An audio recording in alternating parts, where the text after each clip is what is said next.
ईशो गुडाकेशेन भारत सेनयोरुभयोर्मध्ये स्थापयित्वा रथोत्तमं भीष्मद्रोणप्रमुखतः सर्वेषाञ्च महीक्षिताम् उवाच पार्थ पश्यैतान् समवेतान् कुरूनिति तत्रापश्य स्थितान् पार्थ पितॄनथ पितामहान् आचार्यान् मातुलान् भ्रातॄन् पुत्रान् पौत्रान् सखींस्तथा श्वशुरान् सुहृदश्चैव सेनयोरुभयोरपि तान् समीक्ष्य कौन्तेय सर्वान् बन्धून् अवस्थितान् कृपया परया विष्टो विषीदन्निदमब्रवीत.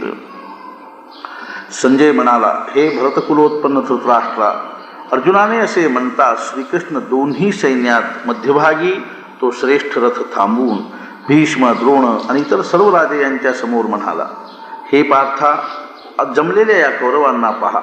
त्या ठिकाणी जमलेली वडील माणसे, आजे, गुरु, मामा, बंधू, पुत्र, नातू तसेच जीवलग, मित्र, सासरे, स्नेही इत्यादी सर्वांना दोन्ही सैन्यामध्ये अर्जुनाने पाहिले. तेथे जमलेले आपले बांधवच आहेत असे पाहून तो कुंती पुत्र अत्यंत करुणेने व्याकुळ झाला आणि कष्टी होत साता असे म्हणाला. अर्थात ಏನು ಅಂತಂದ್ರೆ ಯುದ್ಧದ ಪ್ರಾರಂಭ ಅನ್ನುವಂಥದ್ದು ನಿಜವಾಗಿಯೂ ಯಾವ ಭಾವದಿಂದ ಆಗಬೇಕಾಗಿತ್ತು ಅಂತಂದ್ರೆ ವೀರ ವೃತ್ತಿಯಿಂದ ಆಗಬೇಕಾಗಿತ್ತು. ಅರ್ಜುನ್ ನಿಜವಾಗಿಯೂ ಇವತ್ತಿನ ತನಕನೂ ಯಾವ ಒಂದು ಮನಸ್ಸಿನ ಒಂದು ಭಾವವನ್ನು ಕಾಯ್ಕೊಂಡು ಬಂದಿದ್ದ ಅಂತಂದ್ರೆ ಅತ್ಯಂತ ಒಂದು ವೀರ ಭಾವವನ್ನು ಕಾಯ್ಕೊಂಡು ಬಂದಿದ್ದ. ಆದರೆ ಒಂದೇ ಒಂದು ಕ್ಷಣದಲ್ಲಿ ಏನಾಗ್ತದೆ ಅಂತಂದ್ರೆ ಸಂಪೂರ್ಣವಾಗಿರ್ತಕ್ಕಂಥ ಮನಸ್ಸಿನ ಒಂದು ಆಮೂಲಾಗ್ರವಾಗಿರ್ತಕ್ಕಂಥ ಒಂದು ಭಾವದೊಳಗೆ ವ್ಯತ್ಯಾಸ ಆಯಿತು ಅಂತಂದ್ರೆ ಜೀವನ ದಿಶಾನ ಹೆಂಗೆ ಬದಲಾಗ್ತದೆ ಅನ್ನುವಂಥ ವಿಷಯದಲ್ಲಿ ಅರ್ಥಾತ್ ಜೀವನ ದಿಶಾ ಬದಲಾಗ್ತದೆ ಮತ್ತು ದೃಷ್ಟಿಕೋನ ಬದಲಾಗ್ತದೆ. ಮುಖ್ಯವಾಗಿ ಏನಾಗ್ತದೆ ಅಂದ್ರೆ ದೃಷ್ಟಿಕೋನ ಬದಲಾಗ್ತದೆ. ದೃಷ್ಟಿಕೋನ ಬದಲಾದ ಕೂಡಲೇ ಮೌಲ್ಯ ಬದಲಾಗ್ತದೆ. ಮೌಲ್ಯ ಬದಲಾಗ್ತದೆ ಅಂದ್ರೆ ಸುಖ ದುಃಖಗಳು ಬದಲಾಗ್ತವೆ. ಅದಕ್ಕನುಸಾರವಾಗಿ ಏನಾಯಿತು ಅಂದ್ರೆ ಭಗವಂತ ಅರ್ಥಾತ್ ಅರ್ಜುನ ಯಾವಾಗ ಭಗವಂತನಿಗೆ ಹೇಳಿದೆ ಏನು ಅಂದ್ರೆ ಎರಡೂ ಸೈನ್ಯಗಳ ಮಧ್ಯದಲ್ಲೇ ನನ್ನ ರಥ ಒಯ್ದು ನಿಲ್ಲಿಸು. ಒಂದ್ಸಲ ಏನು ಅಂದ್ರೆ ಯಾವುದೇ ತಾನ್ ನಿರೀಕ್ಷೇಹಂ ಯೋದ್ಧು ಕಾಮಾನ್ ಅವಸ್ಥಿತಾನ್, ಒಂದ್ಸಲ ಯುದ್ಧಕ್ಕಾಗಿ ನಿಂತಿರ್ತಕ್ಕಂಥ ಯುದ್ಧದ ಅಪೇಕ್ಷೆಯಿಂದ ಇಲ್ಲಿ ನಿಂತಿರ್ತಕ್ಕಂಥವ್ರನ್ನೆಲ್ಲಾನು ಒಂದ್ಸಲ ನಾನು ಕಣ್ಬಿಟ್ಟು ನೋಡ್ತೀನಿ, ಕಣ್ಮುಟ್ಟ ನೋಡ್ತೀನಿ ಅನ್ನುವಂಥ ಭಾವದಿಂದ ನನ್ನ ರಥವನ್ನು ಒಯ್ದು ಎರಡೂ ಸೈನ್ಯದ ಮಧ್ಯದಲ್ಲಿ ನಿಲ್ಲಿಸು ಅಂತ ತಿಳ್ಕೊಂಡು ಹೇಳಿದಾಗ ಭಗವಂತ ಏನು ಮಾಡಿದ ಅಂತಂದ್ರೆ ಎರಡೂ ಸೈನ್ಯಗಳ ಮಧ್ಯದಲ್ಲಿ ಅವನ ರಥವನ್ನು ಒಯ್ದು ಹೆಂಗೆ ನಿಲ್ಲಿಸಿದ ಅಂತಂದ್ರೆ ಎಲ್ಲಿ ನಿಂತು ಎರಡೂ ಸೈನ್ಯಗಳನ್ನು ವ್ಯವಸ್ಥಿತವಾಗಿ ನೋಡ್ಲಿಕ್ಕೆ ಶಕ್ಯ ಆಗ್ತಿತ್ತು. ಮತ್ತು ಮುಖ್ಯವಾಗಿ ಭೀಷ್ಮ ದ್ರೋಣಾದಿಗಳ ಮುಂದೆ ಆ ರಥವನ್ನು ಒಯ್ದು ನಿಲ್ಲಿಸಿದ. ಆವಾಗ ಅರ್ಜುನ ಏನು ಅಂತಂದ್ರೆ ಸಹಜವಾಗಿ ಎರಡೂ ಪಕ್ಷಗಳಲ್ಲಿರ್ತಕ್ಕಂಥ ಸ್ವಜನರನ್ನು ನೋಡಿದ, ಎರಡೂ ಪಕ್ಷದಲ್ಲಿರ್ತಕ್ಕಂಥ ಬಾಂಧವರನ್ನು ನೋಡಿದ, ಸ್ವಜನರನ್ನು ನೋಡಿದ. ನೋಡಿದ್ದು ನಿಜವಾಗಿಯೂ ಯಾರನ್ನಿತ್ತು ಅಂದರೆ ಶತ್ರುಗಳನ್ನೇ ಇತ್ತು. ನೋಡಿರ್ತಕ್ಕಂಥದ್ದು ಏನಿತ್ತು ಅಂದರೆ ಶತ್ರುಗಳೇ. ಎಲ್ಲರೂ ಅಲ್ಲಿ ನಿಂತಿರ್ತಕ್ಕಂಥವ್ರೆ ಕೌರವ ಪಕ್ಷದಲ್ಲಿರ್ತಕ್ಕಂಥವ್ರು ಎಲ್ಲರೂ ಶತ್ರುಗಳಾಗಿದ್ದರು.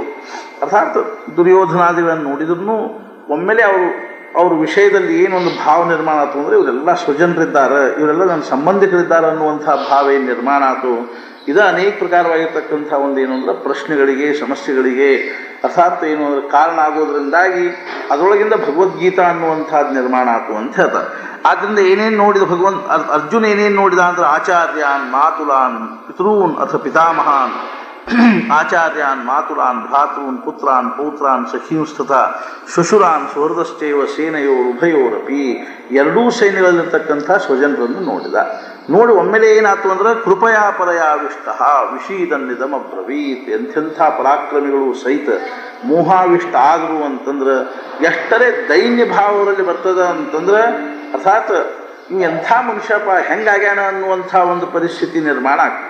ಎಂಥ ಅಂದ್ರೆ ಅತ್ಯಂತ ವಿರಕ್ತರಾಗಿರ್ತಕ್ಕಂಥವ್ರು, ಶೂರರಾಗಿರ್ತಕ್ಕಂಥವ್ರು, ಪರಾಕ್ರಮಿಗಳಾಗಿರ್ತಕ್ಕಂಥವ್ರು ಯಾವುದೋ ಒಂದು ವ್ಯಕ್ತಿಯಲ್ಲೇ, ವಸ್ತುವಿನಲ್ಲೇ, ಪರಿಸ್ಥಿತಿಯಲ್ಲೇ ಆಸಕ್ತರಾದರು ಅಂದ್ರೆ ಅಥವಾ ಅವುಗಳ ವಿಷಯದಲ್ಲಿ ಮೋಹ ಅನ್ನುವಂಥದ್ದು ಆವರಿಸ್ತೀವಿ ಅಂತಂದ್ರೆ ಅದು ಎಷ್ಟು ದೈನ್ಯಪಣ ಬರ್ತದ ಅನ್ನೋದಕ್ಕೆ ಅರ್ಜುನ ಉದಾಹರಣೆ ಅಂತ ಹೇಳ್ಬೋದು.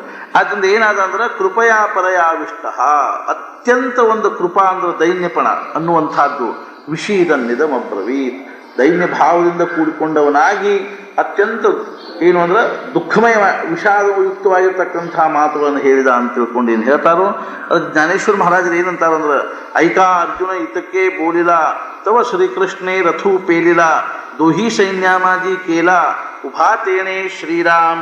राजा ऐक, अर्जुन एवढे बोलला इतक्या श्रीकृष्णाने रथ हाकला व त्याने तो दोन्ही सैन्यामध्ये उभा केला. ಎರಡೂ ಸೈನ್ಯಗಳ ಮಧ್ಯದಲ್ಲಿ ತಗೊಂಡು ಬಂದು ರಥ ನಿಲ್ಲಿಸ್ತಾ ಇದ್ದ. जेठ भीष्म द्रोणादिक जवळिकेची सन्मुख पृथ्वीपती आणिक बहुत आहाती श्रीराम. त्या ठिकाणी रथ थांबवून अर्जुन तो सर्व सैन्य समुदाय उत्सुकतेने, ज्या ठिकाणी भीष्म द्रोण आदी करून आप्तसंबंधी व आणखी पुष्कळ राजे पुढे उभे होते. ಭೀಷ್ಮ ದ್ರೋಣಾದಿಗಳು ಅಲ್ಲದೆ ಅನೇಕ ಜನ ರಾಜರು ಸಹಿತ ಏನು ಮಾಡಿದ್ರು ಅಂದ್ರೆ ನಿಂತ್ಕೊಂಡಿದ್ರು ಅಂತ. ತೇಥ ಸ್ಥಿರ ಕರೋನಿ ರಥು ಅರ್ಜುನ ಅಸೆ ಪಾಹಾತು तो दळभार समस्तू संभ्रमेशी श्रीराम. त्या ठिकाणी रथ थांबवून अर्जुन तो सर्व सैन्य समुदाय उत्सुकतेने पाहू लागला. ಒಮ್ಮೆಲೆ ದೃಷ್ಟಿನ ಬದಲಾಗುವಂತ ಅರ್ಥಾತ್ ಅಂದರೆ ನಿಜವಾಗಿಯೂ ಭಗವದ್ಗೀತಾದ ಭೂಮಿಕಾ ಎಲ್ಲಿಂದ ಶುರು ಆಗ್ತದ ಅಂತಂದ್ರೆ ಮುಂದಿನ ಶ್ಲೋಕದಿಂದ ಶುರು ಆಗ್ತದೆ. ಮುಂದಿನ ಈ ಕೊನೆಯ ಶ್ಲೋಕದ ಮುಂದಿನ ಅರ್ಧ ಭಾಗದಿಂದ ಅರ್ಥಾತ್ ಏನು ಅಂದ್ರೆ ದೃಷ್ಟ್ವೇಮಂ ಸ್ವಜನಂ ಕೃಷ್ಣ ಯುತ್ಸುಂ ಸಮುಪಸ್ಥಿತಂ, ಇಲ್ಲಿಂದ ಭಗವದ್ಗೀತೆಯ ಭೂಮಿಕಾ ಶುರುವಾಗ್ತದೆ. ಅದರೊಳಗೆ ಮುಖ್ಯವಾಗಿ ಏನವ ಅಂದ್ರೆ ಅತ್ಯಂತ ಮಹತ್ವಪೂರ್ಣವಾಗಿರ್ತಕ್ಕಂಥ ಶಬ್ದಗಳು ಎರಡವ. ಮೊದಲೇದೇನು ಅಂದ್ರೆ ದೃಷ್ಟ್ವ, ಆಮೇಲೆ ಎರಡನೇದು ಯಾವುದು ಅಂದ್ರೆ ಸ್ವಜನಂ. ಅರ್ಥಾತ್ ಏನು ದೃಷ್ಟ್ವ ಅಂದ್ರೆ ನೋಡಿ, ಅರ್ಥಾತ್ ಏನು ಅಂದ್ರೆ ನೋಡಿ ಅರ್ಥ ಏನು ಅಂತಂದ್ರೆ ಆ ನೋಡ್ತಕ್ಕಂಥ ದೃಷ್ಟಿ ಒಳಗನ ವ್ಯತ್ಯಾಸ ಆಗಿರೋದ್ರಿಂದಾಗಿ ಯಾರು ನಿಜವಾಗಿ ಏನಂತ ಕಾಣಿಸಬೇಕಾಗಿತ್ತು ಅಂದ್ರೆ ಯೋದ್ಧಾಗಳು ಅಂತ ತಿಳ್ಕೊಂಡು ಕಾಣಿಸಬೇಕಾಗಿತ್ತು, ಯುದ್ಧ ಮಾಡ್ಲಿಕ್ಕೆ ಬಂದವರು ಅಂತ ತಿಳ್ಕೊಂಡು ಕಾಣಿಸ್ಬೇಕಾಗಿತ್ತು. ಅವರೆಲ್ಲ ಹೆಂಗೆ ಕಂಡ್ರು ಅಂತಂದ್ರೆ ಸ್ವಜನರಾಗಿ ಕಂಡ್ರು. ಅದನ್ನು ನಾನು ನಿನ್ನ ಹೇಳಿದ್ದಿಲ್ಲ, ದೃಷ್ಟಿಯೊಳಗಿನ ವ್ಯತ್ಯಾಸದಿಂದ ಜೀವನದ ಸಮಗ್ರವಾಗಿರ್ತಕ್ಕಂಥ ಜೀವನ ವ್ಯತ್ಯಾಸ ಆಗ್ತದೆ. ಸಾಮಾನ್ಯ ಜನರಿಗೂ ಸತ್ಪುರುಷರು ಇರ್ತಕ್ಕಂಥ ವ್ಯತ್ಯಾಸ ಎದರೊಳಗದ ಅಂತಂದ್ರೆ ಸಮಸ್ಯೆಗಳು, ಕಟಕಟಿಗಳು, ಕಿರಿಕಿರಿಗಳು ಸತ್ಪುರುಷರ ಜೀವನದಾಗೂ ಇರ್ತಾವೆ. ಆದರೆ ಸತ್ಪುರುಷರ ಜೀವನದ ವೈಶಿಷ್ಟ್ಯ ಎದರಲ್ಲಿದೆ ಅಂತಂದ್ರೆ ಅವುಗಳ ಕಡೆ ನೋಡ್ತಕ್ಕಂಥ ದೃಷ್ಟಿ ಒಳಗದು. ಆದ್ದರಿಂದ ದೃಷ್ಟಿ ಬದಲಾತು ಅಂದ್ರೆ ಸೃಷ್ಟಿ ಬದಲಾಗ್ತದೆ. ದೃಷ್ಟಿ ಸೃಷ್ಟಿ ನ್ಯಾಯ ಅಂತ ಹೇಳ್ತಾರೆ. ಆದ್ದರಿಂದ ಯಾವ ದೃಷ್ಟಿಯಿಂದ ನಾವು ನೋಡ್ತೀವೋ ಆ ದೃಷ್ಟಿಗೆ ಅನುಸಾರವಾಗಿ ಏನಾಗ್ತದೆ ಆ ವಸ್ತುಗಳ ಮೌಲ್ಯ ಬದಲಾಗ್ತದೆ. ಆದ್ದರಿಂದ ನಿಜವಾಗಿಯೂ ಭಗವದ್ಗೀತೆಯ ಉಪಕ್ರಮ ಆಗೋದು ಎಲ್ಲಿಂದ ಅಂತ ತಿಳ್ಕೊಂಡು ಕೇಳಿದ್ರೆ ದೃಷ್ಟ್ವೇಮಂ ಸ್ವಜನಂ ಕೃಷ್ಣ ಯುತ್ಸುಂ ಸಮುಪಸ್ಥಿತಂ. ದೃಷ್ಟ್ವಾ ಅಂದ್ರೆ ನೋಡಿ ಅಂತ ತಿಳ್ಕೊಂಡು ಅರ್ಥ. ಅರ್ಥಾತ್ ಏನದ ಅಂತಂದ್ರೆ ಎಲ್ಲಾನು ನೋಡೋದಕ್ಕನ ನಿಜವಾಗಿ ಏನದ ಅಂದ್ರೆ ಮಹತ್ವ ಅದ. ನಮ್ಗೆ ನೋಡ್ಲಿಕ್ಕೆ ಬರೋದಿಲ್ಲ ಅಂತ ತಿಳ್ಕೊಂಡು ನಾವು ಪ್ರಪಂಚ ವಿಪರೀತವಾಗಿ ತೋರ್ತಾ ಇದೆ. ನಮಗೇನು ನೋಡ್ಲಿಕ್ಕೆ ಬರವಲ್ತು ಅಂದರೆ ವಸ್ತುಸ್ಥಿತಿಯನ್ನು ನೋಡ್ಲಿಕ್ಕೆ ಬರವಲ್ತು, ಪಾರಮಾರ್ಥಿಕವಾಗಿ ಏನದಪ್ಪ ಅನ್ನೋದನ್ನು ನಮಗೆ ನೋಡ್ಲಿಕ್ಕೆ ಬರವಲ್ತು. ಆದ್ದರಿಂದ ನಿಜವಾಗಿಯೂ ಎದ್ರ ಮೇಲೆ ನಮ್ಮ ದೃಷ್ಟಿ ಇರಬೇಕು, ಅದ್ರ ಮೇಲೆ ದೃಷ್ಟಿ ಇಲ್ಲದೆ ಇರೋದ್ರಿಂದ, ಎದ್ರ ಮೇಲೆ ದೃಷ್ಟಿ ಇರೋದ್ರಿಂದ ಏನೂ ಜೀವನದೊಳಗೆ ಸಿದ್ಧ ಆಗೋದಿಲ್ಲೋ, ಅದ್ರ ಮೇಲೆ ನಮ್ಮ ದೃಷ್ಟಿ ಇರೋದ್ರಿಂದ ನಮ್ದು ಏನಾಗತ್ತೆ ಅಂದರೆ ಜೀವನದೊಳಗೆ ಅನೇಕ ಪ್ರಕಾರವಾಗಿರ್ತಕ್ಕಂಥ ದುಃಖಗಳ ನಿರ್ಮಾಣ ಆಗ್ತಾವೆ. ನಾವು ಕೇವಲ ಏನು ಅಂದರೆ ದೇಹದಲ್ಲಿ ಕಲ್ಪಿತವಾಗಿರ್ತಕ್ಕಂಥ ಒಂದೇನು ಅಂದರೆ ಸಂಬಂಧದ ಮೇಲೆ ಅರ್ಥಾತ್ ಭಾವಗಳ ಮೇಲೆ ನಮ್ಮ ದೃಷ್ಟಿ ಇರೋದ್ರಿಂದಾಗಿ ಇವು ನಮ್ಮವ, ಇವು ಶತ್ರು, ಇವು ಮಿತ್ರ, ಇವು ಹಿತ, ಇವು ಅಹಿತ ಅನ್ನುವಂಥ ಭಾವ ಬರ್ತಾವೆ. ಆದರೆ ನಿಜವಾಗಿ ನಮಗೆ ಆತ್ಮನ ಮೇಲೆ ದೃಷ್ಟಿ ಇದ್ದದ್ದಾಗಿದ್ರೆ ಈ ಜೀವ ಮಾತ್ರದಲ್ಲಿರ್ತಕ್ಕಂಥ ಅಷ್ಟ ಅಲ್ಲ, ಜಡಚೇತನದಲ್ಲಿರ್ತಕ್ಕಂಥ ಏನೊಂದು ದಿವ್ಯ ತತ್ವದನೋ, ಚೈತನ್ಯದನೋ, ಪರಮಾತ್ಮ ಸ್ವರೂಪದನೋ ಅದ್ರ ಮೇಲೆ ನಮ್ಮ ದೃಷ್ಟಿ ಇದ್ದದ್ದಾಗಿದ್ರೆ ದೇಹಾದಿಗಳ ವಿಷಯದಲ್ಲಿ ಏನು ಮಾಡಬೇಕಾಗಿರ್ತಕ್ಕಂಥ ಕಾರಣ ಬರಂಗಿಲ್ಲ ಅಂದ್ರೆ ಅರ್ಥಾತ್ ಅದ್ರ ಬಗ್ಗೆ ಇರ್ತಕ್ಕಂಥ ರಾಗದ್ವೇಷಗಳನ್ನು ಹೊಂದಬೇಕಾಗಿರ್ತಕ್ಕಂಥ ಕಾರಣ ಬರಂಗಿಲ್ಲ ಅಂತ. ಆದ್ದರಿಂದ ಆ ದೃಷ್ಟಿಯ ಒಂದು ಸೂಕ್ಷ್ಮವಾಗಿರ್ತಕ್ಕಂಥ ಸ್ಪಂದನೆ ಎಲ್ಲಿಂದ ಶುರು ಆಗ್ತದೆ ಅಂತ ತಿಳ್ಕೊಂಡು ಕೇಳಿದ್ರೆ ಇಲ್ಲಿಂದ ಶುರು ಆಗ್ತದೆ. ಎಲ್ಲಿಂದ ಅಂತಂದ್ರೆ ಪಿತॄನಥ ಪಿತಾಮಹಾನ್ ಆಚಾರ್ಯಾನ್ ಮಾತುಲಾನ್ ಭ್ರಾತೃನ್ ಪುತ್ರಾನ್ ಪೌತ್ರಾನ್ ಸಖೀಂಸ್ತಥಾ ಶುಶುರಾನ್ ಸುಹೃದಶ್ಚೈವ ಸೇನಯೋರು ಕಯೋರು. ಈ ಎರಡೂ ಸೈನ್ಯಗಳಲ್ಲೇ ಕೇವಲ ಅವನು ಯಾರು ಕಾಣಿಸ್ಲಿಕ್ಕೆ ಹತ್ತಾರಂದ್ರೆ ಸ್ವಜನರು ಕಾಣಿಸ್ಲಿಕ್ಕೆ ಹತ್ತಾರ. ಶತ್ರುಗಳು ಅಂತ ತಿಳ್ಕೊಂಡು ಅನ್ನೋದೇ ಇಲ್ಲ. ಇವರೆಲ್ಲ ನಮ್ಮ ಶತ್ರುಗಳಿದ್ದಾರೆ ಅಂತ ತಿಳ್ಕೊಂಡು ಅನ್ನೋದೇ ಇಲ್ಲ. ಇವರೆಲ್ಲರೂ ಸುಹೃದರಿದ್ದಾರೆ, ಸಜ್ಜನರಿದ್ದಾರೆ, ಸುಜನರಿದ್ದಾರೆ, ಅರ್ಥಾತ್ ನನ್ನ ಸಂಬಂಧಿಕರಿದ್ದಾರೆ ಅನ್ನುವಂಥ ಭಾವವನ್ನು ವ್ಯಕ್ತ ಮಾಡ್ತಾ ಇದ್ದಾನೆ.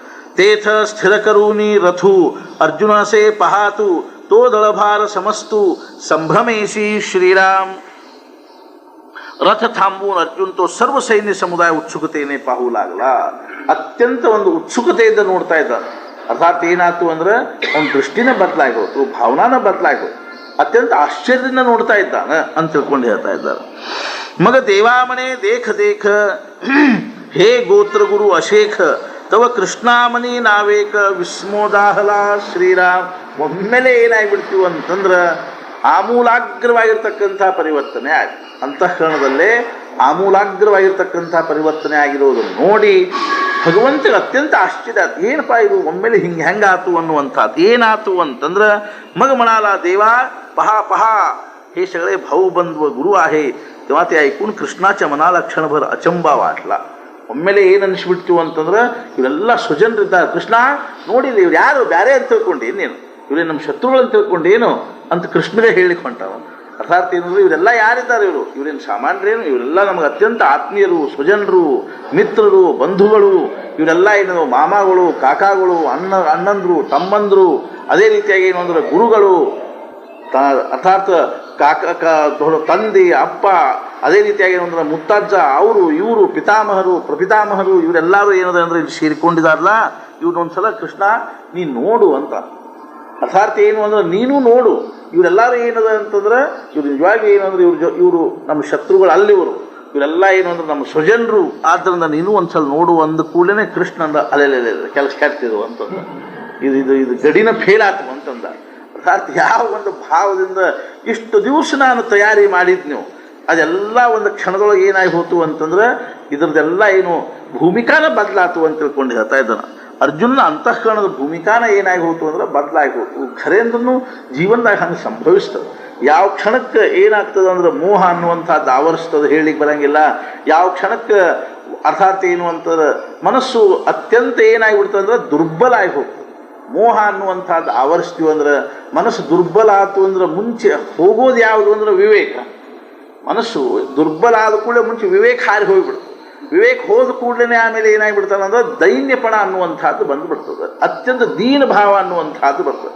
ನೆಪೋಲಿಯನ್ ಬೋನಾಪಾರ್ಟ್ ಏನದನು ಯಾವ ಯುದ್ಧದೊಳಗೆ ಸೋತ್ನು ಅದಕ್ಕಿಂತಲೂ ಮುನ್ನಾ ದಿವಸ, ಆ ಯುದ್ಧಕ್ಕೆ ಹೋಗೋಕ್ಕಿಂತಲೂ ಮುನ್ನಾ ದಿವಸ ಅವನು ತನ್ನ ಪ್ರೇಯಸಿ ಕಡೆಗೆ ಹೋಗಿ ಅತ್ಯಂತ ದೈನ್ಯ ಭಾವದಿಂದ ಅವಳನ್ನು ಯಾಚನೆ ಮಾಡಿದ. ಅರ್ಥಾತ್ ಅದರಿಂದ ಏನಾಗ್ಬಿಡ್ತು ಅಂದರೆ ಮನಸ್ಸನ್ನ ಅತ್ಯಂತ ದುರ್ಬಲ ಆಗಿಬಿಡ್ತು. ಮರುದಿವಸ ಮುಂಜಾನೆ ಎದ್ದಲ್ಲಿಂದ ಹೋಗಬೇಕಾದ್ರೆ ಮನಸ್ಸು ಅಸ್ವಸ್ಥ ಆತು, ದುರ್ಬಲ ಆತು. ಆದ್ದರಿಂದ ಅವತ್ತಿನ ಯುದ್ಧದಲ್ಲಿ ಸೋತ ಅಂತ ತಿಳ್ಕೊಂಡು ಹೇಳ್ತಾರೆ. ಅರ್ಥಾತ್ ಏನು ಅಂತಂದ್ರೆ ಈ ಪ್ರಕಾರವಾಗಿ ಏನಾಗ್ತದಂದ್ರೆ ಆ ವಸ್ತುವಿನ ಒಂದು ಮೌಲ್ಯ ಅನ್ನುವಂಥದ್ದು ಬದಲಾದ ಕೂಡಲೇ ವ್ಯವಹಾರ ಬದಲಾಗ್ತದೆ, ಅದ್ರ ಬಗ್ಗೆ ಇರ್ತಕ್ಕಂಥ ನಮ್ಮ ಭಾವನಾ ಬದಲಾಗ್ತದೆ, ಮನಸ್ಸು ಅತ್ಯಂತ ದುರ್ಬಲ ಆಗ್ತದೆ, ಹೀನ ಅವಸ್ಥಾ ಅನ್ನುವಂಥದ್ದು ಬರ್ತದೆ.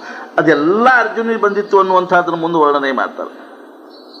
ತೋ आपणयापण मणे ಏಥ ಕಾಯಿ ಕವಣದಾಣೆ ಹೇ ಮನಿ धरिले येणे परी काही आश्चर्य असे श्रीराम. तो कृष्ण आपल्या मनाशीच आपण म्हणाला, ह्याने ह्यावेळी हे काय मनात आणले आहे कोणास ठाऊक, पण काहीतरी विलक्षणच असावे. अर्थात ಭಗವಂತ ಅನಿಸ್ತೀವಿ ಒಮ್ಮೆಲೆ ಕೃಷ್ಣ ಇವರೆಲ್ಲ ಯಾರು ನೋಡು ಅಂದ ಕೂಡಲೇ ಅಲ್ಲೇ ಏನೋ ಒಟ್ಟು ಒಳಗೇನೋ ನಡೆದದೆ ಒಂದು ಗದ್ದು ನಡೆದ ಒಳಗೆ ಮನಸ್ಸಿನೊಳಗೆ ಏನೋ ಒಂದು ಪ್ರಕಾರದಿಂದ ಏನದ ಅಂತಂದ್ರೆ ಏನೋ ಒಂದು ಸಂದಿಗ್ಧಪಣ ಅನ್ನುವಂಥದ್ದು ನಿರ್ಮಾಣ ಆಗಿದೆ, ಏನೋ ದ್ವಂದ್ವ ನಿರ್ಮಾಣ ಆಗಿದೆ. ಅಂತಃಕರಣದೊಳಗೆ ಏನೋ ಒಂದು ಗದ್ದು ಇವನು ಅಂತಃಕರಣದೊಳಗೆ ಏನಾಗಿದೆ ಅಂದರೆ ಗೊಂದಲ ಉಂಟಾಗಿದೆ, ಏನೋ ಒಂದು ಪರಿವರ್ತನೆ ಆಗ್ಲಿಕ್ಕೆ ಹತ್ತಿದೆ ಅನ್ನುವಂಥದ್ದು ಭಗವಂತ ಅರ್ಥ ಆಗ್ಲಿಕ್ಕೆ ಹತ್ತಿವು. ऐसी पुढील असे घेतू तो सहजे जाणे हृदयस्थू परी उगासे निवांतू ते वेळी श्रीराम. आपल्या मनाशीच आपण म्हणाला, ह्याने ह्यावेळी काय मनात आणले. याप्रमाणे पुढचे त्याने अनुमान बांधले. तो सर्वांच्या हृदयामध्ये राहणारा असल्यामुळे त्याने ते सहजच जाणले, परंतु त्यावेळी तो काही न बोलता ಸ್ತಬ್ಧ राहिला. ಕೃಷ್ಣಗೆ ಅರ್ಥ ಆಗದೆ ಇರೋದು ಯಾವುದು, ನಮ್ಮ ಅಂತಃಕರಣದೊಳಗಿನ ಮುಂದೆ ಏನು ಭಾವ ಬರ್ತದೆ ಅನ್ನೋದು ಸಹಿತ ಏನಾಗ್ತದೆ ಅಂದ್ರೆ ಅರ್ಥ ಆಗ್ತದೆ. ನಾಳೆ ಗಾಳಿ ಬೀಳಿಸ್ತದೆ, ನಾಳೆ ಮಳೆ ಬರ್ತದೆ ಅಂತ ತಿಳ್ಕೊಂಡು ಹೇಳ್ತಾರಲ್ಲ ಈ ರೇಡಿಯೋದಾಗ, ಇದು ಟಿ ವಿ ಒಳಗದು, ನಾಳೆ ಏನದ ಅಂದ್ರೆ ಮಳೆ ಆಗ್ತದೆ, 8 ದಿವಸ ಮಳೆ ಆಗೋ ಸಂಭವ ಅದ. ಸಾಮಾನ್ಯವಾಗಿ ಅಭ್ಯಾಸ ಮಾಡೋದ್ರಿಂದ ಇದಕ್ಕೆ ಏನಂತಾರೆ ಸೂಕ್ಷ್ಮ ದೃಷ್ಟಿ ಅಂತ ಹೆಸರು. ಇದೇ ಏನು ಅಂದ್ರೆ ಸೂಕ್ಷ್ಮ ದೃಷ್ಟಿ. ಸೂಕ್ಷ್ಮವಾಗಿ ವೈಜ್ಞಾನಿಕ ದೃಷ್ಟಿ ಅಂದ್ರೆ ಒಂದು, ಸೂಕ್ಷ್ಮ ದೃಷ್ಟಿ ಅಂದ್ರೆ ಒಂದು.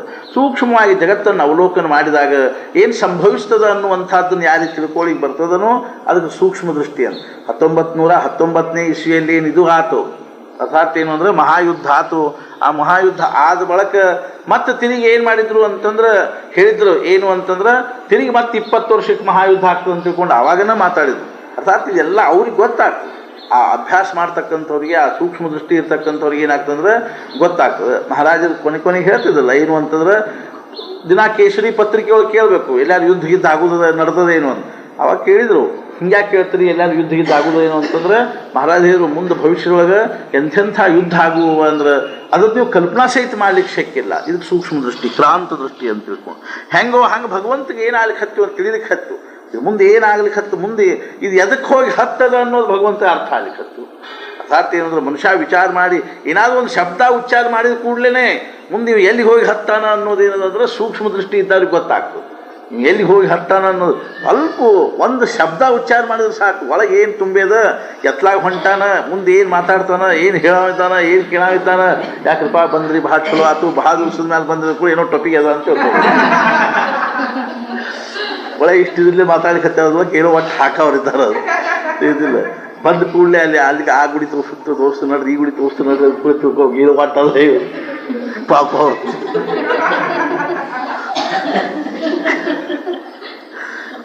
ಹೆಂಗೋ ಹಂಗಿರೋದಂದ್ರೆ ಐಸಿ ಪುಢೀಲಸೆ ಘೇತು ತೋ ಸಹಜೇ ದಾನೆ ಹೃದಯಸ್ಥು ಬರೀ ಉಗಾಸೆ ನಿವಾಂತು ತೇ ವೇಳಿ ಶ್ರೀರಾಮ್.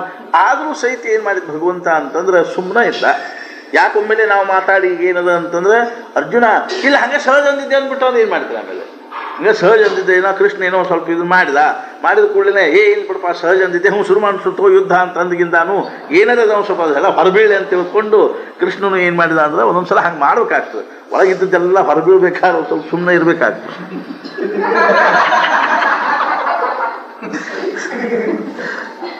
ತವ ತೇಥ ಪಾರ್ಥು ಸಕಳ पितृपितामह केवळ गुरुबंधू मातुळ देखता दाहला श्रीराम.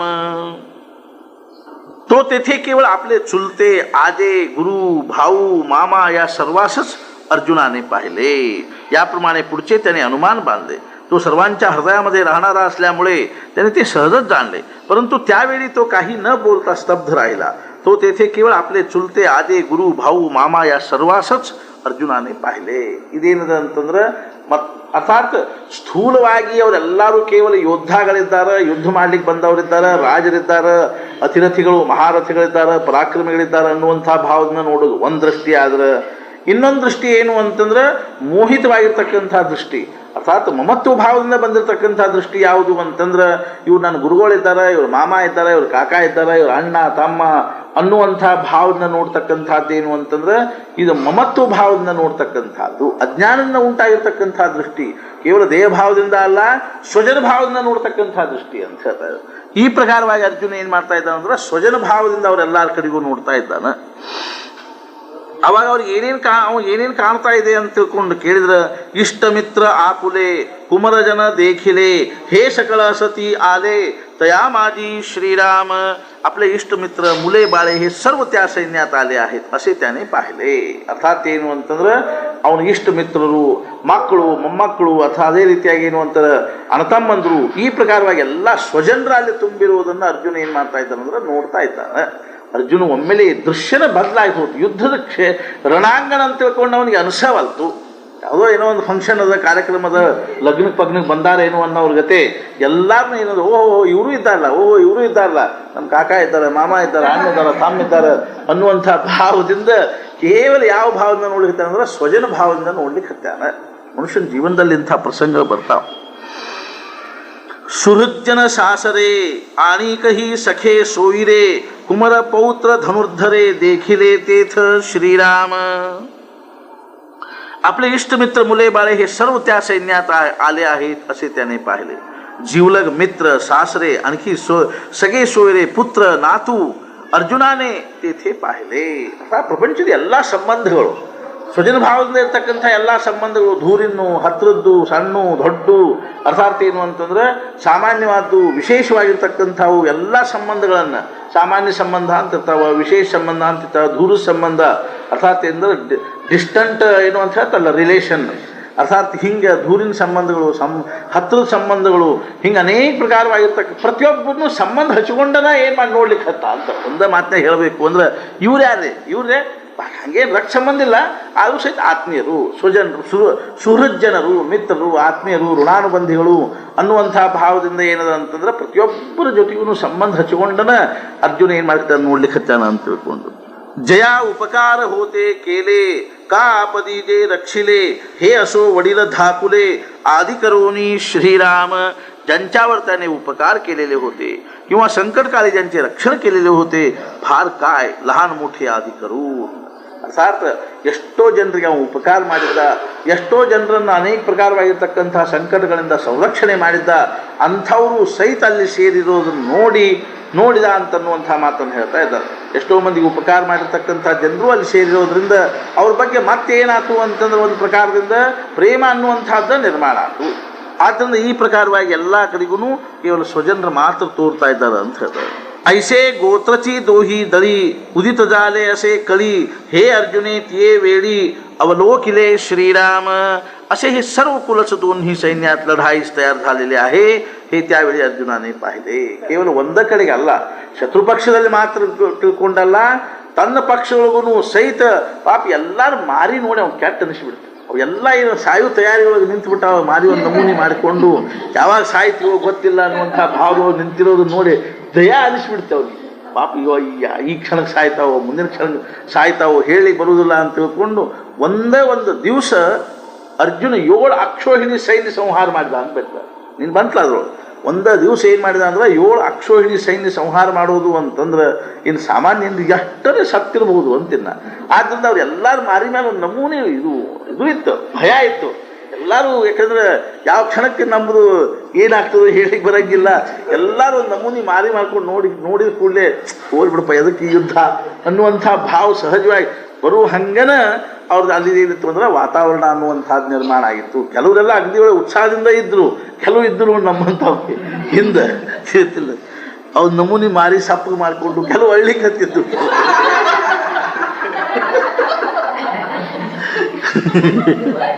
ಒಳ್ಳೆ ಬಂದಿವಲ್ಪ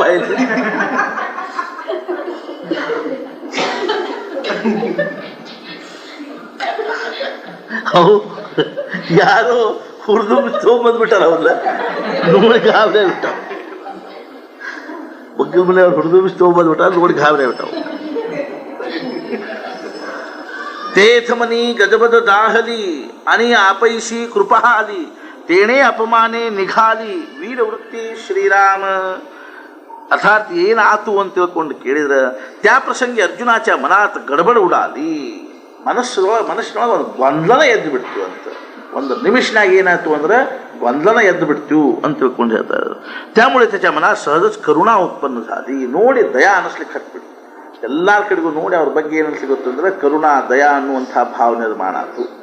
ಅರ್ಥಾತ್ ಏನು ಅಂದರೆ ಸ್ವಾಭಾವಿಕದ ಅಂಥ ಒಂದು ಪರಿಸ್ಥಿತಿ ಒಳಗೆ ಯುದ್ಧ ಮಾಡಲಿಕ್ಕೆ ಯುದ್ಧ ಭವಿಷ್ಯದ ಬಗ್ಗೆ ಅವನ ತಲೆಯಾಗ ಒಂದು ಕಲ್ಪನಾ ಬಂದ್ಬಿಡ್ತು. ಇವರೆಲ್ಲ ನಾಶ ಆಗ್ತಾರಲ್ಪ ಅನ್ನುವಂಥದ್ದೊಂದು ಕಲ್ಪನಾ ಬಂದು ಅವ್ರ ಬಗ್ಗೆ ಕರುಣಾ ಅನ್ನುವಂಥದ್ದು ಉಂಟಾತು. ಆದರೆ ಇದ್ರೊಳಗೆ ಅರ್ಥಾತ್ ಏನದ ಅಂತ ತಿಳ್ಕೊಂಡು ಕೇಳಿದ್ರೆ ನಾಶ ಆಗ್ತಾರ ಅನ್ನುವಂಥದ್ರಿಂದ ಅಷ್ಟ ಕರುಣಾ ನಿರ್ಮಾಣ ಆಗೋದಿಲ್ಲ, ನಮ್ಮವ್ರು ನಾಶ ಆಗ್ತಾರ ಅನ್ನುವಂಥ ಭಾವದಿಂದ ಕರುಣಾ ನಿರ್ಮಾಣ ಆಗ್ತದೆ. ದಯಾ ಕರುಣಾ ಅನ್ನುವಂಥದ್ದು ಏನದ ಅಂತಂದ್ರೆ ನಮ್ಮವರು ಇವರೆಲ್ಲ ನಮ್ಮವರಿದ್ದಾರೆ, ಇವರೆಲ್ಲ ಸಾಯ್ತಾರ ಅನ್ನುವಂಥ ಭಾವಗಳಿಂದ ಕರುಣಾ ನಿರ್ಮಾಣ ಆಗ್ತಾನೆ ಹೊರತು ಬರೇ ಸಾಯ್ತಾರ ಅನ್ನುವಂಥದ್ರಿಂದ ನಿರ್ಮಾಣ ಆಗೋದಿಲ್ಲ. ಅರ್ಥಾತ್ ಯಾರ ವಿಷಯದಲ್ಲಿ ನಮಗೆ ಪ್ರೇಮ ಇರಂಗಿಲ್ಲೋ ಅಷ್ಟೇ ಅಲ್ದದ ನಮಗೆ ಅವ್ರ ವಿಷಯದಲ್ಲಿ ಸಿಟ್ಟು ದ್ವೇಷ ಇರ್ತದನೋ ಅಂಥವ್ರು ಸತ್ರು ಅಂತ ಚಲೋ ಆತ ಹಾಳಾಗಿ ಹೋತಪ್ಲ ಅಂತ ತಿಳ್ಕೊಂಡು ನಾವೇನಂತೀವಿ ಅಂದರೆ ಸಂತೋಷ ಪಡ್ತೀವಿ ಹೊರತು ಅಲ್ಲಿ ದುಃಖ ಪಡುವಂಥ ಪ್ರಶ್ನೆ ಬರಂಗಿಲ್ಲ. ದುಃಖ ಯಾರ ವಿಷಯದೊಳಗೆ ಆಗ್ತದ್ರೆ ಯಾರ ವಿಷಯದಲ್ಲಿ ನಮ್ಮ ಪ್ರೇಮ ಅದನೋ, ಯಾರ ವಿಷಯದಲ್ಲಿ ನಮ್ಮ ಮೋಹದನೋ, ಯಾರ ವಿಷಯದಲ್ಲಿ ಏನದ ಅಂತಂದ್ರೆ ನಮಗೆ ಅಂತಃಕರಣದ ಆತ್ಮೀಯತೆ ಅದನೋ ಅವ್ರ ವಿಷಯದಲ್ಲಿ ಏನಾಗ್ತಂದ್ರೆ ಅವ್ರ ಮೃತ್ಯು ವಿಷಯದಲ್ಲಿ ಅವ್ರ ನಾಶ ಆಗುವ ವಿಷಯದಲ್ಲಿ ನಮಗೆ ಸ್ವಾಭಾವಿಕವಾಗಿ ದಯಾ ಮತ್ತು ಕರುಣಾ ಅನ್ನುವಂಥದ್ದು ಉಂಟಾಗ್ತದೆ. ಆದ್ದರಿಂದ ಏನಾಯ್ತು ಅಂತ ತಿಳ್ಕೊಂಡು त्या अपमानामुळे सहजच करुणा उत्पन्न झाली. ಅರ್ಥಾತ್ ಈಗೊಂದು ಮಾನಸಿಕವಾಗಿರ್ತಕ್ಕಂಥ ದ್ವಂದ್ವವನ್ನು ಜ್ಞಾನೇಶ್ವರ ಮಹಾರಾಜರು ಎಷ್ಟರೇ ಸುಂದರವಾಗಿ ಚಿತ್ರಣ ಮಾಡ್ತಾರ ಅಂತಂದ್ರೆ ಅರ್ಥಾತ್ ಈಗ ಅಂತಃಕರಣದೊಳಗೆ ಏನಾಯ್ತು ಅಂದ್ರೆ ಒಂದು ಭಾವ ಈವರೆಗೂ 13 ವರ್ಷ ಅರ್ಥಾತ್ ಎಂದ ಅವರು ಪಗಡಿ ಆಟದೊಳಗೆ ಸೋತರು ಆವತ್ತಿನಿಂದ ಇವತ್ತಿನ ತನಕನೂ ಅವನ ಅಂತಃಕರಣದೊಳಗೆ ಒಂದು ಭಾವ ಏನಾಗಿತ್ತು ಅಂತಂದ್ರೆ ಸ್ವಾಮಿತ್ವವನ್ನು ಸಾಧಿಸಿಕೊಂಡು ಕೂತ್ಕೊಂಡಿತ್ತು. ಒಂದು ಭಾವನಾ ಆ ಅರ್ಜುನನ ಮೇಲೆ ಸಂಪೂರ್ಣವಾಗಿರ್ತಕ್ಕಂಥ ಸ್ವಾಮಿತ್ವವನ್ನು ಅರ್ಜುನನ ಅಂತಃಕರಣ ಜೊತೆಗೆ ತಾದಾತ್ಮ್ಯತೆಯನ್ನು ಹೊಂದಿರತಕ್ಕಂಥದ್ದು ಅರ್ಜುನನ ಅರ್ಧಾಂಗಿನಿಯಾಗಿರ್ತಕ್ಕಂಥ ಒಂದು ಭಾವ ಇದು. ಅದು ಯಾವುದು ಅಂತಂದ್ರೆ ವೀರವೃತ್ತಿ ಅನ್ನುವಂಥದ್ದು ಏನಾಗಿತ್ತು ಅಂದ್ರೆ ಅರ್ಜುನನ ಪಟ್ಟದ ರಾಣಿ ಅನ್ನುವಂಥ ರೀತಿಯಲ್ಲಿ ಅರ್ಧಾಂಗಿನಿ ಅನ್ನುವಂಥ ಭಾವದಲ್ಲೇ ಅರ್ಥಾತ್ ಧರ್ಮಪತ್ನಿ ಅನ್ನುವಂಥ ಭಾವದೊಳಗೆ ವಾಸ ಮಾಡಿರ್ತಕ್ಕಂಥದ್ದು ಈಗ ಒಮ್ಮೆಲೆ ಏನಾಯ್ತು ಅಂದ್ರೆ ಇನ್ನೊಂದು ಭಾವ ಒಳಗೆ ಪ್ರವೇಶ ಆಯ್ತು, ಇನ್ನೊಂದು ಭಾವನಾ ಅಂತಃಕರಣದೊಳಗೆ ಪ್ರವೇಶ ಆಗ್ತದೆ. ಯಾವುದು ಅಂದ್ರೆ ಕರುಣಾ ಅನ್ನುವಂಥದ್ದು. ಯಾವಾಗ ಇಷ್ಟು ಒಂದೇನು ಅಂದ್ರೆ ಪ್ರೇಮದಿಂದ ಆತ್ಮೀಯತೆಯಿಂದ ಮರ್ಯಾದೆಯಿಂದ ಮಹತ್ವದ ಬುದ್ಧಿಯಿಂದ ಆ ಕರುಣಾಕ್ಕೆ ಯಾವಾಗ ಅಂತಃಕರಣದೊಳಗೆ ಅರ್ಜುನ ಅವಕಾಶ ಕೊಟ್ನು ಆವಾಗ ಏನಾಯ್ತು ಅಂತಂದ್ರೆ ಆ ವೀರ ವೃತ್ತಿ ಅನ್ನುವಂಥದ್ದೇನಿತ್ತು ಅತ್ಯಂತ ಏನು ಅಂತಂದ್ರೆ ಉಚ್ಚ ಕುಲದಲ್ಲಿ ಹುಟ್ಟಿರ್ತಕ್ಕಂಥದ್ದು ಮರ್ಯಾದಸ್ಥವಾಗಿರ್ತಕ್ಕಂಥ ಒಂದು ಭಾವದಲ್ಲಿ ಈವರೆಗೂ ಇರ್ತಕ್ಕಂಥ ಅದಕ್ಕೆ ಅದನ್ನು ಸಹನ ಮಾಡಲಿಕ್ಕಾಗಲ್ಲ. ಅದಕ್ಕೆ ಜ್ಞಾನೇಶ್ವರ ಮಹಾರಾಜರು ಮುಂದಿನ 2-3 ಓವಿಗಳಲ್ಲಿ ಅದಕ್ಕೆ ಎಂಥ ಸುಂದರವಾಗಿರ್ತಕ್ಕಂಥ ಉದಾಹರಣೆಯನ್ನು ಕೊಡ್ತಾರ ಅಂತ ತಿಳ್ಕೊಂಡು ಕೇಳಿದ್ರೆ, ಯಾವ ರೀತಿಯಾಗಿ ಏನು ಅಂದ್ರೆ ಅತ್ಯಂತ ಶ್ರೇಷ್ಠ ಕುಲದಲ್ಲಿ ಹುಟ್ಟಿ ಗೌರವದಿಂದ ಇರ್ತಕ್ಕಂಥ ಹೆಂಡತಿ ಇದ್ಲು ಅಂತಂದ್ರೆ, ಆ ಮನುಷ್ಯ ಇನ್ನೊಂದು ಸ್ತ್ರೀಯರ ವಿಷಯದಲ್ಲಿ ಆಸಕ್ತನಾಗಿ ಅವಳನ್ನು ತನ್ನ ಮನ್ಯಾಗ ತಂದು ಇಟ್ಕೊಂಡ ಅಂತಂದ್ರೆ, ಇವಳಂತಾಳ ಇಲ್ಲಿರೋದ್ರಾಗ ಅರ್ಥ ಇಲ್ಲ, ನಾ ಹೋಗುದು ಚಲೋ ಅಂತ ತಿಳ್ಕೊಂಡು ಹೆಂಗೆ ಹೊಂಡ್ತಾಳೋ ಹೊರಬೀಳ್ತಾಳೋ, ಹಂಗೆ ಅವನ ಅಂತಃಕರಣದೊಳಗಿರ್ತಕ್ಕಂಥ ವೀರ ವೃತ್ತಿ ಏನದ, ಆ ಕರುಣಾ ವೃತ್ತಿಯನ್ನು ನೋಡಿದ ಕೂಡಲೇ ಹೊರಗೆ ಹೋತು ಅಂತ ತಿಳ್ಕೊಂಡು ಹೇಳ್ತಾರೆ. ಆದ್ದರಿಂದ ಅವ್ರು ಏನಂತಾರಂದ್ರೆ, ತೇಥಮನಿ ಗಜವಜ ಜಾಹಲಿ ಅನಿ ಆಪೈಸಿ ಕೃಪಾಲಿ ತೇನೇ अपमाने निघाली वीर वृत्ती श्रीराम. ज्या उच्च कुळातल्या असून त्या प्रसंगी अर्जुनाच्या मनात गडबड झाली, त्या अपमानामुळे अर्जुनाच्या अंगातील वीरवृत्ती निघून गेली. ಆ ಕರುಣಾ ರಸ ಅನ್ನುವಂಥ, ಕರುಣಾ ಅನ್ನುವಂಥ ಭಾವ, ದಯಾ ಅನ್ನುವಂಥ ಭಾವ ಅಂತಃಕರಣದೊಳಗೆ ಪ್ರವೇಶ ಮಾಡಿದ ಕೂಡಲೇ ಒಮ್ಮೆಲೆ ವೀರವೃತ್ತಿ ಅನ್ನುವಂಥದ್ದು ಏನಾಯ್ತು ಅಂದ್ರೆ, ಇನ್ನು ನಾನು ಇಲ್ಲಿರುವುದ್ರಾಗ ಶೋಭಾ ಇಲ್ಲ ಅಂತ ತಿಳ್ಕೊಂಡು ಒಮ್ಮೆಲೆ ಏನಾಯ್ತು ಅಂದ್ರೆ ಅಲ್ಲಿಂದ ಹೊರಗೆ ಹೋತು ಅನ್ನುವಂಥದ್ದನ್ನು ಜ್ಞಾನೇಶ್ವರ ಮಹಾರಾಜರು 2-3 ಓವಿಗಳಲ್ಲೇ ಸುಂದರವಾಗಿ ವರ್ಣನೆ ಮಾಡ್ತಾರೆ. ಮುಂದೆ ಅದನ್ನು ನೋಡು. ಜಾನಕಿ ಜೀವನ ಸ್ಮರಣ ಜಯ ಜಯ ರಾಮ. ಏವ ಮುಕ್ತೋ ಹೃಷಿಕೇಶೋ ಗುಡಾಕೇಶೇನ ಭಾರತ ಸೇನಯೋರುಭಯೋರ್मध्ये ಸ್ಥಾಪಯಿತ್ವಾ ರಥೋತ್ತಮಂ ಭೀಷ್ಮದ್ರೋಣ ಪ್ರಮುಖತಃ ಸರ್ವೇಷಾಂಚ ಮಹೀಕ್ಷಿತಾಂ ಉವಾಚ ಪಾರ್ಥ ಪಶ್ಯೈತಾನ್ ಸಮವೇತಾನ್ ಕುರುನಿತಿ ತತ್ರ ಪಶ್ಯ ಸ್ಥಿತಾನ್ ಪಾರ್ಥಃ पितॄनथ पितामहान् आचार्यान् मातुलान् भ्रातॄन् पुत्रान् पौत्रान् सखींस्तथा शुशुरान् सुहृदश्चैव सेनयोरुभयोरपि तान् समीक्ष्य कौन्तेय सर्वान् बन्धून् अवस्थितान् कृपया परया विष्टो विषीदन्निदमब्रवीत्. संजय म्हणाला, हे भरतकुलोत्पन्न धृतराष्ट्रा, अर्जुनाने असे म्हणता श्रीकृष्ण दोन्ही सैन्यात मध्यभागी श्रेष्ठ रथ थांबवून भीष्म, द्रोण आणि इतर सर्व राजे यांच्या समोर म्हणाला, हे पार्था, जमलेल्या या कौरवांना पहा. त्या ठिकाणी जमलेली वडील, माणसे, आजे, गुरु, मामा, बंधू, पुत्र, नातू तसेच जीवलग, मित्र, सासरे, स्नेही इत्यादी सर्वांना दोन्ही सैन्यामध्ये अर्जुनाने पाहिले. ते जमलेले आपले बांधवच आहेत असे पाहून तो कुंती पुत्र अत्यंत करुणेने व्याकुळ झाला आणि कष्टी होत साता असे म्हणाला. ನಿಜವಾಗಿಯೂ ಅರ್ಜುನ ಕರ್ತವ್ಯವನ್ನು ನಿರ್ವಹಿಸಬೇಕು ಅಂತ ತಿಳ್ಕೊಂಡನೇ ಯುದ್ಧದ ಒಂದು ಕ್ಷೇತ್ರದಲ್ಲಿ ಬಂದು ನಿಂತುಕೊಂಡಿದ್ದ. ಕರ್ತವ್ಯದ ಪ್ರಜ್ಞಾ ಇಟ್ಟುಕೊಂಡನೇ ಬಂದು ನಿಂತುಕೊಂಡಿದ್ದ. ಆದರೆ ಮನುಷ್ಯ ಜೀವನದಲ್ಲಿ ಕರ್ತವ್ಯದ ಪ್ರಜ್ಞಾ ಅನ್ನುವಂಥದ್ದಾಗಲಿ ಅಥವಾ ಕರ್ತವ್ಯದ ಭಾವನಾ ಅನ್ನುವಂಥದ್ದು ಯಾವ ಭೂಮಿಕೆಯನ್ನು ಅವಲಂಬಿಸಿಕೊಂಡಿರ್ತದನೋ ಅದಕ್ಕನುಸಾರವಾಗಿ ಆ ಕರ್ತವ್ಯದ ಭಾವನಾ ಅನ್ನುವಂಥದ್ದು ಇರ್ತದೆ. ಅವಾಗ ಅದ ಯೋಗ್ಯ ಅನ್ನಿಸ್ತಿರ್ತದೆ. ಯಾವಾಗ ಯಾವ ಒಂದು ಭೂಮಿಕಾಕ್ಕನುಸಾರವಾಗಿರ್ತಕ್ಕಂಥ ಕರ್ತವ್ಯ ಇರ್ತದನೋ ಅದಕ್ಕೆ ಆವಾಗ ಅದ ಯೋಗ್ಯ ಅನ್ನಿಸ್ತಿರ್ತದೆ. ಹಾಗಾಗಿ ಈ ಒಂದು ಕರ್ತವ್ಯದ ಭಾವನಾ ಅನ್ನುವಂಥದ್ದು ಎದನ್ನು ಅನುಸರಿಸಿಕೊಂಡಿರ್ತದ ಅಂತಂದ್ರೆ ನಮ್ಮ ದೃಷ್ಟಿಯನ್ನು ಅನುಸರಿಸಿಕೊಂಡಿರ್ತದೆ.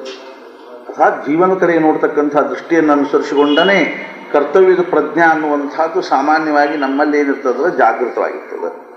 ಯಾವ ದೃಷ್ಟಿಯನ್ನು ಅನುಸರಿಸಿಕೊಂಡಿರ್ತದೆ ಅಂದರೆ ನಾವು ಯಾವ ದೃಷ್ಟಿಯಿಂದ ಜಗತ್ತನ್ನು ನೋಡ್ತೀವೋ ಆ ದೃಷ್ಟಿಯನ್ನು ಅನುಸರಿಸಿಕೊಂಡಿರ್ತದೆ. ಆದ್ದರಿಂದನೇ ಕೃಷ್ಣ ಅತ್ಯಂತ ಸೂಕ್ಷ್ಮವಾಗಿ ಏನು ಹೇಳಿದ ಅಂತಂದ್ರೆ, ಹೇ ಪಾರ್ಥ, ಅರ್ಜುನ ನೋಡಿಲ್ಲೇ ಅಂತ ಹೇಳಿದ. ನೋಡು, ಈ ಕೌರವಾದಿಗಳನ್ನೆಲ್ಲರನ್ನೂ ನೀ ನೋಡು. ಯಾರ ಜೊತೆ ನೀನು ಯುದ್ಧ ಮಾಡಬೇಕು ಅಂತ ತಿಳ್ಕೊಂಡು ಸನ್ನದ್ಧನಾಗಿ ಬಂದು ನಿಂತಿದೆಯೋ ಅವನ್ನೆಲ್ಲ ಒಂದ್ಸಲ ನೋಡು ಅಂತನ್ನುವಂಥ ಶಬ್ದದೊಳಗೆ, ನೋಡಿದ ಅನ್ನುವಂಥ ಶಬ್ದದೊಳಗೆ ಏನಂದ್ರೆ ಅತ್ಯಂತ ಮಹತ್ವದ. ನೋಡು ಅನ್ನುವಂಥ ಶಬ್ದವನ್ನು ಹೇಳುವಾಗಲೂ ಸಹಿತ ಭಗವಂತ ಏನು ಹೇಳ್ತಾ ಇದ್ದಾನೆ ಅಂತಂದ್ರೆ, ನಿನಗೆ ಯಾವ ದೃಷ್ಟಿಯಿಂದ ನೀನು ನೋಡ್ಲಿಕ್ಕೆ ಬರ್ತದನೋ ಆ ದೃಷ್ಟಿಯಿಂದ ನೀನು ನೋಡು.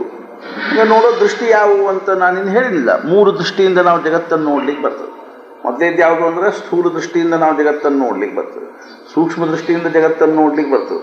ಆಮೇಲೆ 3ನೇದು ಯಾವುದು ಅಂದರೆ ತತ್ವದೃಷ್ಟಿಯಿಂದ ಜಗತ್ತನ್ನು ನೋಡ್ಲಿಕ್ಕೆ ಬರ್ತದೆ. ಸ್ಥೂಲ ದೃಷ್ಟಿಯಿಂದ ನಾವು ಜಗತ್ತನ್ನು ನೋಡೋದು ಅನ್ನುವಂಥದ್ದು ಏನದನೋ, ನಮ್ಮ ಇಂದ್ರಿಯಗಳ ಮೂಲಕವಾಗಿ ನಮಗೆ ಜಗತ್ತು ಯಾವ ಭಾವದಲ್ಲಿ ಅನುಭವಕ್ಕೆ ಬರ್ತದನೋ ಆ ಭಾವದಲ್ಲಿ ನೋಡೋದಕ್ಕೆ ನಾವೇನಂತೀವಿ ಅಂದರೆ ಸ್ಥೂಲ ದೃಷ್ಟಿ ಅಂತ ತಿಳ್ಕೊಂಡು ಹೇಳ್ತೀವಿ. ಅರ್ಥಾತ್ ಏನು ಅಂತಂದ್ರೆ ಪದಾರ್ಥಗಳನ್ನು ಪದಾರ್ಥಗಳ ರೂಪದಲ್ಲಿ ನೋಡೋದು. ಮತ್ತು ಸೂಕ್ಷ್ಮ ದೃಷ್ಟಿ ಅಂತಂದ್ರೆ ಆ ಪದಾರ್ಥಗಳ ಮಹತ್ವವನ್ನು ತಿಳ್ಕೊಂಡು ನೋಡ್ತಕ್ಕಂಥದ್ದಕ್ಕೆ ಏನಂತಾರೆ ಅಂದ್ರೆ ಸೂಕ್ಷ್ಮ ದೃಷ್ಟಿ. ಮಹತ್ವ ಆಗಲಿ, ವೈಶಿಷ್ಟ್ಯ ಆಗಲಿ, ಅದು ಇರ್ತಕ್ಕಂಥ ಸೂಕ್ಷ್ಮ ತತ್ವ ಆಗಲಿ, ಅಥವಾ ಅದರೊಳಗಿರ್ತಕ್ಕಂಥದ್ದು ಏನು ಅಂತಂದ್ರೆ ಸಂಬಂಧ ಆಗಲಿ ಅನ್ನುವಂಥದ್ದನ್ನು ನೋಡಿ ಅನ್ನುವಂಥದ್ದನ್ನು ತಿಳ್ಕೊಂಡು ನೋಡ್ತಕ್ಕಂಥದ್ದಕ್ಕೆ ಸೂಕ್ಷ್ಮ ದೃಷ್ಟಿ, ಜ್ಞಾನ ದೃಷ್ಟಿ, ಅರ್ಥಾತ್ ಅದಕ್ಕೆ ಏನಂತಂದ್ರೆ ವೈಜ್ಞಾನಿಕ ದೃಷ್ಟಿ ಅಂತ ತಿಳ್ಕೊಂಡು ಹೇಳ್ತಾರೆ. ಪದಾರ್ಥಗಳನ್ನು ವಿಭಾಜನೆ ಮಾಡಿ ಪದಾರ್ಥಗಳ ಸೂಕ್ಷ್ಮವಾಗಿರ್ತಕ್ಕಂಥ ತತ್ವಗಳನ್ನು ತಿಳ್ಕೊಂಡು ನೋಡ್ತಕ್ಕಂಥದ್ದು. ಮನುಷ್ಯ ಅಂತ ನೋಡೋದೇನದನೋ ಸ್ಥೂಲ ದೃಷ್ಟಿ. ಕಾಕ ಮಾಮ ಅಣ್ಣ ತಮ್ಮ ಅನ್ನುವಂಥ ಭಾವದಿಂದ ನೋಡುವಂಥದ್ದೇನದನೋ ಅದಕ್ಕಿಂತಲೂ ಸೂಕ್ಷ್ಮವಾಗಿರ್ತಕ್ಕಂಥ ದೃಷ್ಟಿ. ಅರ್ಥಾತ್ ಆ ವ್ಯಕ್ತಿಗಳಲ್ಲಿ ಸೂಕ್ಷ್ಮವಾಗಿರ್ತಕ್ಕಂಥ ಒಂದು ಭಾವವನ್ನು ತಿಳ್ಕೊಂಡು ಹೊಂದಿ ಅದ್ರ ಜೊತೆ ನಮ್ಮ ಸಂಬಂಧವನ್ನು ಹಚ್ಚಿಕೊಂಡು ಆ ವ್ಯಕ್ತಿಯ ಒಂದು ವಿಶೇಷತೆಯನ್ನು ನಾವೇನು ಮಾಡೋದು ಅಂದ್ರೆ ಪರಿಗಣಿಸೋದಕ್ಕೆ ಏನಂತ ಹೇಳಿದ್ರೆ ಸೂಕ್ಷ್ಮ ದೃಷ್ಟಿ ಅಂತ ತಿಳ್ಕೊಂಡು ಹೆಸರು. ಅರ್ಥಾತ್ ಏನು ಅಂದರೆ ಇದು ಅವ್ಯಕ್ತವಾಗಿರ್ತಕ್ಕಂಥ ದೃಷ್ಟಿ. ಇದೇನಿಲ್ಲ ಅಂದ್ರೆ ಆ ವ್ಯಕ್ತಿ ಮೇಲೆ ಅದು ಕಾಣಿಸೋದಿಲ್ಲ. ಆ ವ್ಯಕ್ತಿ ನಮ್ಮ ಮಾಮ ಇದ್ದಾನೆ ಕಾಕ ಇದ್ದಾನೆ ಅನ್ನುವಂಥದ್ದು ಏನಾಗುವುದು ಅಂದರೆ ಹೊರಗಿನಿಂದ ಕಾಣಿಸುವಂಥದ್ದಲ್ಲ, ಅಸೂಕ್ಷ್ಮವಾಗಿರ್ತಕ್ಕಂಥದ್ದು, ವ್ಯಕ್ತಿತ್ವದಲ್ಲಿರ್ತಕ್ಕಂಥದ್ದು. ಆ ವ್ಯಕ್ತಿತ್ವದಲ್ಲಿರ್ತಕ್ಕಂಥ ದೃಷ್ಟಿ ಅನ್ನುವಂಥದ್ದು ಏನಂದ್ರೆ ಸೂಕ್ಷ್ಮ ದೃಷ್ಟಿ ಆಗಿದ್ರು ಸಹಿತ ಇದೂ ಸಹಿತ ಏನದಂದ್ರೆ ಗೌಣ ಅಂತ ತಿಳ್ಕೊಂಡು ಹೇಳ್ತಾರೆ. ಇದೂ ಸಹಿತ ನಿಜವಾಗಿ ಏನಲ್ಲ ಅಂದ್ರೆ ಯಥಾರ್ಥವಾಗಿರ್ತಕ್ಕಂಥ ದೃಷ್ಟಿ ಅಲ್ಲ. ಅಷ್ಟ ಅಲ್ಲನ ಈ ಪ್ರಕಾರವಾಗಿರ್ತಕ್ಕಂಥ ದೃಷ್ಟಿ ಏನದನು ಇದು ಮತ್ತಿಷ್ಟು ಏನು ಮಾಡ್ತದೆ ಅಂದ್ರೆ ನಮಗೆ ನಿಜವಾಗಿರ್ತಕ್ಕಂಥ ಕರ್ತವ್ಯದಿಂದ ಚ್ಯುತಗೊಳಿಸ್ತಕ್ಕಂಥದ್ದು. ನಿಜವಾಗಿರ್ತಕ್ಕಂಥ ಯಥಾರ್ಥವಾಗಿರ್ತಕ್ಕಂಥ ದೃಷ್ಟಿಯಿಂದ ನೋಡಿದಾಗ ಏನೊಂದು ಕರ್ತವ್ಯದ ಭಾವ ನಿರ್ಮಾಣ ಆಗ್ತದನೋ ಆ ಕರ್ತವ್ಯದಿಂದಲೂ ವಂಚಿತಗೊಳಿಸ್ತಕ್ಕಂಥ ದೃಷ್ಟಿ ಇದು. ಆದ್ದರಿಂದ ಈ ದೃಷ್ಟಿ ಯಾವ ಭಾವದಿಂದ ಕೂಡ್ಕೊಂಡಿರ್ತದೆ ಅಂದ್ರೆ ಮಮತ್ವ ಭಾವನಾದಿಂದ ಕೂಡ್ಕೊಂಡಿರ್ತಕ್ಕಂಥದ್ದು. ಇದು ಎಷ್ಟು ಸಂಕುಚಿತ ಆಗ್ತದನೋ ಅಷ್ಟು ದುಃಖಕ್ಕೆ ಕಾರಣ ಆಗ್ತದೆ. ಈ ದೃಷ್ಟಿನೂ ಸಹಿತ ಎಷ್ಟು ಸಂಕುಚಿತವಾಗಿರ್ತಕ್ಕಂಥದ್ದು ಆಗ್ತದನೋ ಅಷ್ಟು ದುಃಖಕ್ಕೆ ಕಾರಣ ಆಗ್ತದೆ. ಆದ್ದರಿಂದ ಈ ದೃಷ್ಟಿಯೊಳಗಿರ್ತಕ್ಕಂಥ ದೋಷ ಏನದ ಅಂತಂದ್ರೆ ಈ ಒಂದು ದೃಷ್ಟಿಯಲ್ಲೇ ಅಂದ್ರೆ ಸಂಬಂಧವನ್ನು ಹಚ್ಚಿಕೊಂಡು ನಾವು ವಿಚಾರ ಮಾಡ್ತಕ್ಕಂಥ ದೃಷ್ಟಿಯೊಳಗೆ ಏನೊಂದು ಮುಖ್ಯವಾಗಿರ್ತಕ್ಕಂಥ ದೋಷದ ಅಂತಂದ್ರೆ ನಾನು ಅನ್ನುವಂಥದ್ದೇನದನು ಈ ದೇಹದಲ್ಲಿ ಆತ್ಮ ಕೇಂದ್ರಿತವಾಗಿರ್ತಕ್ಕಂಥದ್ದಾಗಿ ಆ ನಾನುದ್ರ ಜೊತೆಗೆ ಸಂಬಂಧವನ್ನು ಹೊಂದಿರತಕ್ಕಂಥ ಒಂದೇನು ಅಹಂಗಳಿರ್ತಾವನು ಅವುಗಳ ಜೊತೆಗೆ ಒಂದೇನು ಅಂದ್ರೆ ಮಮತ್ವದ ಭಾವನೆಯನ್ನು ಹೊಂದಿ ನಾವೇನಾಗ್ತೀವಿ ಅಂದ್ರೆ ನಮ್ಮ ನಾನುತನವನ್ನು ನಾವು ಏನು ಮಾಡ್ತೀವಿ ಅಂದ್ರೆ ಸಂಕುಚಿತಗೊಳಿಸ್ಕೊಳ್ತೀವಿ. ಆದ್ದರಿಂದ ನಮಗೆ ಏನಾಗ್ತದ ಅಂತಂದ್ರೆ ಆ ನಾನುತನಕ್ಕೆ ಸಂಬಂಧಪಟ್ಟಿರ್ತಕ್ಕಂಥ ಏನೊಂದು ವ್ಯಕ್ತಿತ್ವಗಳವನು ಆ ವ್ಯಕ್ತಿತ್ವಗಳ ಜೊತೆಗೆ ರಾಗದ್ವೇಷ ಆಗಲಿ ಅಥವಾ ಸಂಯೋಗ ವಿಯೋಗಗಳಲ್ಲಿ ಏನಾಗ್ತದಂದ್ರೆ ಸುಖ ಮತ್ತು ದುಃಖ ಅನ್ನುವಂಥದ್ದು ನಿರ್ಮಾಣ ಆಗ್ತದೆ. ಅವುಗಳ ವಿಷಯದಲ್ಲಿ ನಮ್ಮ ಮನುಷ್ಯನಾಗ ಏನಾಗ್ತದಂದ್ರೆ ಸುಖ ದುಃಖ ಅನ್ನುವಂಥದ್ದು ನಿರ್ಮಾಣ ಆಗ್ತದೆ. ಆದ್ದರಿಂದ ಅರ್ಥಾತ್ ಏನು ಅಂದ್ರೆ ಈ ಪ್ರಕಾರವಾಗಿ ನಾವೇನು ಮಾಡ್ತೀವಿ ದೇಹದೊಳಗನ ಈ ದೇಹ ಭಾವನೆಯನ್ನು ಹೊಂದಿರತಕ್ಕಂಥ ದೇಹವೇ ನಾನು ಅನ್ನುವಂಥ ಭಾವನೆಯನ್ನು ಹೊಂದಿ ಯಾರ್ಯಾರ ಜೊತೆಗೆ ಈ ದೇಹದ ಸಂಬಂಧವನ್ನು ನಾವು ಕಲ್ಪನಾ ಮಾಡ್ಕೋತೀವೋ ಅವರೆಲ್ಲರ ವಿಷಯಗಳಲ್ಲೂ ನಾವೇನು ಮಾಡ್ತೀವಿ ಅಂದರೆ ನಮ್ಮವರು ಅನ್ನುವಂಥ ಭಾವನೆಯ ಜೊತೆಗೆ ನಮ್ಮ ದೇಹಕ್ಕೆ ಪ್ರತಿಕೂಲವಾಗ್ತಕ್ಕಂಥವ್ರ ವಿಷಯದಲ್ಲೇ ಅವರೇನು ಅಂದರೆ ಬೇರೆಯವರು ಅನ್ನುವಂಥದ್ದಷ್ಟ ಅಲ್ಲ, ಅವರು ನಮ್ಮ ಶತ್ರುಗಳು ಅನ್ನುವಂಥ ಭಾವವನ್ನು ಹೊಂದಿರತಕ್ಕಂಥವರಾಗಿ ಅದರ ಜೊತೆಗೆ ಏನೊಂದು ರಾಗದ್ವೇಷ ನಿರ್ಮಾಣ ಆಗ್ತದನೋ ಅದಕ್ಕನುಸಾರವಾಗಿ ನಾವು ಸುಖ ದುಃಖವನ್ನು ಕಲ್ಪನಾ ಮಾಡ್ಕೋತೀವಿ, ಸುಖ ದುಃಖವನ್ನು ಅನುಭವಿಸ್ತಾ ಇರ್ತೀವಿ. ರಾಗದ್ವೇಷ ನಿರ್ಮಾಣ ಆಗುವುದು ಅರ್ಥಾತ್ ನಮ್ಮವರು ಅಥವಾ ನಮಗೆ ಬೇಕಾದವರು ಮತ್ತು ಬೇಡಾದವರು ಅನ್ನುವಂಥ ಕಲ್ಪನಾದೊಳಗಿಂದ ರಾಗದ್ವೇಷ ನಿರ್ಮಾಣ ಆಗ್ತದೆ. ಆ ರಾಗದ್ವೇಷ ಎದಕ್ಕೆ ಕಾರಣ ಆಗ್ತದಂದ್ರೆ ಸುಖ ದುಃಖಕ್ಕೆ ಕಾರಣ ಆಗ್ತದೆ. ಇದಕ್ಕೆ ಎಂಥ ಒಂದು ದೃಷ್ಟಿ ಅಂತಂದ್ರೆ ಸಂಕುಚಿತವಾಗಿರ್ತಕ್ಕಂಥ ದೃಷ್ಟಿ, ಸಮಗ್ರ ದೃಷ್ಟಿ ಅಲ್ಲಿ. ಅರ್ಥಾತ್ ಹೆಂಗದ ಅಂತ ತಿಳ್ಕೊಂಡು ಕೇಳಿದ್ರೆ ಇದ್ರ ಹಿಂದೊಂದು ಸ್ವಲ್ಪ ಏನದ ಅಂತಂದ್ರೆ ತತ್ವಜ್ಞಾನದ.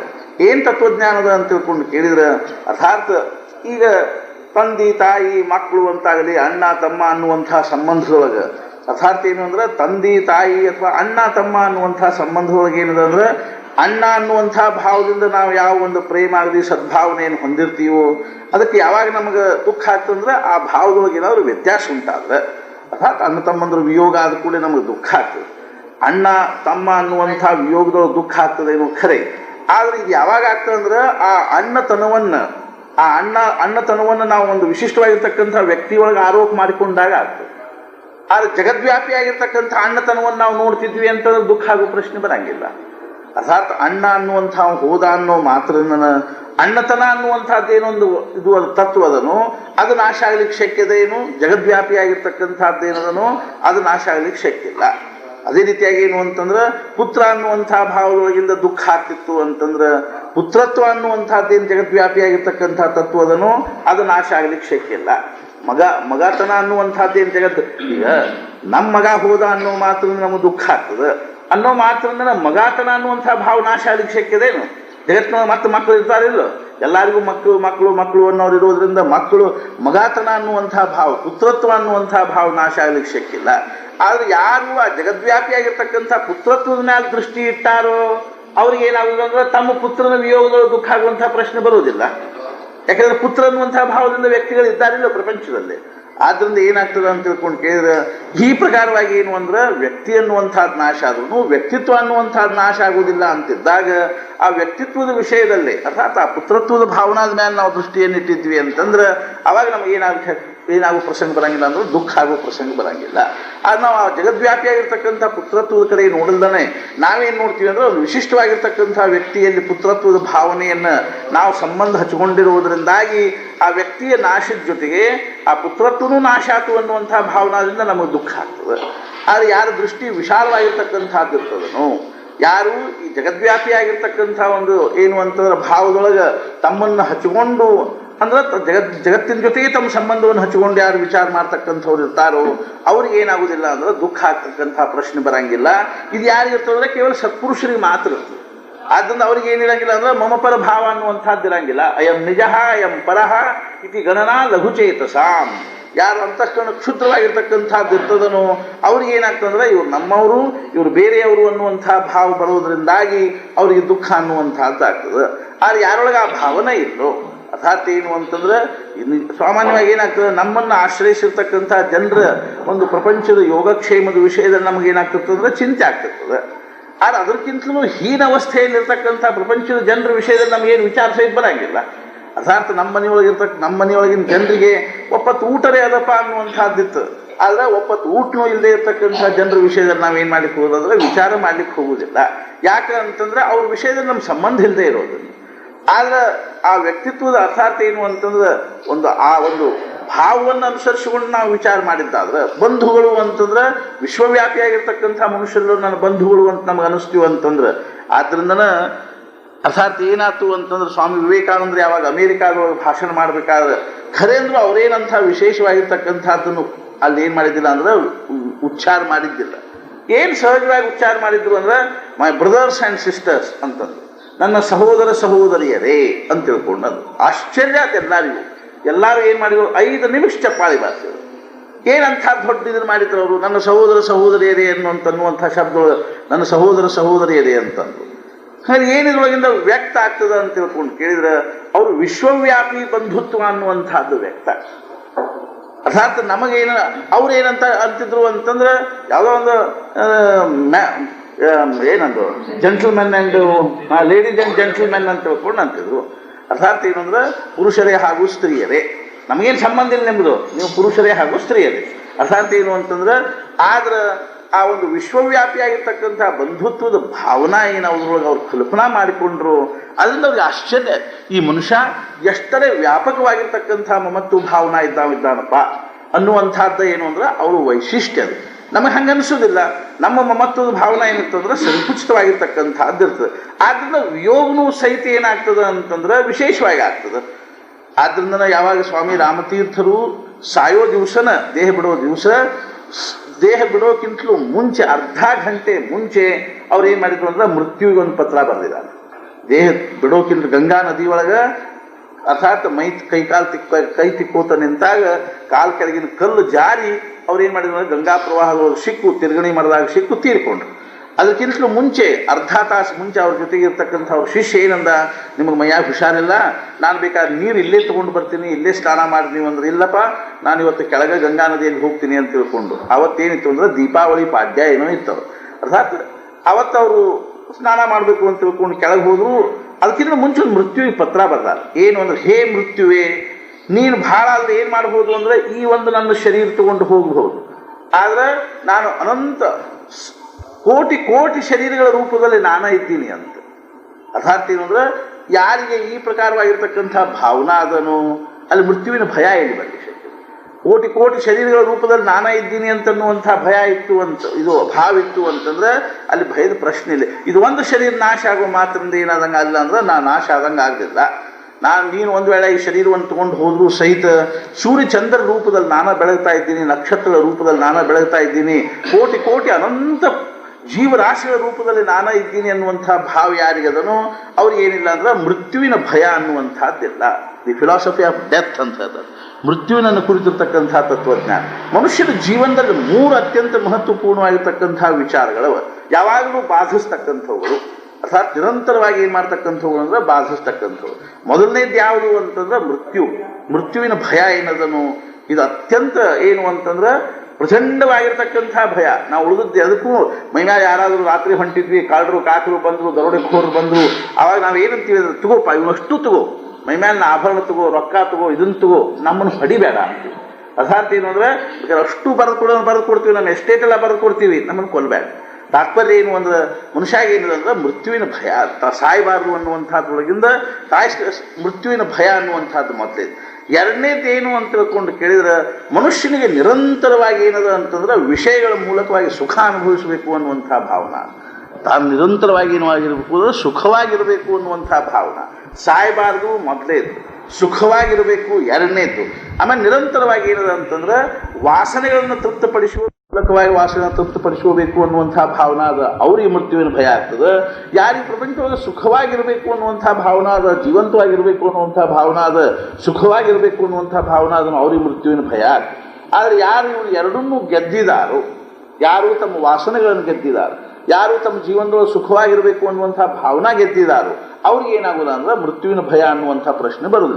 ಅದನ್ನು ಸ್ವಾಮಿ ರಾಮತೀರ್ಥರು ಏನಂದ್ರು ಅಂತಂದ್ರೆ ಮೃತ್ಯುವಿಗೆ ಪತ್ರ ಬರೆದ್ರು, ಹೇ ಮೃತ್ಯುವೇ, ಇದೊಂದು ಶರೀರವನ್ನು ನೀನು ಬೇಕಾದ್ರೆ ಏನು ಮಾಡು ಅಂದ್ರೆ ತಗೊಂಡು ಹೋಗು, ಆದ್ರೆ ನನಗೆ ಅದರಿಂದ ಏನಾಗೋದಿಲ್ಲ ಅಂದ್ರೆ ನನ್ನೊಳಗೆ ಏನೂ ವ್ಯತ್ಯಾಸ ಆಗೋದಿಲ್ಲ ಅಂತ ಹೇಳಿ.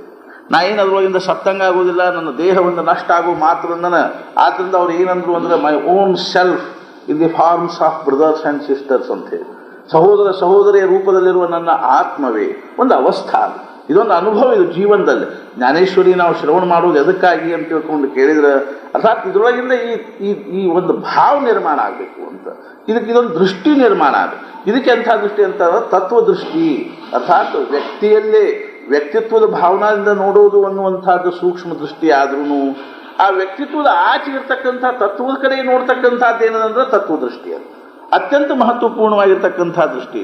ಆದ್ದರಿಂದ ಯಾರ ದೃಷ್ಟಿ ಅನ್ನುವಂಥದ್ದು ಅಥವಾ ಯಾರ ನಿಷ್ಠಾ ಅನ್ನುವಂಥದ್ದು ಏನದಂದ್ರು ಆ ತತ್ವದ ಮೇಲೆ ಯಾರ ದೃಷ್ಟಿ ಏನಾಗಿದೆ ಅಂದ್ರೆ ಸ್ಥಿರ ಆಗಿದನು, ಅರ್ಥಾತ್ ಏನು ಅಂತಂದ್ರೆ ಆ ತತ್ವದ ವಿಷಯದಲ್ಲಿ ಯಾರು ನಿಷ್ಠಾ ಅನ್ನುವಂಥದ್ದು ದೃಢ ಆಗಿದನು ಅವ್ರಿಗೆ ಪ್ರಪಂಚದೊಳಗೆ ಎದೆದ್ರದ್ದು ವಿಯೋಗದ ಪ್ರಶ್ನೆ ಬರಂಗಿಲ್ಲ, ವಿನಾಶದ ಪ್ರಶ್ನೆ ಬರಂಗಿಲ್ಲ.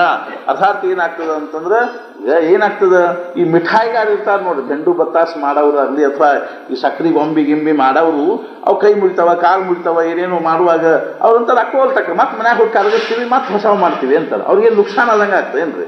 ಅರ್ಥಾತ್ ಏನಾಗುದು ಅಂದ್ರೆ ನುಕ್ಸಾನ ಆದಂಗೆ ಆಗುದಿಲ್ಲ. ಮತ್ತೆ ಅವ್ನು ಕರಗಿಸಿ ಮತ್ತೆ ಅವನೇನ ಹಚ್ಚಿ ಹಾಕಿದ್ರು ಅಂತಂದ್ರೆ ಮತ್ತೆ ಹೊಸ ಗೊಂಬೆ ಆಗ್ತಾವ. ಹಂಗೆ ಏನದಂದ್ರೆ ಒಂದಿಷ್ಟು ದೇಹ ಹೋಗಲ್ವಕ್ಕ ಅಂತಾನೆ ಭಗವಂತ. ಏನಂತಾನಂದ್ರೆ ಆದ್ರಿಂದ ಏನದ ಅಂತಂದ್ರೆ ಒಂದ್ ಕಡೆ ಹೇಳಿದಾರೆ, ನೀವು ಯಾರ ದೃಷ್ಟಿಯಿಂದ ಜಗತ್ತನ್ನು ನೋಡ್ಲಿಕ್ಕೆ ಬರಬೇಕು ಅಂತಂದ್ರೆ you look the world from the view of God, eyes of god.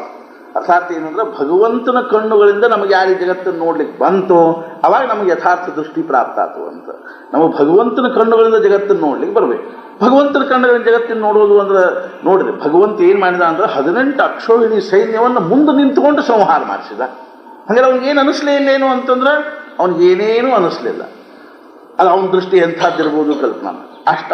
ಆಮೇಲೆ ಮುಂದೊಂದು ಸ್ವಲ್ಪ ದಿವಸದಾಗನ 6-8 ವರ್ಷದೊಳಗನ ಏನು ಮಾಡಿದ ಅಂದ್ರೆ 6-8 ವರ್ಷದೊಳಗೆ ಅಸಂಖ್ಯ ಯಾದವನ್ನು ಸಂಹಾರ ಮಾಡಿಸಿದ. ಎಲ್ಲರೂ ಸಂಹಾರ ಆದರೂ ತಾನೂ ಸಹಿತ ಒಂದು ಕಡೆ ಸ್ವಸ್ಥ ಶಾಂತವಾಗಿ ಕೂತ್ಕೊಂಡು ಒಬ್ಬ ಏನು ಅಂತಾರೆ, ಒಬ್ಬನ ಬಾಣವನ್ನು ಅಂಗಾಲಿಗೆ ಬಾಣ ಹೊಡಿಸಿಕೊಂಡು ಅವನ ಸಂಕಲ್ಪದು ಅದೇ ಅರ್ಥಾತ್ ಏನಂದ್ರೆ ತಾನೂ ದೇಹವನ್ನು ಬಿಟ್ಟ ಯಾದವ್ರನ್ನ ಕೋಟಿಗಟ್ಟಲೆ ಯಾದವ್ರನ್ನ ಸಂಹಾರ ಮಾಡಿಸಿದ. ಹಾಗಾಗಿ ಏನಿರಬಹುದಪ್ಪ ಅವನು ಅಂತ ತಿಳ್ಕೊಂಡು ಕೇಳಿದ. ಅವನ ದೃಷ್ಟಿಯೊಳಗೆ ಏನೇನೂ ವ್ಯತ್ಯಾಸ ಆಗಲಿಲ್ಲ. ಅವನ ದೃಷ್ಟಿಯೊಳಗೆ ಏನಾಗಲಿಲ್ಲ ಅಂದ್ರೆ ಯಾವುದೇ ಪ್ರಕಾರವಾಗಿರ್ತಕ್ಕಂಥ ವ್ಯತ್ಯಾಸ ಆಗಲಿಲ್ಲ. ಇದು ಪ್ರಪಂಚದ ಇದು ಅರ್ಥಾತ್ ಹೆಂಗದ ಅಂತ ತಿಳ್ಕೊಂಡು ಕೇಳಿದ್ರೆ ಶಂಕರಾಚಾರ್ಯ ಹೇಳಿದರು, ಒಬ್ಬ ಏನದ ಅಂದ್ರೆ ಕೈಕಾಲು ಗಟ್ಟಿ ಮಡಿಸಿಕೊಂಡು ಕೂತ್ಕೊಂಡಾನ ಅನ್ನೋದ್ರಿಂದ ಅವನೊಳಗೆ ಏನು ವ್ಯತ್ಯಾಸ ಆಯ್ತು, ಅದ ಮನುಷ್ಯ ಕೈಕಾಲು ಉದ್ದ ಚಾಚಿಕೊಂಡು ಮಲ್ಕೊಂಡ ಅಂತಂದ್ರೆ ಅವನೊಳಗೆ ಏನು ವ್ಯತ್ಯಾಸ. ಕೈಕಾಲು ಉದ್ದ ಚಾಚೋದ್ರಿಂದ ಆ ವ್ಯಕ್ತಿ ದೊಡ್ಡವನ ಗತೆ ಕಾಣಿಸ್ಬೋದು, ವಿಶಾಲ ಆದವ್ರ ಗತೆ ಕಾಣಿಸ್ಬೋದು. ಅದೇ ರೀತಿ ಕೈಕಾಲೆಲ್ಲ ಗೂಡುಗಾಲ ಹಾಕ್ಕೊಂಡು ಕೂತ ಅಂತ ಸಂಕುಚಿತ ಆದವ್ರ ಗತೆ ಕಾಣಿಸ್ಬೋದು. ಅನ್ನೋದ್ರೊಳಗಿಂದ ವ್ಯಕ್ತಿ ಅಂತೂ ಆ ವ್ಯಕ್ತಿಯೊಳಗೆ ಹೆಂಗೆ ವ್ಯತ್ಯಾಸ ಆಗುವುದಿಲ್ಲೋ ಹಂಗೆ ಏನದ ಅಂದ್ರೆ ವ್ಯಕ್ತವಾಗಿರ್ತಕ್ಕಂಥ ತತ್ವ ಅನ್ನುವಂಥದ್ದು ನಾಶ ಆದವ್ರ ಗತೆ ಕಂಡ್ರೂ ಸಹಿತ ಅವ್ಯಕ್ತವಾಗಿರ್ತಕ್ಕಂಥ ತತ್ವ ಏನದಂದ್ರೆ ನಾಶರಹಿತವಾಗಿರೋದ್ರಿಂದ ಅವ್ಯಕ್ತಾದೀನಿ ಭೂತಾನಿ ವ್ಯಕ್ತ ಮಧ್ಯಾನಿ ಭಾರತ ಅವ್ಯಕ್ತ ನಿಧನಾನ್ಯೇವ ತತ್ರ ಕಾಪರಿದೇವನ.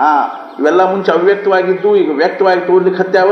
ಮತ್ತು ಮುಂದೆ ಏನಾಗ್ತದೆ ಮತ್ತೆ ಅವ್ಯಕ್ತವಾಗ್ತಕ್ಕಂಥವು ಅವ್ಯಕ್ತ ಮತ್ತು ವ್ಯಕ್ತದ ಪ್ರವಾಹ ಹರಿಲಿಕ್ಕೆ ಹತ್ತೇವೆ. ಒಂದ್ಸಲ ವ್ಯಕ್ತ ಆಗೋದು, ಒಂದ್ಸಲ ಅವ್ಯಕ್ತ ಆಗೋದು, ಒಂದ್ಸಲ ವ್ಯಕ್ತ ಆಗೋದು, ಒಂದ್ಸಲ ಅವ್ಯಕ್ತ ಆಗೋದು. ಆದ್ದರಿಂದ ಇದ್ರೊಳಗೆ ಏನು ಮಾಡಬೇಕಾದ ಕಾರಣ ಇಲ್ಲ ಅಂದ್ರೆ ತತ್ರ ಕಾಪರಿದೇವನ. ಅದ್ರಾಗ ಯಾಕೆ ನೀನು ಇಷ್ಟು ದುಃಖ ಮಾಡ್ಕೋತಿದಿ ಅನ್ನುವಂಥದ್ದು ಹೆಂಗೋ ಹಂಗೆ ಸ್ವಾಮಿ ರಾಮತೀರ್ಥರು ಎಷ್ಟರೇ ಅತ್ಯಂತ ಏನು ಅಂದ್ರೆ ಮೃತ್ಯುವಿಗೆ ಪತ್ರ ಬರೆದು ಅವಾಗ ಅವ್ರ ಶಿಷ್ಯ ಅಳ್ಲಿಕ್ಕೆ ಹತ್ತ. ಅವಾಗ ಅವ್ರಂದ್ರು ನೀ ಅಳಬೇಕಾದ ಕಾರಣ ಇಲ್ಲಪ್ಪ. ಅರ್ಥಾತ್ ಹೇಳಿದ್ರಲ್ಲ ಯಾರು ಅಂತಂದ್ರೆ ಯೋಗಿರಾಜ್ ಮಹಾರಾಜರನ್ನ ಪ್ರಯಾಗದೊಳಗ ತ್ರಿವೇಣಿ ಸಂಗಮದಲ್ಲಿ ಅವ್ರ ಶಿಷ್ಯ ಹೋಗಿದ್ದ. ಅರ್ಥಾತ್ ನಾರಪ್ಪ ಅವ ಏನು ಮಾಡಿದ ಅಂದ್ರೆ ಕೈಕಾಲೆಲ್ಲ ಹಿಂಗೆ ಕೂತ್ಕೊಂಡು ಕೂಡ ಕೈಕಾಲು ಬಿಗದವರು ಎಲ್ಲ ಹಗ್ಗ ತಗೊಂಡು ಅವ್ರು ಹೇಳಿದ್ರು ಹಗ್ಗ ತಗೊಂಡು ಕೈಕಾಲು ಬಿಗದ್ ಬಿಡವನ್ನೆಲ್ಲ ಕೈಕಾಲು ಬಿಗಿದ್ರು. ಒಂದು ನಾವನ್ಯಾಗ ಹಾಕ್ಕೊಂಡು ಹೋಗಿ ನಡಕ್ ಒಯ್ದು ತ್ರಿವೇಣಿ ಸಂಗಮದೊಳಗೆ ಅವ್ರನ್ನ ಬಿಟ್ಟು ಕೂಡ್ಲೇನೆ ಅರ್ಥಾತ್ ನಾರಪ್ಪ ಅಳ್ಳಿಕ್ಕೆ ಹತ್ತು ಬಿಟ್ಟ.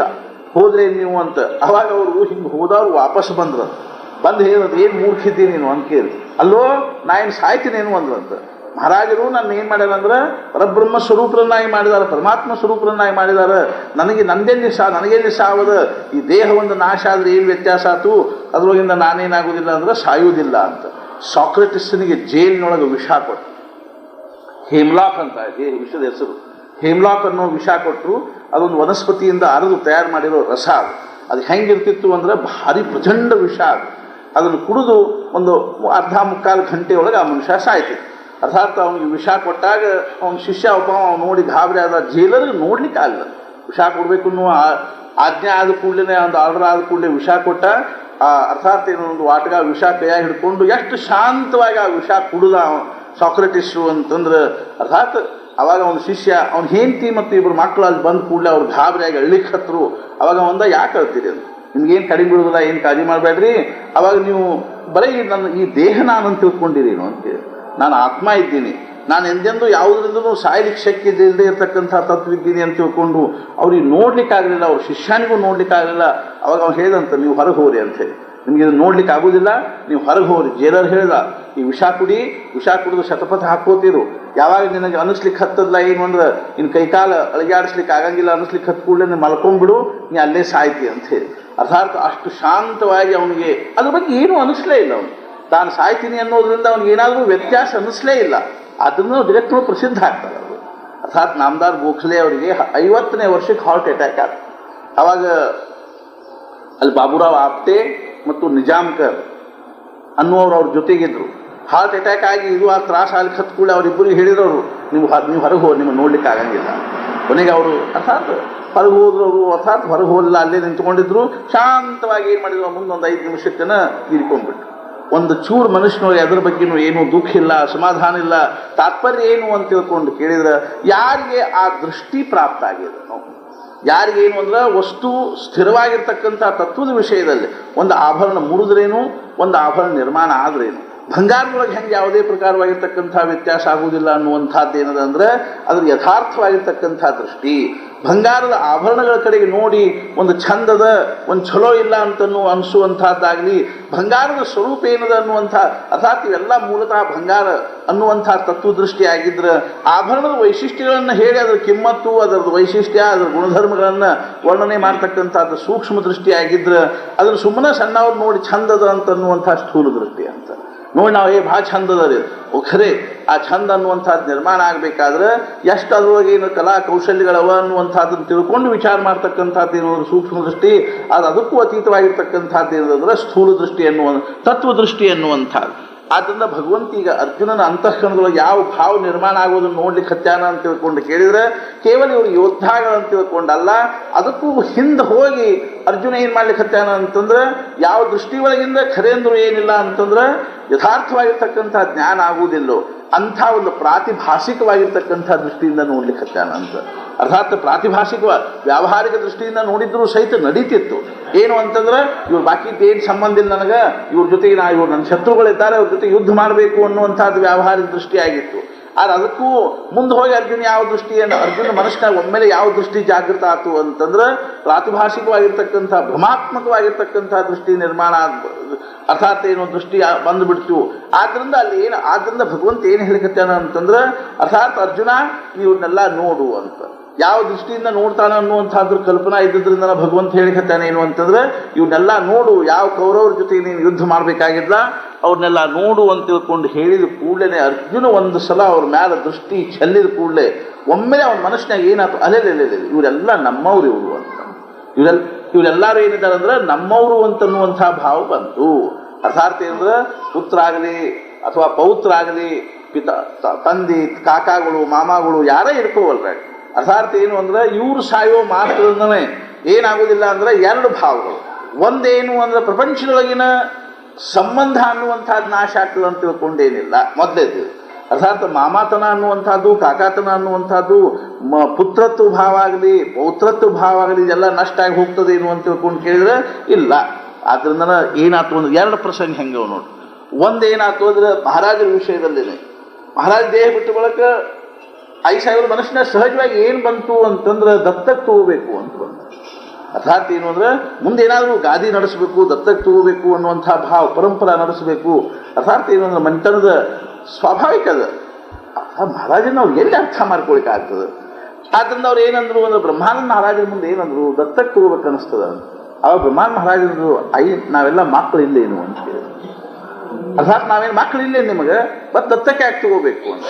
ಹೆಂಗದ ಇದಕ್ಕೆ ಏನಂತಾರಂದ್ರೆ ಸೂಕ್ಷ್ಮವಾಗಿರ್ತಕ್ಕಂಥ ದೃಷ್ಟಿಯ ಒಂದು ವಿಶಾಲ ವ್ಯಾಪಕಪನ ಅನ್ನುವಂಥದ್ದು. ಆ ಸೂಕ್ಷ್ಮವಾಗಿರ್ತಕ್ಕಂಥ ದೃಷ್ಟಿ ಸಂಬಂಧ ದೃಷ್ಟಿ ಇರ್ಕೋವಲ್ರ. ಆ ಸಂಬಂಧ ದೃಷ್ಟಿ ಎಷ್ಟು ವ್ಯಾಪಕ ಆಗ್ತದನೋ ಅಷ್ಟು ಪವಿತ್ರ ಆಗ್ತದೆ, ಅಷ್ಟು ಪರಿಶುದ್ಧ ಆಗ್ತದೆ, ಪವಿತ್ರ ಆಗ್ತದೆ. ಅದ ದಿವ್ಯ ದೃಷ್ಟಿ ಕಾರಣ ಆಗ್ತದೆ, ಸಾಧನೆ ಆಗ್ತದೆ. ನಮ್ಮ ದೃಷ್ಟಿ ಹೆಂಗೆ ಅನಿಸ್ಬೇಕು ಅಂದ್ರೆ ಒಂದ್ಸಲ ಮಜಾ ಹೆಂಗಿರ್ತದೆ ಹೇಳ್ತದೆ. ನಾವು ಕಾಶ್ಮೀರಕ್ಕೆ ಹೋಗಿದ್ವಿ. ಕಾಶ್ಮೀರಕ್ಕೆ ಹೋದಾಗ ಅವಾಗ ನಮ್ಮ ತಮ್ಮನ ಮಗಳು ಸಣ್ಣ ಹುಡುಗಿದ್ಲು, ಶೀತಲ್ ಇದ್ದಾಳೆ. ಶೀತಲ್ ಅಲ್ಲ ಹಾಂ ಶ್ರೀರಾಮನ ಮಗಳು. ಆಕೆ ಸಣ್ಣ ಹುಡುಗಿದ್ದು. ನಮಗೇನು ಅನ್ನಿಸ್ತು ಹೆಂಗಿರ್ತದೆ ಮಮತ್ವದ ಭಾವನೆ.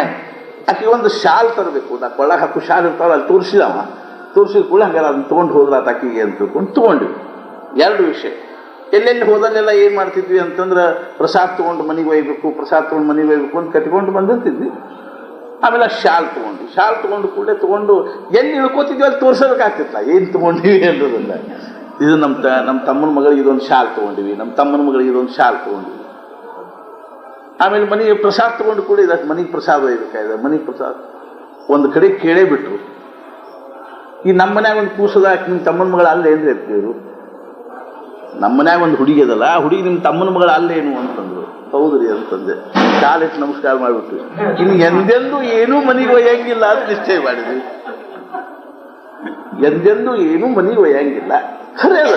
ನಮ್ಮಲ್ಲಿ ಏನಂತ ಅದು ತೆಗಿಯಂಗಿಲ್ಲ ಸಹಿತ ನಾವು ಅದು ಮಂದಿ ತೋರಿಸಿದ್ರೆ ಮತ್ತೆ ಹಿಂಗೇನಾರು ಅಂದ್ರು ಅಂತಂದ್ರೆ ಅಜ್ಞಾನ ಆದಿತ್ತು ಅನ್ನುವಂಥ ಭಾವದಿಂದ ನಾವೇನು ಮಾಡಂಗಿಲ್ಲ. ಅಂದ್ರೆ ಇದು ಏನದಂದ್ರೆ ಸಂಕುಚಿತ ದೃಷ್ಟಿ ಇರ್ಕೋವಲ್ಟಾಕ. ವ್ಯಕ್ತಿಯೊಳಗೆ ವ್ಯಕ್ತಿತ್ವದ ಭಾವವನ್ನು ನೋಡೋದೇನು ತಪ್ಪಲ್ಲ ಖರೆ. ಮಾಮ ಇರ್ಕೋವಲ್ಟಾಕ. ಆದ್ರೆ ಒಬ್ಬ ಮಾಮ ಹೋದ್ರೆ ಏನಾದ್ರು ಜಗತ್ತಿನ ಮಾಮಗಳು ಬೇಕಾಷ್ಟು ಮಂದಿದ್ದಲ್ಲ, ಅವ್ರನ್ನೆಲ್ಲಾದ್ರೂ ಮಾಮ ಅಂತ ತಿಳ್ಕೊಳ್ಳಿಕ್ಕೆ ಏನು ತಪ್ಪಲ್ಲ ಅಂತ. ಒಬ್ಬ ಕಾಕ ಹೋದಿಲ್ಲೋ ಹೋಗಲ್ಲ. ಜಗತ್ತಿನ ಕಾಕಗಳಿಗೆ ಏನು ಕಡಿಮೆ ಅದೇನು? ಯಾರು ಕಂಡವ್ರನ್ನೆಲ್ಲ ಕಾಕ ಅಂದ್ರೆ ಅದು ನಮ್ಗಿಂತ ದೊಡ್ಡವ್ರಿದ್ರು ಕಾಕ ಅನ್ನೋದು ಮಹಾರಾಷ್ಟ್ರದ ಪದ್ಧತಿನ ಅದ. ಎಲ್ಲರಿಗೂ ಕಾಯೋ ಕಾಕ ಕಾಯಿ ಮಂಟ, ಎಲ್ಲರಿಗೂ ಕಾಕ ಅನ್ನೋದು, ಎಲ್ಲರಿಗೂ ಮೌಸಿ ಅನ್ನೋದು. ಕಂಡವ್ರಿಗೆಲ್ಲ ಮೌಸಿ ಅನ್ಕೋತ ಹೋದ್ರಾತು, ಏನು ತಪ್ಪದ? ನಮಗೆ ಮೌಸಿಗಳು ಕೋಟಿ ಗಟ್ಟಲೆ ಮೌಸಿಗಳು ಇದ್ದಾರೆ ಅಂತ. ಒಬ್ಬಾಕಿ ಮೌಸಿ ಹೋಗೋಳಕ್ಕಲ್ದಾಗ ಕೋಟಿ ಗಟ್ಟಲೆ ಮೌಸಿಗಳಿದ್ದಾಗ ಅದ್ರಾಗ ಒಬ್ಬಾಕಿ ಮೌಸಿಗೆ ಹೋದ್ರೆ ಏನು ವ್ಯತ್ಯಾಸ ಆಗ್ತಾಯಿದೆ? ಒಬ್ಬ ಕಾಕ ಹೋದ್ರೆ ಏನು ವ್ಯತ್ಯಾಸ ಅನ್ನೋ ಭಾವ ಯಾರಿಗೆ ಅದಲ್ಲೋ ಅವ್ರಿಗೆ ದುಃಖ ಆಗೋ ಪ್ರಶ್ನೆ ಬರಂಗಿಲ್ಲ. ಏನಂತೀನಿ, ಇದು ಸೂಕ್ಷ್ಮ ದೃಷ್ಟಿಯ ವ್ಯಾಪಕತೆ, ಸಂಬಂಧದ ದೃಷ್ಟಿಯ ವ್ಯಾಪಕತೆ ಅನ್ನುವಂಥದ್ದು ಏನಂದ್ರೆ ಇದು ಸತ್ಪುರುಷರಲ್ಲಿ ಇರ್ತದಿಲ್ಲ. ಅರ್ಥಾತ್ ಏನಾಗ್ತದೆ, ಸತ್ಪುರುಷರಲ್ಲಿ ಇರ್ತದೆ. ಒಬ್ಬರು ಹೋದ್ರು ಅನ್ನೋ ಮಾತ್ರದಿಂದ. ಆದ್ರಿಂದ ಶಾರದಾಮಣಿಯವರಿಗೂ ಹಿಂಗಾದ ಶಾರದಾಮಣಿಯವರಿಗೆ ಮನಸ್ಸಿನ ಒಂದು ಭಾವ ಬಂತು, ಒಂದೆರಡು ಮಕ್ಕಳು ಇದ್ದಿದ್ರು ಚಲೋ ಆಗ್ತಿತ್ತು. ಅವಾಗ ರಾಮಕೃಷ್ಣ ಪರಮಹಂಸರಂದ್ರು, ಇಷ್ಟು ಜನ ಮಕ್ಕಳಾಗ್ತಾವಲ್ಲ ನಿನಗೆ, ಆ ಎಲ್ಲಾದ ಅವ್ರೇನು ಅವ್ವ ಅವ್ವ ಅಮ್ಮ ಅಮ್ಮ ಮಾ ಅಂತ ಓದಿರ್ತಾರೋ ಅವ್ರಿಗೆ ಕೊಡೋದು ಕಠಿಣ ಆದಿತ್ತು. ಅಷ್ಟು ಜನ ಮಕ್ಕಳಾಗ್ತಾವೆ, ಕೋಟಿ ಈಗ ಜನರು ಅವ್ರಿಗೇನಂದ್ರು ಮಾ ಅಂತಂದ್ರು ಶಾರದಾಮಣಿ ಅವ್ರಿಗೆಲ್ಲರಿಗೂ ಕೊಡೋದು ಕಠಿಣ ಆಗ್ಬಿಟ್ಟು. ಅರ್ಥಾತ್ ಆದ್ರಿಂದ ಸ್ವಾಮಿ ರಾಮತೀರ್ಥ ಹೇಳಿದಾರೆ, ಅಪನೇ ಮಜೆ ಕಿ ಗುಲ್ छोड़ ही दिए जब सारे जहां के गुलशन अपने ही बन गए तब. ಇದು ನನ್ನ ಸಂತೋಷಕ್ಕಾಗಿ ಅಂತ ತಿಳ್ಕೊಂಡು ನಾವು ಏನಾದರೂ ಒಂದು ನಿರ್ಮಾಣ ಮಾಡಿ ಅದರೊಳಗೆ ಸಂತೋಷ ಪಟ್ಟಿವಿ ಅಂತಂದ್ರೆ ನಾವೇನು ಮಾಡಿದಂಗೆ ಆಗ್ತಂದ್ರೆ ಉಳಿದದ್ರೊಳಗಿನ ಸಂತೋಷ ಕಳ್ಕೊಂಡು ಬಿಟ್ವಿ ಅಂತ. ನನಗೆ ಬೇಕಪ್ಪ ಇದು ಅಂತ ತಿಳ್ಕೊಂಡು ಒಂದು ಗುಲಾಬಿ ಹೂ ಹರ್ಕೊಂಡು ನಮ್ಮ ಕೈಯಾಗ ಹಿಡ್ಕೊಂಡ್ವಿ, ಕಿಸೆಗೆ ಹಾಕ್ಕೊಂಡ್ವಿ ಅಥವಾ ಇಲ್ಲೇ ತಲೆಯಾಗ ಹಾಕ್ಕೊಂಡ್ವಿ ಅನ್ನೋ ಮಾತ್ರದಿಂದ ಏನು ಮಾಡಿದಂಗೆ ಆಯ್ತು ಅಂದ್ರೆ ಉಳಿದ ಗುಲಾಬಿ ಹೂಗಳಿಂದ ನಮಗೆ ಸಂತೋಷ ಪಡೋ ಅಧಿಕಾರ ಉಳಿಲಿಲ್ಲ. ಅರ್ಥಾತ್ ಏನು ಅಂದ್ರೆ ಉಳಿದ ಗುಲಾಬಿ ಹೂಗಳ ವಿಷಯದಲ್ಲಿ ನಮ್ಮದು ಅನ್ನುವಂಥ ಭಾವ ಉಳಿಲೇ ಇಲ್ಲ. ಅಪನೇ ಮಜೆ ಕಿ ಗುಲ್, ನನ್ನ ಸಂತೋಷಕ್ಕಾಗಿ ಅನ್ನುವಂಥದ್ದೊಂದು ಗುಲಾಬಿ ಹೂ ಹರ್ಕೊಂಡು ನಾವು ಅದನ್ನು ಉಪಭೋಗ ಮಾಡ್ಲಿಕ್ಕೆ ಹತ್ತೀವಿ ಅಂದರೆ ಉಳಿದ ಗುಲಾಬಿ ಹೂಗಳ ವಿಷಯದಲ್ಲಿ ನಮ್ಗೆ ಏನು ಉಳಿಲ್ಲ ಅಂತಂದ್ರೆ ನನ್ನತನದ ಭಾವ ಉಳಿಲಿಲ್ಲ. ನನ್ನತನದ ಭಾವ ಇರ್ಕೋವಲ್ತ, ವ್ಯಕ್ತಿತ್ವದ ಭಾವ ಇರ್ಕೋವಲ್ತ. ಆದರೆ ಏನಾಗಬೇಕು ಅಂದ್ರೆ ಆದ್ದರಿಂದ ಅವ್ರು ಏನಂತ ಅಪನೇ ಮಜೇಕಿ ಗುಳ್ಳು ಛೋಡ್ ಹಿ ದಿಯೇ ಜಬ್, ಇದು ನನ್ನ ಸಂತೋಷಕ್ಕಾಗಿ ಅನ್ನುವಂಥ ಒಂದು ಗುಲಾಬಿ ಹೂ ಹರ್ಕೊಳ್ಳೋದು ಬಿಟ್ಟು ನಾವು ಸ್ವಚ್ಛಂದವಾಗಿ ಆ ಗುಲಾಬಿ ತ್ವಾಟದೊಳಗೆ ಅಡ್ಡಾಡ್ಲಿಕ್ಕೆ ಹತ್ತೀವಿ ಅಂದ್ರೆ ಸಾರೆ ಜಹಾಕೆ ಗುಲ್ಶನ್ ಅಪನೇ ಹಿ ಬನ್ ಗಯೆ. ಆ ಎಲ್ಲ ಹೂವಿನ ಗುಲಾಬಿ ಹೂವಿನ ತ್ವಾಟ ಎಲ್ಲ ಏನಾಯ್ತು ಅಂದ್ರೆ ನಮ್ಮದ ಆಯ್ತು. ಆದ್ದರಿಂದ ಇದು ನನ್ನ ಸಂತೋಷಕ್ಕಾಗಿ ಅನ್ನುವಂಥದ್ದನ್ನು ಒಂದು ವಸ್ತುವನ್ನು ನಾವು ಬೇರೆಯಾಗಿ ಜಗತ್ತಿನಿಂದ ಬೇರೆಯಾಗಿ ನಾವು ನಮ್ಮ ವ್ಯಕ್ತಿಗತವಾಗಿರ್ತಕ್ಕಂಥ ವೈಯಕ್ತಿಕ ಉಪಭೋಗಕ್ಕೆ ಅದನ್ನ ಏನು ಮಾಡಿಕೊಂಡಿವಿ ಅಂದರೆ ಸಂಬಂಧ ಹಚ್ಕೊಂಡಿವಿ ಅಥವಾ ಕೂಡಿಟ್ಕೊಂಡ್ವಿ ಅಥವಾ ನಾವು ಅದನ್ನು ಇಟ್ಕೊಂಡ್ವಿ ಅಂತಂದ್ರೆ ಉಳಿದ ವಸ್ತುಗಳಿಂದ ನಮ್ಮ ಸಂಬಂಧವನ್ನು ಕಡ್ಕೊಂಡಂಗೆ ಆಗ್ತದೆ. ಆವಾಗ ಮಾತ್ರ ಏನಾಗ್ತದೆ ಅಂದ್ರೆ ಆ ವಸ್ತುವಿನ ವಿಯೋಗದೊಳಗೆ ದುಃಖ ಆಗ್ತದೆ. ಯಾಕೆ ಉಳಿದವ್ರ ಜೊತೆ ನಮ್ಗೇನು ಸಂಬಂಧ ಇರಂಗಿಲ್ಲ. ಹೌದ್ರಿ, ಏನು ಮಾಡಿದ್ರಿ, ಇರಾವ್ ಒಬ್ಬ ಕಾಕ ಹೋದ, ಮಾಮ ಹೋದ, ಮತ್ತು ಇರಾವ್ ಒಬ್ಬ ಮಾಮ ಹೋದ ಅಂದ್ಕೊಂಡು ದುಃಖ ಆಗೋ ಸ್ವಾಭಾವಿಕ ಅಲ್ರಿ. ಇಲ್ಲರಿ ನಮ್ಗೆ ಏನು ಕೋಟಿಗಟ್ಟಲೆ ಮಾಮಗಳಿದ್ದಾರೆ, ಒಬ್ಬ ಬಿಟ್ಟು ಹತ್ತು ಮಂದಿ ಹೋಗೋದಕ್ಕೆ ಏನು ಆಗ್ಬೇಕಾಗಿದೆ. ಮಾಮಗಳು ಕೋಟಿಗಟ್ಟಲೆ ಇದ್ದಾಗ, ಕೋಟಿಗಟ್ಟಲೆ ಕಾಕಾಗಳಿದ್ದಾಗ, ಕೋಟಿಗಟ್ಟಲೆ ಮಾಮಗಳಿದ್ದಾಗ, ಕೋಟಿಗಟ್ಟಲೆ ಅಣ್ಣತಮ್ಮಂದರು ಅಕ್ಕಂಗ್ಯಾರು, ಅರ್ಥಾತ್ ಏನು ಅಂತಂದ್ರೆ ಕೋಟಿಗಟ್ಟಲೆ ಮತ್ತೇನಾರು ಇರುವುದಿಲ್ಲ. ಮತ್ತೆ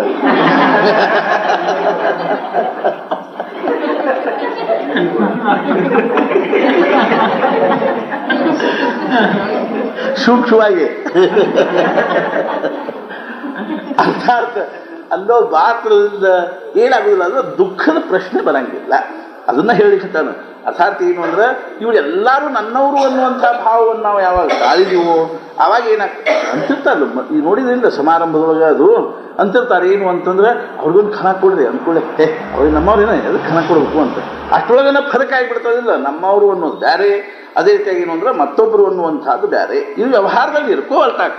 ಆದರೆ ಪರಮಾರ್ಥದಲ್ಲೇ ಅಥವಾ ಅಂತಃಕರಣದ ಒಂದು ವಿಶಾಲತೆಯ ಭಾವವನ್ನು ನಾವು ನಿರ್ಮಾಣ ಮಾಡಿಕೊಂಡಾಗ ಆದ್ದರಿಂದ ಭಗವಂತ ಇಲ್ಲಿ ಏನು ಹೇಳಿಕತ್ತಾನ ಅಂತಂದ್ರೆ ಭೀಷ್ಮ ದ್ರೋಣಾದಿಗಳು ಏನು ಮಾಡ್ಲಿಕ್ಕೆ ಯೋಗ್ಯರಲ್ಲ ಅಂತಂದ್ರೆ ಶೋಕ ಮಾಡ್ಲಿಕ್ಕೆ ಯೋಗ್ಯರಾಗಿರ್ತಕ್ಕಂಥವ್ರಲ್ಲ.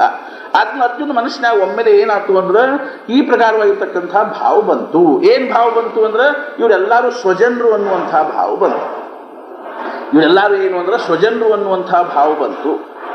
ಆದ್ದರಿಂದ ಅವಾಗಿಂದ ನಾವು ಏನು ಮಾಡಿಕತ್ವಿ ಅಂದ್ರೆ ಯಾವ ಕ್ಷೇತ್ರಕ್ಕೆ ಹೋದ್ರೂ ಪ್ರಸಾದ ಕಟ್ಕೊಂಡು ಹೋಗೋ ಪದ್ಧತಿ ತೆಗೆದ ಹಾಕಿಬಿಟ್ವಿ. ಯಾಕಂದ್ರೆ ಎಲ್ಲಿ ಇಳ್ಕೋಬೇಕಾಗ್ತಿತ್ತು ಅಲ್ಲೆಲ್ಲರೂ ಕೊಡ್ಬೇಕಾಗ್ತಿತ್ತು. ಮನೆ ತನಕ ಒಯ್ಲಿಕ್ಕೆ ಉಳಿತೇ ಇದ್ದಿದ್ದೆ ಅಲ್ಲ. ಸುಮ್ಮನೆ ಇದು ಉಪದ್ವ್ಯಾಪನ ಬೇಡ ಅಂತ ತಿಳ್ಕೊಂಡು ಅದನ್ನ ಬಿಟ್ಬಿಟ್ಟು ಇಳ್ಕೊಳ್ತಾರೆ. ತಾತ್ಪರ್ಯ ಏನು ಅಂತ ತಿಳ್ಕೊಂಡು ಕೇಳಿದ್ರೆ ಈ ಪ್ರಕಾರವಾಗಿ ಅರ್ಜುನ ಮನಸ್ಸಿನಾಗ ಏನು ಒಂದು ಭಾವ ನಿರ್ಮಾಣ ಆಯ್ತು ಅಂತಂದ್ರೆ ಇವರೆಲ್ಲರೂ ಸ್ವಜನರು ಅನ್ನುವಂಥ ಭಾವ ಮುಂದೆ ಹೇಳ್ತಾನೆ.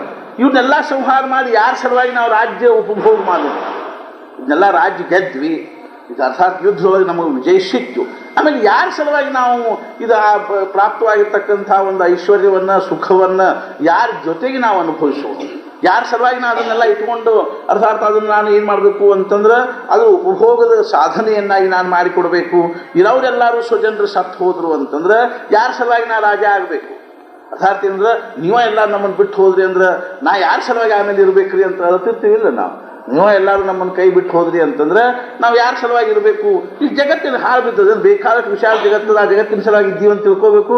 ಅರ್ಥಾತ್ ನಾವು ತಿಳ್ಕೊಂಡಿರೋದೇನಂದ್ರೆ ಇಷ್ಟರ ಸಲುವಾಗಿ ಇದ್ದೀವಿ ಅಂತ ತಿಳ್ಕೊಂಡಿರೋದ್ರಿಂದ ನಮಗೇನಂದ್ರೆ ಬಾಕಿದವ್ರದ್ದು ಏನಾಗೋದಿಲ್ಲ ಅಂದ್ರೆ ಪ್ರಶ್ನೆನೇ ಬರೋದಿಲ್ಲ ನಮ್ಗೆ. ಇರೋರು 2 ಮಕ್ಕಳು ಮದುವೆ ಮಾಡಿ 2 ಮಕ್ಕಳಿಗೆ ನೌಕರಿ ಕೊಟ್ಬಿಟ್ಟಿವಿ, ನಾವು ಧನ್ಯ ಆಗಿವಿ ಅಂತ. ಅದ್ರ ಪ್ರಪಂಚ ಎಷ್ಟು ಬಂದಿದ್ದಾರೆ ಅರ್ಥಾತ್ ನೌಕರಿ ಇಲ್ಲದೆ ಇರುವವರು ಮದುವೆ ಆಗದೆ ಇದ್ದವ್ರು ಎಷ್ಟು ಮಂದಿ ಇದ್ದಾರೆ, ಅವ್ರದ್ದು ಎಲ್ಲಾರ್ದು ಬಗ್ಗೆ ನಮ್ದು ಏನಾದರೂ ಕರ್ತವ್ಯ ಬಿಟ್ಕೋಲ್ತಾಕಪ್ಪ. ಕಡೆ ಪ್ರಾರ್ಥನೆ ಮಾಡ್ಬೇಕು ಮಾಡಿ ಬರೋದು ಸರ್ವೇ ಜನ ಸುಖಿನೋ ಭವಂತು, ಎಲ್ಲ ಹೆಣ್ಮಕ್ಳದು ಪ್ರಪಂಚವಾಗಿ ಮದುವೆ ಆಗಲಿ ಬೇಕಂದವ್ರಲ್ಲ. ಮತ್ತೆ ಎಲ್ಲ ಗಂಡ್ಮಕ್ಳಿಗೆ ನೌಕರಿ ಹತ್ಲಿ ಮಾಡ್ಬೇಕಂದವ್ರಿಗೆ ತಿಳಿದಿಲ್ಲ. ಹಿಂಗೆ ನಮಗೆ ಪ್ರಾರ್ಥನಾ ಮಾಡಿದ್ರೆ ಏನು ತಪ್ಪು, ಎಷ್ಟು ವಿಶಾಲ ಮನೋಭಾವನಾ ಅದನ್ನು.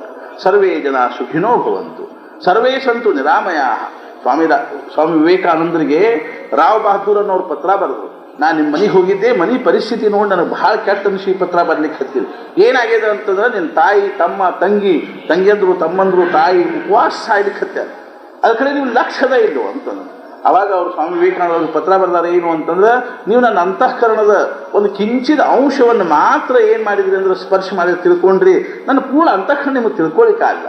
ನನ್ನ ದೃಷ್ಟಿಕೋನ ಏನದ, ನನ್ನ ಭಾವನಾ ಏನದ, ನನ್ನ ವಿಚಾರ ಏನವ, ನನ್ನ ನಿಜವಾಗಿ ನಾ ಏನು ಮಾಡ್ಲಿಕ್ಕೆ ಹತ್ತೀನಿ ಅನ್ನೋದು ನಿಮಗೆ ತಿಳ್ಕೊಳ್ಳಿಕ್ಕಾಗಲಿಲ್ಲ. ಏನಾಯ್ತು ಅಂತ ತಿಳ್ಕೊಂಡು ಕೇಳಿದ್ರೆ, ನಾನು ನನ್ನ ಜೀವನದಲ್ಲಿ ಏನೋ ಒಂದು ಜಿಜ್ಞಾಸೆಯಿಂದ ಸದ್ಗುರುಗಳಿಗೆ ಶರಣ ಹೋದೆ, ರಾಮಕೃಷ್ಣ ಪರಮಹಂಸರಿಗೆ ನಾನು ಶರಣ ಹೋದೆ. ಅವರ ಅನುಗ್ರಹದಿಂದ ನನ್ನ ಜೀವನದಲ್ಲಿ ಏನಾಯ್ತು ಅಂತ ನನ್ನ ಪ್ರಶ್ನೆ ಬಗೆಹರಿತು ಅಂತೇಳಿ, ನನ್ನ ಜೀವನದ ಪ್ರಶ್ನೆ ಬಗೆಹರಿತು, ನನಗೆ ಜ್ಞಾನ ಆಯ್ತು, ಸಮಾಧಾನ ಆಯ್ತು. ನನಗೇನಾಯ್ತು ಅಂದ್ರೆ ನನ್ನ ಜಿಜ್ಞಾಸ ಉಪಶಮನ ಆಯ್ತು. ಅವಾಗ ನಾನು ಏನು ಮಾಡಿದೆ ಅಂದರೆ, ಯಾರ ಅನುಗ್ರಹದಿಂದ ನನಗೆ ಈ ಪ್ರಕಾರವಾಗಿರ್ತಕ್ಕಂಥ ನನಗೇನಾಯ್ತು ಅಂದರೆ ಸಮಾಧಾನ ಆಯ್ತು, ನಾನು ನನ್ನ ಜೀವನವನ್ನು ಅವ್ರಿಗೆ ಸಮರ್ಪಣೆ ಮಾಡಿದೆ. ಅರ್ಥಾತ್ ನಾನು ನಿಮಗೆ ಸಮರ್ಪಿಸಿದ್ದೀನಿ ಅಂದ್ಕೊಳ್ಳಿ. ಅವ್ರು ಏನಂದ್ರು ಅಂತಂದ್ರೆ, ಹಂಗಾರೆ ನಿನ್ನ ಜೀವನದಲ್ಲಿ ಏನು ಮಾಡಬೇಕು ಅಂದ್ರೆ ಭಾರತದ ಬಂಧುಗಳ ಸಲುವಾಗಿ ನೀನು ಕೆಲಸ ಮಾಡಬೇಕು. ನಿನ್ನ ಆಯುಷ್ಯವನ್ನೆಲ್ಲ ಏನು ಮಾಡಬೇಕು ಅಂದ್ರೆ ನಮ್ಮ ದೇಶದ ಅರ್ಥಾತ್ ಏನು ಅಂದ್ರೆ ನಮ್ಮ ದೇಶದ ಸಲುವಾಗಿ, ಮನುಷ್ಯ ಮಾತ್ರ ಸಲುವಾಗಿ ನೀನು ಏನು ಮಾಡಬೇಕಾಗಿದೆ ಅಂದ್ರೆ ಕಾರ್ಯ ಮಾಡಬೇಕಾಗಿದೆ. ಆದ್ದರಿಂದ ನೀನು ಮಾನವ ಕೋಟಿಗೆ ಏನಾಗು ಅಂತಂದ್ರೆ ನೀನೇನಾಗು ಸೇವಕ ಆಗು, ಮಾನವ ಕೋಟಿಯ ಒಂದು ಸೇವಾ ಮಾಡು, ಮನುಷ್ಯ ಮಾತ್ರ ಸೇವಾ ಮಾಡು. ಅರ್ಥಾತ್ ಏನು ಅಂದ್ರೆ ಭಾರತದ ಸೇವಾ ಮಾಡು, ಜಗತ್ತಿನ ಮನುಷ್ಯ ಮಾತ್ರ ಸೇವಾ ಮಾಡು, ಜಗತ್ತಿಗೆ ನಿಜವಾಗಿರ್ತಕ್ಕಂಥ ಜ್ಞಾನದ ಒಂದೇನು ಅಂದ್ರೆ ಉಪದೇಶ ಮಾಡು ಅಂತ ತಿಳ್ಕೊಂಡು ಹೇಳಿದ ಕೂಡಲೇ ನಾನು ಅವರ ಒಂದು ಆಜ್ಞೆಯನ್ನು ಶಿರಸ ವಹಿಸಿ ನಾನು ಇಲ್ಲಿ ಏನು ಮಾಡ್ಲಿಕ್ಕೆ ಹತ್ತೀನಿ ಅಂದರೆ, ಇಡೀ ನನ್ನ ಮಾತೃಭೂಮಿಯ ಸಲುವಾಗಿ ನಾನು ಕೆಲಸ ಮಾಡ್ಲಿಕ್ಕೆ ಹತ್ತೀನಿ, ಭಾರತದ ಸಲುವಾಗಿ ಕೆಲಸ ಮಾಡ್ಲಿಕ್ಕೆ ಹತ್ತೀನಿ ಅಂತಿದ್ದಾಗ, ಅರ್ಥಾತ್ ಏನು ಅಂತಂದ್ರೆ ಅದರೊಳಗೆ ನನ್ನ ತಾಯಿ ತಂಗಿಯಂದರು ಬಂದ್ರಿಲ್ವ ಅಂತೇಳಿ, ಅರ್ಥಾತ್ ಏನು ಇಡೀ ಊರಿಗಾಗಿ ನಾವು ಪ್ರಯತ್ನ ಮಾಡುವಾಗ ಅದು ನಮ್ಮ ಕುಟುಂಬನೂ ಇದ್ದೇ ಇರ್ತದೆ. ಊರೆಲ್ಲ ಸುಖವಾಗಿರಲಿ ಅನ್ನುವಾಗ ನಮ್ಮ ಕುಟುಂಬ ಬಿಟ್ಟು ನಾವು ಹೇಳಿಕ್ಕೆ ಶಕ್ತಿರುತ್ತೆ ಏನು. ಆದ್ದರಿಂದ ಊರಾಗಿರಲಿ ಅಂದ್ರೆ ಎಲ್ಲರೂ ಸುಖವಾಗಿರಲಿ ಅನ್ನುವಾಗ ಅವರು ಸುಖವಾಗಿರಲಿ ಅನ್ನುವಂಥ ಭಾವನಾ ಇದ್ದೇ ಇರ್ತದೆ. ಇದನ್ನು ಮಾಡಲು ಅಥವಾ ನೀವೇನು ಹೇಳಲಿಕ್ಕೆ ಹತ್ತಿಲ್ಲ, ಅರ್ಥಾತ್ ಇದನ್ನೆಲ್ಲ ಬಾಜುಕಿಟ್ಟು ನಾನು ನನ್ನ ಕುಟುಂಬಿಯರ ಸಲುವಾಗಿ ಏನಾದರೂ ಧಡಪಡಿಸ್ಲು ಅಂತಂದಾಗ ಅವ್ರಿಗೆ ಏನೂ ಉತ್ತರ ಕೊಡ್ಲಿಕ್ಕೆ ಆಗ ತಾತ್ಪರ್ಯ ಏನು ಅಂತ ತಿಳ್ಕೊಂಡು ಕೇಳಿದ್ರೆ, ಯಾರ ದೃಷ್ಟಿ ಹಿಂಗೆ ವಿಶಾಲವಾಗಿರ್ತಕ್ಕಂಥದ್ದು ಇರ್ತದನು. ಆದ್ದರಿಂದ ಅಪನೆ ಮಜೆ ಕಿ ಗುಲ್ ಛೋಡ್ ಹಿ ದಿಯೇ ಜಬ್ ಸಾರೆ ಜಹಾಕೆ ಗುಲ್ಶನ್ ಅಪನೆ ಹಿ ಬನ್ ಗಯೆ ತಬ್ ಅನ್ನುವಂಥದ್ದು ಯಾರ ದೃಷ್ಟಿ ಇರ್ತದಂದ್ರೆ ಸತ್ಪುರುಷರ ದೃಷ್ಟಿ ಇರ್ತದೆ. ಆದ್ದರಿಂದ ಇದು ಭಗವಂತನ ದೃಷ್ಟಿ ಅದ ಇದು. ಆದ್ದರಿಂದ ಭಗವಂತನಿಗೆ ಏನು ಅನ್ನಿಸ್ಲಿಲ್ಲ ಅಂತಂದ್ರೆ, ಭೀಷ್ಮ ಏನು ಸಾಮಾನ್ಯ ವ್ಯಕ್ತಿ ಏನ್ರಿ, ದ್ರೋಣಾಚಾರ್ಯ ಏನು ಸಾಮಾನ್ಯರೇನು, ಅರ್ಥಾತ್ ಏನು ಕರ್ಣ ಏನು ಸಾಮಾನ್ಯದ್ದೇನು, ಆದರೂ ಸಹಿತ ಅವರು ಸಂಹಾರದ ವಿಷಯದಲ್ಲಿ ಅವನಿಗೆ ಲವಲೇಶ ಏನು ಅನ್ನಿಸ್ಲಿಲ್ಲ ಅಂದ್ರೆ ಲೋಕ ಕಲ್ಯಾಣ ಸಲುವಾಗಿ, ಜಗತ್ತಿನ ಕಲ್ಯಾಣ ಸಲುವಾಗಿ ಮುಂದೆ ಏನಾಗಬೇಕಾಗಿತ್ತು ಅನ್ನೋದನ್ನು ವಿಚಾರ ಮಾಡಿಕೊಂಡು ಭಗವಂತ ಏನು ಮಾಡಿದ ಅಂತಂದ್ರೆ, ಪರಿತ್ರಾಣಾಯ ಸಾಧೂನಾಂ ವಿನಾಶಾಯ ದುಷ್ಕೃತ. ಒಂದೊಂದು ಸಂದರ್ಭ ಎಂಥದ್ದು ಒದಗಿ ಬರ್ತದೆ ಅಂತಂದ್ರೆ ಅವ್ರನ್ನ ಆ ಸಮಯದಲ್ಲಿ ಸಂಹಾರ ಮಾಡಿದ ಹೊರತು ಬೇರೆ ಏನೇನು ಉಪಾಯನೇ ಇಲ್ಲ ಅನ್ನುವಂಥ ಪ್ರಸಂಗ ಬರ್ತದೆ. ಒಬ್ಬೊಬ್ಬರು ಒಂದೊಂದು ವ್ಯಕ್ತಿತ್ವಗಳಿಗೆ ದೋಷಗಳು ಇಷ್ಟು ನಿರ್ಮಾಣ ಆಗ್ತಾವಲ್ಲ, ಆ ದೋಷದಿಂದ ಕುಡ್ಕೊಂಡಿರೋ ವ್ಯಕ್ತಿಯನ್ನು ನಾಶ ಮಾಡೋದು ಹೊರತು ಏನಾಗ್ಲಿಕ್ಕೆ ಶಕ್ತಿಲ್ಲ ಅಂದ್ರೆ ಸಮಾಜಕ್ಕೆ ಹಿತ ಆಗುವುದಿಲ್ಲ ಅನ್ನುವಂಥ ಭಾವ ಅರ್ಥಾತ್ ಉಂಟಾದಾಗನ ಭಗವಂತ ಏನು ಮಾಡ್ಲಿಕ್ಕೆ ಹೋಗ್ತಾನೆ ಅಂತಂದ್ರೆ ಸಂಹಾರ ಮಾಡ್ಲಿಕ್ಕೆ ಹೋಗ್ತಾನೆ ಹೊರತು ಅವನಿಗೇನು ದ್ವೇಷ ಇತ್ತೇನ್ರಿ. ದುರ್ಯೋಧನಾದಿಗಳ ವಿಷಯದಲ್ಲಿ, ಭೀಷ್ಮಾದಿಗಳ ವಿಷಯದಲ್ಲಿ ದ್ವೇಷ ಇತ್ತೇನು, ಆದರೂ ದುರ್ಯೋಧನ ಇರುವವರೆಗೂ ಜಗತ್ತಿನ ಕಲ್ಯಾಣ ಆಗುವುದಿಲ್ಲ ಅನ್ನುವಂಥ ಭಾವನಾ ಇರುವುದರಿಂದಾಗಿ ಅರ್ಥಾತ್ ಯಾರು ಅಂಥ ದುಷ್ಟಭಾವನಾದಿಂದ ಕೂಡ್ಕೊಂಡು ಅವನಿದ್ದಾನೋ ಮತ್ತು ಅವನನ್ನು ಆಶ್ರಯಿಸಿದವರನ್ನು ಸಂಹಾರ ಮಾಡೋದು ಅನಿವಾರ್ಯ ಆಗಿ ಹೋಗ್ಬಿಟ್ಟು. ಆದ್ದರಿಂದ ಏನು ಮಾಡಿದ ಅಂದರೆ ಭೀಷ್ಮ ದ್ರೋಣಾದಿಗಳನ್ನು ಸಹಿತ ದುರ್ಯೋಧನನಿಗೆ ಒಬ್ಬನ ಮೇಲೆ ವಿಶ್ವಾಸ ಇತ್ತು. ಯಾರ ಮೇಲೆ? ಕರ್ಣನ ಮೇಲೆ ವಿಶ್ವಾಸ ಇತ್ತು. ಭೀಷ್ಮರ ಮೇಲೆ ವಿಶ್ವಾಸ ಇದ್ದಿದ್ದಿಲ್ಲ, ದ್ರೋಣಾಚಾರ್ಯ ಮೇಲೆ ವಿಶ್ವಾಸ ಇದ್ದಿದ್ದಿಲ್ಲ. ಯಾಕೆಂದ್ರೆ ಅವನಿಗೆ ಗೊತ್ತಿತ್ತು ಏನು ಅಂದ್ರೆ ಇವರು ಒಳಗಿನಿಂದ ಪಾಂಡವ ಪಕ್ಷಿ ಇದ್ದಾರೆ, ಇವರೇನಿದ್ದಾರಂದ್ರೆ ಪಾಂಡವರ ವಿಷಯದಲ್ಲಿ ಸಾಫ್ಟ್ ಕಾರ್ನರ್ ಇದ್ದಾರಂತೆ. ಅರ್ಥಾತ್ ಏನು ಅಂತಂದ್ರೆ ಅವ್ರ ವಿಷಯದಲ್ಲಿ ಇವ್ರ ಅಂತಃಕರಣದ ಏನಿಲ್ಲ ಅಂದ್ರೆ ದ್ವೇಷ ಇಲ್ಲ ಇವ್ರ ಅಂತಃಕರಣದಾಗ. ಆದ್ದರಿಂದ ಅವನೇನು ಭಗವಂತ ಏನು ಮಾಡಿದ ಅಂದ್ರೆ ಇವ್ರನ್ನಷ್ಟನ್ನು ನಾಶ ಮಾಡೋದು ಹೊರತು ಅರ್ಥಾತ್ ಭೀಷ್ಮ ದ್ರೋಣಾದಿಗಳು ಆ ದುರ್ಯೋಧನನ್ನು ಆಶ್ರಯಿಸಿರುವುದರಿಂದಾಗಿ. ಆದ್ದರಿಂದ ಕರ್ಣಗೆ ಒಂದು ಮಾತು ಹೇಳಿದ ಕೃಷ್ಣ ಏನು ಅಂದ್ರೆ, ಕರ್ಣ ನೀನು ನಿಜವಾಗಿಯೂ ಪಾಂಡವರಲ್ಲಿ ಏನಿದೆ ಜ್ಯೇಷ್ಠ ಭ್ರಾತ ಐತಿ, ನೀನು ದೊಡ್ಡವ ಇದ್ದೀರಿ, ಕುಂತಿಯ ಜ್ಯೇಷ್ಠ ಪುತ್ರ ಇದ್ದೀರಿ, ನೀ ಒಂದು ವೇಳೆ ಹೂ ಅಂದಿ ಅಂದ್ರೆ ನಾ ಏನು ಮಾಡ್ತೀನಿ ಅಂತಂದ್ರೆ ನಿನ್ನ ಸಿಂಹಾಸನ ಮೇಲೆ ಕೂಡಿಸಿ 5 ಮಂದಿ ಪಾಂಡವರನ್ನು ಸಾಷ್ಟಾಂಗ ನಮಸ್ಕಾರ ಹಾಕಿರ್ತೀನಿ, ನಡಿ ನನ್ನ ಜೊತೆಗೆ ಬೇಕಾದ್ರೆ. ಆದ್ರೆ ಕರ್ಣನ ಮೂರ್ತಿಮಂತ ದೋಷ ಏನಿತ್ತು ಅಂತಂದ್ರೆ ದ್ವೇಷ. ಕರ್ಣನೊಳಗಿರ್ತಕ್ಕಂಥ ಮುಖ್ಯ ದೋಷ ಏನಿತ್ತು ಅಂದ್ರೆ, ಇಲ್ಲದೇ ಇದ್ರೆ ಕರ್ಣ ಏನು ಸಾಮಾನ್ಯ ವ್ಯಕ್ತಿ ಏನ್ರಿ, ಎಂಥ ಉದಾತ್ತ ಇದ್ದ, ಎಂಥ ದಾನಿ ಇದ್ದ. ಒಂದ್ಸಲ ಮಜಾ ಏನಾಯ್ತು ಅಂದ್ರೆ, ಧರ್ಮರಾಜಾಗ ಏನು ಅನ್ನಿಸ್ತು ಅಂದ್ರೆ ನಾನು ಭಾಳ ದೊಡ್ಡ ದಾನಿ ಇದ್ದೀನಿ ಅನ್ನೋ ಅಭಿಮಾನ ಬಂತು ಧರ್ಮರಾಜಾಗ. ನಾನು ಭಾಳ ದೊಡ್ಡ ದಾನಿ ಇದ್ದೀನಿ. ಆದ್ರೆ ಕೃಷ್ಣ ಅಂತಿದ್ದೇನು ಅಂದ್ರೆ, ಧರ್ಮರಾಜ ಕರ್ಣನ ಮುಂದೆ ಏನು ಅಲ್ಬಿಡು ಅಂತಿದ್ದ. ಆದ್ರೆ ಧರ್ಮರಾಜಾಗ ಅನಿಸ್ತಿತ್ತು ಏನಂಥದ್ದು ಅದ, ನಾವು ಕೇಳಿದವ್ರಿಗೆ ಏನು ಕೊಟ್ಟೇ ಇದ್ದೇನೆ ಇವತ್ತಿನ ತನಕ, ಯಾರಿಗೇನು ಇಲ್ಲಂದಿವೇನು ನಾವೇನು ಕಡಿಮೆ ಇದ್ದೀವಿ ಅನ್ನುವಂಥ ಭಾವ ಧರ್ಮರಾಜನ ಮನಸ್ಸಿನಾಗೂ ಇತ್ತು. ಅಂದ್ಕೂಡ ಕೃಷ್ಣಗೆ ಅನಿಸ್ತು ಒಂದ್ಸಲ ತೋರಿಸ್ಬೇಕು ಹಂಗಾರಿದ್ದನ ಅಂತ ತಿಳ್ಕೊಂಡು ಕೃಷ್ಣ ಏನು ಮಾಡಿದ ಅಂತಂದ್ರೆ, ಅರ್ಥಾತ್ ಒಬ್ಬ ಬ್ರಾಹ್ಮಣನ ಒಂದು ವೇಷದಲ್ಲಿ ಬಂದು, ಅರ್ಥಾತ್ ಭಗವಂತ ಅಥವಾ ಒಬ್ಬ ಬ್ರಾಹ್ಮಣ ದರಿದ್ರ ಬ್ರಾಹ್ಮಣ ಭಾವದೊಳಗೆ ಬಂದು ಧರ್ಮರಾಜಾಗ ಏನಂದ ಅಂದ್ರೆ, ನಾವೊಂದು ಯಜ್ಞ ಮಾಡ್ಬೇಕಂತ ಮಾಡೀನಿ, ಆ ಯಜ್ಞದ ಸಲುವಾಗಿ ಏನು ಬೇಕಾಗ್ಯಾವ ಅಂದ್ರೆ ಕಟ್ಟಿಗೆ ಬೇಕಾಗ್ಯಾವ. ಆ ಕಟ್ಟಿಗೆ ಎಂಥವು ಇರಬೇಕು ಅಂತಂದ್ರೆ 100 ವರ್ಷ ಅವೇನಾಗಿರಬಾರ್ದು ಅಂದ್ರೆ ಮಳೆ ನೀರು ಸಿಡಿದಿರಬಾರ್ದು ಅವಕ್ಕೆ, ಅಂಥದ್ದು ಕಟ್ಟಿಗೆ ಬೇಕಾಗ್ಯಾವ. ಆದ್ದರಿಂದ ದಯವಿಟ್ಟು ತಾನೇನು ನನಗೇನು ಮಾಡೋ ಇಂಥವು ಸ್ವಲ್ಪ ಕಟ್ಟಿಗೆ ಒದಗಿಸು ಅಂದ್ಕೂಡ ಧರ್ಮರಾಜ ಆಗಿಂದಾಗ ಸೇವಕನ ಕರೆದು ಹೇಳಿದ, ಅಡ್ಡಾಡ್ರಿ ಎಲ್ಲ ಕಡೆ ನಮ್ಮ ರಾಜ್ಯದಲ್ಲಿ ಎಲ್ಲಾದರೂ ಅಂಥ ಕಟ್ಟಿಗೆ ಸಿಗ್ತಾವೆ ನೋಡಿ ಏನು ಮಾಡ್ರಿ ಅಂದ್ರೆ ಅವ್ರಿಗೆ ತಂದು ಕೊಡ್ರಿ ಅಂದ ಕೂಡ ತಿಂಗಳಗಟ್ಟಲೆ ಅಡ್ಡಾಡಿದ್ರು. 100 ವರ್ಷ ಮಳೆ ಅರ್ಥಾತ್ ಹನಿ ಸಿಡಿದೇ ಇರೋರು ಅಥವಾ ಮಳೆಗೆ ಸಿಕ್ಕಿರದೇ ಇರ್ತಕ್ಕಂಥ ಕಟ್ಟಿಗೆ ಎಲ್ಲಿ ಸಿಗ್ಲಿಕ್ಕೆ ಶಕ್ಯದ. ಅರಣ್ಯೆಲ್ಲ ಹುಡುಕಾಡಿದ್ರು, ಎಲ್ಲಿ ನೋಡಿದ್ರು ಮಳೆ ಅನ್ನುವಂಥದ್ದು ಆಗ್ತಾನೆ. ಮಳೆ ಆಗೋದ್ರಿಂದ ಎಲ್ಲ ಕಟ್ಟಿಗೆ ನೀರು ಸಿಡಿತಾನೆ ಇರ್ತಿತ್ತು. ಕೊನೆಗೆ ಎಲ್ಲರೂ ಬಂದು ಹೇಳಿದ್ರು, ಅಂಥ ಕಟ್ಟಿಗೆ ಎಲ್ಲೂ ಸಿಗಲಿಲ್ಲ ನಮ್ಗೆ ಅಂದ ಕೂಡಲೇ ಅವಾಗ ಅನಿವಾರ್ಯವಾಗಿ ಹೇಳಿ ಧರ್ಮರಾಜ ಖರೆ ನನಗೆ ಎಷ್ಟರೇ ಮನಸ್ಸಲ್ಲಿ ಕೊಡಬೇಕು ಅಂತ ತಿಳ್ಕೊಂಡು, ಅಂಥ ಕಟ್ಟಿಗೆನೇ ಇಲ್ಲ ನಾನಾರು ಏನು ಮಾಡಲಿ ಅಂತ, ಅಂಥ ಕಟ್ಟಿಗೆನೇ ಇಲ್ಲ ನಾನಾರು ಏನು ಮಾಡಲಿ ಅಂದ ಕೂಡಲೇ ಅಲ್ಲೇ ಕೃಷ್ಣನು ಕೂತ್ಕೊಂಡಿದ್ದ. ಕೃಷ್ಣಗೇನು ಒಂದು ವೇಷದಿಂದ ಹಂಗೆ ಬಂದು ಒಂದು ವೇಷದಿಂದ ಹಿಂಗೆ ಬರ್ಲಿಕ್ಕೂ ಬರ್ತಿತ್ತು. ಕೃಷ್ಣ ಮಗ್ಗಲ್ದಾಗ ಕೂತ್ಕೊಂಡಿದ್ದ. ಅವಾಗ ಅವ ಏನಂದ ಅಂತಂದ್ರೆ, ಇರ್ಕೋಲ್ತಾಗ ಬ್ರಾಹ್ಮಣ ನೀವು ಒಂದೆಲ್ಲ ಒಂದು ಮಾತು ಕರ್ಣನು ಕೇಳು ಅಂದ. ಕರ್ಣನು ಒಂದು ಮಾತು ಕೇಳಿ ಏನು ತಪ್ಪದ, ಅವಾಗೆಲ್ಲರೂ ಸಿಗ್ತಾವೆ ನೋಡೋಣ ಅಂದ ಕೂಡಲೇ ಆ ಬ್ರಾಹ್ಮಣ ಕರ್ಣನ ಕಡೆಗೆ ಹೋದ. ಕರ್ಣಗಂದ 100 ವರ್ಷ ಮಳೆಯ ಸಂಪರ್ಕ ಬರದೇ ಇರತಕ್ಕಂಥ ಕಟ್ಟಿಗೆ ಬೇಕಾಗಿರುವಂಥ ಕರ್ಣಂದ. ಆಗಿಂದಾಗ ಕರೆದು ಹೇಳ್ದ, ಈ ಮನೆ ಕೆಡವ್ರಿಗೆ ಕೊಟ್ಬಿಡ್ರಿ ಅಂತ. ಮನೆ ಕಟ್ಟಿದ್ದು 200 ವರ್ಷ ಆಗ್ಯದ, ಮನೆ ಒಂದು ಮಳೆ ಹನಿ ಸಿಡಿದಿಲ್ಲ, ಅದಕ್ಕೆ ಈ ಮನೆ ಕೆಡವಿ ಈ ಕಟ್ಟಿಗೆ ಎಲ್ಲ ಎಷ್ಟು ಬೇಕು ಅವನಿಗೆ ಅಷ್ಟು ಕಟ್ಟಿಗೆ ಕೊಟ್ಬಿಡ್ರಿ ಅಂದ ಕೂಡಲೇ ಆ ಬ್ರಾಹ್ಮಣ ಕಟ್ಟಿಗೆ ತೊಗೊಂಡು ಬಂದು ಮತ್ತೆ ಧರ್ಮರಾಜನ ಕಡೆಗೆ ಬಂದ. ಕಟ್ಟಿಗೆ ಸಿಕ್ಕೂರಿ ಅಂದ. ಈಗ ಎಲ್ಲಿ ಸಿಕ್ಕು? ಕರ್ಣನ ಮನೆ ಕೆಡವಿಸಿ ಕೊಟ್ಬಿಟ್ಟ. ಕರ್ಣನ ಮನೆ ಕಟ್ಟಿಸಿ 3 ವರ್ಷದ ಮೇಲೆ ಆಗ್ಯದ. ಹೌದು, ನಮ್ಮನ್ನು ಕೆಡವಿದ್ರೆ ಆಗ್ತಿತ್ತು. ಅದು ಒಳಗಿದ್ರೆ ಹೊಳಿತದ, ಇಲ್ಲದೇ ಇದ್ರೆ ಹೊಳಂಗೆ ಇಲ್ಲ ಅದು. ಹೌದು ರೀ, ಕೊಡ್ಬೇಕಂತ ನಮಗೂ ಇಚ್ಛೆ, ಅದು ಹೆಂಗೆ ಕೊಡ್ಬೇಕು ಗೊತ್ತಾಗೋದು. ನಾವು ತಾತ್ಪರ್ಯ ಏನು ಅಂತ ತಿಳ್ಕೊಂಡು ಕೇಳಿದ್ರೆ, ಆದ್ರಿಂದ ಕರ್ಣ ಏನಿತ್ತ ಅಂದ್ರೆ ದ್ವೇಷ ಮಾಡ್ತಾನೆ. ಎಷ್ಟರೇ ದ್ವೇಷ ಮಾಡಿದ ಅಂದ್ರೆ ಆದ್ರಿಂದ ಕರ್ಣನ ಮೇಲೇನೆ ಅವನು ಮನಃಪೂರ್ವಕವಾಗಿ ಪಾಂಡವರನ್ನು ದ್ವೇಷ ಮಾಡ್ತಿದ್ದ ಅಂತ ತಿಳ್ಕೊಂಡು ಕರ್ಣನ ಮೇಲೆ ಏನಾಯ್ತು ಅಂದ್ರೆ ದುರ್ಯೋಧನಲ್ಲಿ ವಿಶ್ವಾಸ ಇತ್ತು. ಆದ್ರಿಂದ ಏನಾಗಿದೆ ಅಂತ ತಿಳ್ಕೊಂಡು ಕೇಳಿದ್ರೆ, ಈ ಪ್ರಕಾರವಾಗಿ ಅರ್ಜುನನ ಮನಸ್ಸಿನೊಳಗೆ ಏನಾಯ್ತು ಅಂದ್ರೆ ಯಾವ ವೀರ ವೃತ್ತಿ ತುಂಬಿಕೊಂಡಿತ್ತು, ಆ ವೀರ ವೃತ್ತಿ ಒಮ್ಮೆಲೆ ಯಾವ ದೃಷ್ಟಿ ಬದಲಾದ ಕೂಡಲೇ ಅರ್ಥಾತ್ ಅವ್ನಿಗೆ ಏನಿತ್ತು ಅಂದ್ರೆ ಮುಂಚೆ ಎಲ್ಲರೊಳಗೂ ಏನನ್ನು ನೋಡ್ತಿದ್ದ ಅಂತಂದ್ರೆ, ಇವರೆಲ್ಲ ನನ್ನ ಶತ್ರುಗಳು, ಇವರೆಲ್ಲ ನನ್ನ ಶತ್ರುಗಳು ಅಂತ ತಿಳ್ಕೊಂಡು ಮಜಾ ಏನಾಗ್ತದೆ, ಹಿಂಗಾಗ್ತದೆ ನೋಡ್ರಿ. ಪ್ರಪಂಚದಲ್ಲಿ ಏನಾಗ್ತದೆ, ಯಾವುದೋ ಒಂದು ಸಂದರ್ಭದೊಳಗೆ ಆಚೆ ಕಡೆ ಮನೆಯವರು ಈಚೆ ಕಡೆ ಮನೆಯವರು ಭಯಂಕರ ಜಗಳ ಆಡ್ತಾರೆ. ಆಮೇಲೆ ಗೊತ್ತಾಗ್ತದೆ ನಾವಿಬ್ಬರು ಸಂಬಂಧಿಕರು ಅಂತ. ಗೊತ್ತಾಗ್ಬಿಡಿ, ಹೋಲ್ಬಿಡ್ರಿ ಅದನ್ನೇನು ಮಾಡ್ತೀರಿ, ನಾವಿಬ್ಬರು ಸಂಬಂಧಿಕರು ಅಂತ ಗೊತ್ತಾದ ಕೂಡಲೇ ಒಮ್ಮೆಲೆ ಭಾವ ಬದಲಾಯ್ತು ಹೋಗ್ತದೆ. ಹಂಗೆ ಏನದ ಅಂತ ತಿಳ್ಕೊಂಡು ಕೇಳಿ ನಾವು ಸಿನಿಮಾದಾಗ ನೋಡಿದ್ರೇನು, ಇಬ್ರು ಭಯಂಕರ ಹೊಡೆದಾಡಿ ಇಬ್ಬರು ಅಣ್ಣ ತಮ್ಮಂದಿರ್ತಾರೆ. ಆಮೇಲೆ ಅವ್ರಿಗೆ ಒಬ್ರಿಗೊಬ್ರಿಗೆ ಗೊತ್ತಾದ ಕೂಡ ಅದೇನೋ ಗುರುತು ಪಾರ್ಟಿ ಇಂಥವು ಏನಾದ್ರು ಇರ್ತಾವೆ ನೋಡ್ರಿ. ಸಣ್ಣವಿದ್ದಾಗ ಬರೋಬ್ಬರಿ ನಾನು ನಿಮ್ಮ ಅಣ್ಣ ತಮ್ಮ ಹಿಂಗೆ ಅರ್ಥಾತ್ ಇದು ಒಂದು ಸೆಕೆಂಡ್ನೊಳಗೆ ಏನಾಗಿಬಿಡ್ತದೆ, ಭಾವ ಬದಲಾಗಿಬಿಡ್ತದೆ. ಹಂಗೇನದ ಅಂತಂದ್ರೆ ಶತ್ರು ಅಂತ ತಿಳ್ಕೊಂಡು ನೋಡ್ತಕ್ಕಂಥ ಅವನ ಮನಸ್ಸಿನಲ್ಲಿ ಒಂದು ಕ್ಷಣದಲ್ಲಿ ಏನಾಗ್ಬಿಡ್ತು ಅಂದ್ರೆ, ಇವರೆಲ್ಲ ನನ್ನ ಬಾಂಧವರು ಅನ್ನುವಂಥ ಭಾವ ಬಂದ ಕೂಡಲೇ ಇಷ್ಟೊತ್ತಿನ ತನಕ ಏನು ಅವನ ಅಂತಃಕೊಂಡು ವೀರವೃತ್ತಿ ಜಾಗೃತಿ ಇತ್ತು, ಅದು ಒಮ್ಮೆಲೆ ಹೆಂಗೆ ಹೋಗಿಬಿಡ್ತೀವಿ ಅಂತಂದ್ರೆ ಜ್ಞಾನೇಶ್ವರ ಮಹಾರಾಜ ಉದಾಹರಣೆ ಕೊಡ್ತಾರೆ.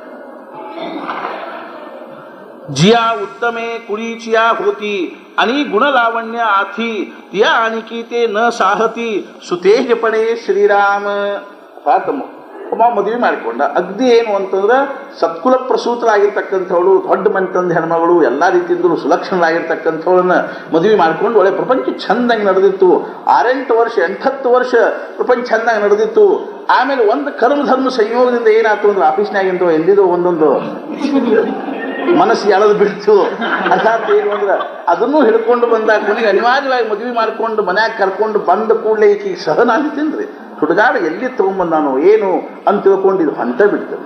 ಅರ್ಥಾತ್ ಆಕೆ ಇನ್ನು ನಿಮ್ಮ ಜೊತೆಗೆ ಹಿಂಗಾದ ಬಾಲಗಂಧರ್ವನ್ ಹಿಂಗಾದ ಬಾಲಗಂಧರ್ವ ಅರ್ಥಾತ್ ಅವನು ಹೆಂಡತಿ ಪ್ರಪಂಚ ನಡೆದಿತ್ತು ಪಾಪ.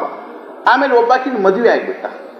ಮದುವೆ ಆಗಿ ಮುಂಚೆ ಒಂದು ಸ್ವಲ್ಪ ಬಹಳ ದಿವಸ ತನಕ ಪರಭರೆ ಹೊರಗೆ ನಡೆದಿತ್ತು ಅವ್ರದ್ದು. ಆದರೆ ಮದುವೆ ಮಾಡಿಕೊಂಡು ಮಗಳ ಮನೆಗೆ ಕರ್ಕೊಂಡು ಹೋದ್ರು. ಮುಂಚೆ ಮಗಳ ಮನೆಗೆ ಕರ್ಕೊಂಡು ಹೋದ ಕೂಡಲೇ ಯಾಕಂದ್ರು ನಾನಾ ಭಕ್ತ ತುಮಿ ಆತ್ಮದೇ ಆತಿಲ್ಲ ಅನುನಕ ಅಂತ ಭಕ್ತ ತುಮಿ ಆತ್ಮದೇ ಆತಿಲ್ಲ ಅನುನಕ ಅಂತ ಅಂದ ಕೂಡಲೇ ಪಾಪ ಅನಿವಾರ್ಯವಾಗಿ ಏನು ಮಾಡಿದ ಅಂತಾರೆ, ತಾನು ಒಳಗೆ ಹೋಗಿ ಬಂದ, ಮಾತಾಡಿಸಿದ, ಇದನ್ನು ಮಾಡಿದ, ಮನೆಗೆ ಕರ್ಕೊಂಡು ಹೋದ. ಮನೆಗೆ ಕರ್ಕೊಂಡು ಹೋದ ಕೂಡಲೇ ಹೇಳ್ತಿ ಬಾಲಗಂಧರ್ವನ್ ತಮ್ಮಿದ್ದ ಭೌಸಾಯ್ವ. ಅವಾಗ ಅವ್ರು ಹೇಳಿದ್ರು, ಭೌಜಿ ಅತ ಯಾ ಘರಾತ್ ರಹಣದ ಕಾಹಿ ಅರ್ಥನೇ ಅಂತ ಹೇಳಿ, ಏನೇನು ಈ ಮನೆಯೊಳಗೆ ಇರೋದ್ರಾಗ ಏನು ಅರ್ಥ ಇಲ್ಲ ಅಂತ ತಿಳ್ಕೊಂಡು ಆಕೆ ಹೊರಬಿದ್ದ ಹೋಗ್ಬೇಕು ಅಂತ. ಬಾಲಗಂಧರ್ವನ್ ಹೆಂಡತಿ ಮನೆ ಬಿಟ್ಟು ಹೊರಬಿದ್ದು ಹೋದ್ರು. ಹಂಗಕ್ಕೆ ಸಹನ ಆಗಂಗಿಲ್ಲ. ಹಂಗೆ ಕಾರುಣ್ಯ ಅನ್ನುವಂಥದ್ದು ಅಂತಃಕರಣದ ಅಲ್ಲಿ ಅರ್ಜುನಿಗೆ ಶೋಭಿಸೋ ವಿಷಯ ಅಂತ. ಏನೇನು ಸನ್ಯಾಸ, ಏನಪ್ಪ ಏನು ಸಾಧು ಸತ್ಪುರುಷ, ಅಥವಾ ಏನಪ್ಪ ಅಂತಂದ್ರೆ ಅರ್ಥಾತ್ ಕರುಣಾ ಅನ್ನುವಂಥದ್ದು ಏನದ ಅದೆಲ್ಲ ಏನು ಅಂತಂದ್ರೆ ಎಂಥವ್ರಿಗೆ ಅಂದ್ರೆ ನೀಗಲ್ದವ್ರಿಗೆ ದಯಾ ಇಲ್ಲ, ಕೈಲಿ ಆಗಲ್ದವ್ರಿಗೆ ದಯಾಭಾವ ಕಾರುಣ್ಯ ಪಾಪ ಬಿಟ್ಟು ಬರಲಿ ಬರಲ್ಲ ನೀಗಕ್ಕಿಲ್ಲ. ಆದ್ದರಿಂದ ಅಲ್ಲೇನಾದ್ರೆ ಅವೆಲ್ಲ ಶೋಭಿಸ್ತಕ್ಕಂಥವುಗಳು ಕಾರುಣ್ಯ ಒಳಗೆ ಬಂದು ಕೂಡ ಜ್ಞಾನೇಶ್ವರ ಮಹಾರಾಜರು ಎಷ್ಟರೇ ವ್ಯಾವಹಾರಿಕ ದೃಷ್ಟಾಂತ ಎಲ್ಲಿ ನೋಡಿದ್ರು ಅಂತೀನಿ ನಾನು. ಪ್ರಪಂಚ ಹೆಂಗದ ಎಷ್ಟು ಯಾವಾಗ ನೋಡಿದ್ರು ಏನು ಖರೆ ಅಂದ್ರೂ ಅವ್ರಿಗೆ ಪ್ರಪಂಚ ನೋಡೋ ಅವಕಾಶ ಆಗೇ ಇರಲಿಲ್ಲ. ವಿಚಾರ ಮಾಡಿ ನೋಡಿದ್ರೆ ಪ್ರಪಂಚ ನೋಡೋ ಅವಕಾಶ ಆಗಿರಲಿಲ್ಲ. ಯಾವಾಗ ಇವರೆಲ್ಲರೂ ಬ್ರಾಹ್ಮಣರೆಲ್ಲರೂ ಅವ್ರನ್ನ ಹೊರಗೆ ಹಾಕಿದ್ರು, ಅರ್ಥಾತ್ ಅವ್ರಿಗೆ ನಿಷೇಧ ಮಾಡಿದ್ರು, ಆವಾಗ ಅವರು ಆಳಂದಿಯೊಳಗೆ ಇದ್ದಿದ್ದಿಲ್ಲ. ವಿಠ್ಠಲ ಪಂತರು ಮತ್ತು ರುಕ್ಮಿಣಿ ಬಾಯಿ ಇಬ್ಬರು ಮಕ್ಕಳನ್ನ ಕಟ್ಕೊಂಡು ಬರೀ ಅಡ್ಡಾಡ್ತಿದ್ರು ಹೊರಗೆ. ಯಾಕಂದ್ರೆ ಆಳಂದಿ ಒಳಗೆ ಇರೋ ಶೋ ಇದ್ದಿದ್ದಿಲ್ಲ. ಆದ್ದರಿಂದ ತ್ರಂಬಕೇಶ್ವರದೊಳಗೆ ಒಂದು ಸ್ವಲ್ಪ ದಿವಸ ಇದ್ರು, ಅಲ್ಲೊಂದು ಸ್ವಲ್ಪ ಇದ್ರು, ತೀರ್ಥಾಟನೆ ಮಾಡ್ಕೋತ ಕ್ವಚಿತ್ ಆಳಂದಿಗೆ ಬರ್ತಿದ್ರು, 4 ದಿವಸ ಇರ್ತಿದ್ರು, ಮತ್ತೆ ಎಲ್ಲೆಲ್ಲೇನೋ ಅಡ್ಡಾಡ್ತಿದ್ರು. ಅರ್ಥಾತ್ ತಂದೆ ತಾಯಿ ಜೊತೆಗೆ ಎಲ್ಲೋ ಅರಣ್ಯದೊಳಗೆ ಇರ್ತಕ್ಕಂಥವ್ರು ಏನು ಪ್ರಪಂಚ ನೋಡಿದ್ರು. ಆದರೂ ಸಹಿತ ಜ್ಞಾನೇಶ್ವರ ಮಹಾರಾಜರು ಏನಂತಾರಂದ್ರೆ, ಯಾವ ರೀತಿಯಾಗಿ ಕುಲವತಿಯಾಗಿರ್ತಕ್ಕಂಥವ್ರು ಸತ್ಕುಲ ಪ್ರಸೂತರು ಅರ್ಥಾತ್ ಏನು ಸ್ವಾಭಿಮಾನಿ ಹೇಳ್ತಿದ್ಲು ಅಂತಂದ್ರೆ, ಯಾವುದೋ ಒಂದನ್ನು ತಂದ ಕೂಡಲೇ ಏನಾಗಿಬಿಡ್ತದೆ ಅಂತಂದ್ರೆ ಆಕೆಗೆ ಅಲ್ಲಿ ಯಾವ ರೀತಿಯಾಗಿ ಸವತಿ ಮಾತ್ಸರ್ಯ ಅನ್ನುವಂಥದ್ದು ಇರ್ಕೋವಲ್ತ. ಸವತಿ ಮಾತ್ಸರ್ಯದ ಈ ವಿಷಯ ಅಲ್ಲ. ಆದರೆ ಆಕೆಗೆ ಏನಾಗುಲ್ಲ ಅಂದ್ರೆ ಅಕ್ಷುದ್ರವಾಗಿರ್ತಕ್ಕಂಥ ಭಾವ ಏನಾಗುಲ್ಲ ಅಂದ್ರೆ ಸಹನ ಆಗಲ್ದನ ಆಕೆ ಹೆಂಗೆ ಮನೆ ಬಿಟ್ಟು ಹೋಗ್ತಾಳೋ. ಅಥವಾ ನವಿಯೇ ಆವಡೀಚೇನಿ ಭರೇ ಕಾಮುಕ ನಿಜ ವನಿತಾ ವಿಸರೆ ಮಗ पाडे विण अनुसरे भ्रमला जैसा श्रीराम. उच्च कुळातले असून गुण व रूपेने संपन्न असतात, त्यांना आपल्या अंगच्या पाणीदार पळामुळे दुसऱ्या स्त्रीचे सवतीचे वर्चस्व सहन होत नाही. नवीन स्त्रियेच्या जारणीच्या आवडीच्या भरात कामासक्त पुरुष आपल्या स्वतःच्या बायकोला विसरतो आणि मग वेडावल्यासारखा तिची योग्यता न पाहता तिच्या नादी लागतो. ಹೆಂಗೋ ಹಂಗೆ ಎರಡು ಏನವ ಅಂತಂದ್ರೆ ದೃಷ್ಟಿ, ಇಲ್ಲಿ ಏನವ ಅಂತಂದ್ರೆ ಭಾವನಾಗಳದ್ದೊಂದು ಏನದಂದ್ರೆ ಎರಡು ಮಜಲ್ ಅವ, ಅಂತಸ್ತವ, ಅರ್ಥಾತ್ ಏನಂದ್ರೆ ಡೈಮೆನ್ಷನ್ ಅವ. ಮೊದಲೇದೇನು ಅಂತಂದ್ರೆ ಅರ್ಥಾತ್ ಸತ್ಕುಲ ಪ್ರಸೂತರಾಗಿರ್ತಕ್ಕಂಥ ಸಾಧ್ವಿಯಾಗಿರೋ ಹೇಂತಿದ್ದಾಗ ಮತ್ತೊಂದು ಮದುವೆ ಮಾಡಿಕೊಂಡ ಅಂತಂದ್ರೆ ಆಕೆ ಏನಾಗುವುದಂದ್ರೆ ಸಹನ ಆಗುವುದಿಲ್ಲ. ಆದ್ದರಿಂದ ಅವನನ್ನು ಆಕೆ ಉಪೇಕ್ಷೆ ಮಾಡಿಬಿಡ್ತ, ಅವನನ್ನು ಬಿಟ್ಟು ಹೋಗಿಬಿಡ್ಬೋದಾಗಿ. ಆಮೇಲೆ ಎರಡನೇದು ಹೆಂಗದ ಅಂತ ತಿಳ್ಕೊಂಡು ಕೇಳಿದ್ರೆ ಅರ್ಥಾತ್ ಮನೆಯೊಳಗೆ ಯೋಗ್ಯ ಆಗಿರ್ತಕ್ಕಂಥ ಸಾಧ್ವಿಯಾಗಿರ್ತಕ್ಕಂಥ ಎಲ್ಲ ರೀತಿಯಿಂದಲೂ ಸಂಪನ್ನ ಆಗಿರೋ ಹೇಂತಿರುವಾಗ ಇವು ಮತ್ತೊಬ್ಬಳ ಸ್ತ್ರೀಯರಲ್ಲಿ ಆಸಕ್ತ ಆಗಿ ಅರ್ಥಾತ್ ಏನು ಮಾಡಿದ ಅಂದ್ರೆ ಅಕ್ಕಿ ಬೆನ್ನು ಹತ್ತಿದ ಅಂತಂದ್ರೆ ಹೆಂಗೆ ಅವ್ನಿಗೆ ಏನು ಅನ್ಬೇಕು ನಾವು ಅಂತಂದ್ರೆ ಮೂರ್ಖ ಅನ್ಬೇಕು. ಹಂಗೆ ಅರ್ಜುನ ಪರಿಸ್ಥಿತಿ ಆಯ್ತು ಅಂತಾರೆ. ಅರ್ಜುನ ಏನು ಮಾಡಿದ ಅಂದ್ರೆ ಖರೆ ಅಂದ್ರೂ ತನ್ನ ವೀರ ವೃತ್ತಿಯನ್ನು ಉಪೇಕ್ಷೆ ಮಾಡಿ ಅರ್ಥಾತ್ ಆಗಂತುಕವಾಗಿರ್ತಕ್ಕಂಥ ತನಗೆ ಶೋಭಿಸದೇ ಇರ್ತಕ್ಕಂಥ ಆ ಕಾರುಣ್ಯದ ಬೆನ್ನು ಹತ್ತಿಲ್ಲ, ಅದನ್ನು ಪ್ರತಿಪಾದನೆ ಮಾಡಿದ ಅನ್ನುವಂಥ ಭಾವ ಇದು ಅಂತ. ಅದು ಏನಾಗಲಿಲ್ಲ ಅಂದರೆ ಯೋಗ್ಯ ಆಗಿಲ್ಲ. ಭ್ರಮಲಾದೇಶ ಭ್ರಮಿಷ್ಠನಾಗಿರ್ತಕ್ಕಂಥವನಾದ. ನಾ ಎಷ್ಟೋ ಸಲ ಉದಾಹರಣೆ ಹೇಳಿದ್ದೀನಿ, ನಮ್ಮ ಊರಾಗ ನಾವು ಸಣ್ಣವರಿದ್ದು ಯಾದವಾರದಾಗಿ ಪಾಪ ಅವರು ಎಂಥ ಬ್ಯಾಂಕಿನ ಮ್ಯಾನೇಜರು, ಹೆಂಡತಿ ಅಷ್ಟು ಸಾಧ್ವಿ ಹೆಣ್ಮಗಳು, ಎರಡು ಚಂದನ್ನು, ಎರಡು ಮಕ್ಕಳು. ಏನೋ ಒಂದು ದಿವಸ ಬಸ್ನ್ಯಾಗ ಹೋಗೋ ಮುಂದೆ ಯಾವಾಕಿ ಒಬ್ಬಾಕಿ ಆಕಿ ನಾವು ನೋಡಿದ್ವಿ, ಕಾರ್ನಾಗ ಕರ್ಕೊಂಡು ಬಂದಿದ್ದ, ಕೆಟ್ಟ ಕರಿ ಮಾರೇನು ಇದು ಏನು, ಆದ್ರೆ ಏನು ವಿಚಿತ್ರ ದೃಷ್ಟಿ ಹೆಂಗಿರ್ತದೆ ಅನ್ನೋದನ್ನು ಹೇಳಲಿಕ್ಕೆ ಆಗಂಗಿಲ್ಲ. ಅರ್ಥಾತ್ ಅವ್ರು ಅನ್ಬೋದು.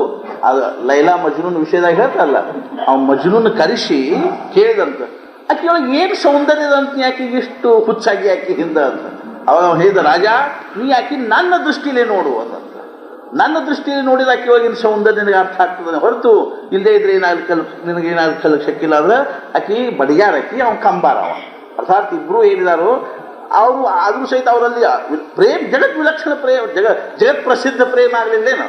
ಆದರೆ ಏನದು ಯಾಕೆ ಅಂತಂದ್ರೆ ಅವ್ರ ದೃಷ್ಟಿ ನಾವು ಏನು ಮಾಡಲಿಕ್ಕೂ ಶಕ್ಯ ಆಗಂಗಿಲ್ಲ. ಅವ್ರವ್ರ ದೃಷ್ಟಿ ಹೊಂತೀವಿ ಅಂದ್ರೆ ನಾವೇನು ಮಾಡ್ಲಿಕ್ಕೆ ಶಕ್ಯ ಇದೆ, ನಾವೇನು ಮಾಡ್ಲಿಕ್ಕೂ ಒಂದು ಮಜಾ ಏನದ ಅಂತಂದ್ರೆ ಒಂದು ಸಲ ದೃಷ್ಟಿ ಕೂಡ್ತೀವಿ ಅಂದ್ರೆ ಬ್ರಹ್ಮದೇವರು ಹೇಳಿದ್ರು ಅಲ್ವ,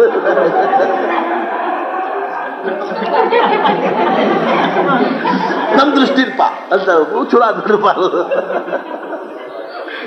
ಯಾವ ದೃಷ್ಟಿಯಲ್ಲಿ ನೋಡಿರ್ತಾರೋ, ಯಾವ ದೃಷ್ಟಿಯಲ್ಲಿ ಯಾವ ದೃಷ್ಟಿಗಳು ಕೂಡಿರ್ತಾವು, ಅರ್ಥಾತ್ ಏನು ಅಂತ ತಿಳ್ಕೊಂಡು ಕೇಳಿದ್ರೆ ಆ ಹೆಣ್ಮಗಳು ಆ ಹೆಣ್ಮಗಳು ಹುಬ್ಬಳ್ಳಿ ಆಗಿತ್ತು. ಆಮೇಲೆ ಹುಬ್ಬಳ್ಳಿಗೆ ಹೋಗ್ಲಿಕ್ಕೆ ಹತ್ತ ನೌಕರಿ ಮೇಲೆ ಹೊರತು ಬಿತ್ತು, ಮ್ಯಾನೇಜರ್ ಇದ್ದ, ಆಫೀಸರ್ ಆದ, ಇಷ್ಟು ಚೀತು ಹಾಕ್ಸ್ಕೊಂಡ್ರು ಸಹಿತ ಅವ್ನಿಗೆ ಅದ್ರ ಏನೇನು ಬರಲಿಲ್ಲ. ಕೊನೆಗೆ ನಿದ್ದೆ ಗುಳಿಗೆ ತಗೊಳ್ಳೋ ಪರಿಸ್ಥಿತಿ ಬಂತು.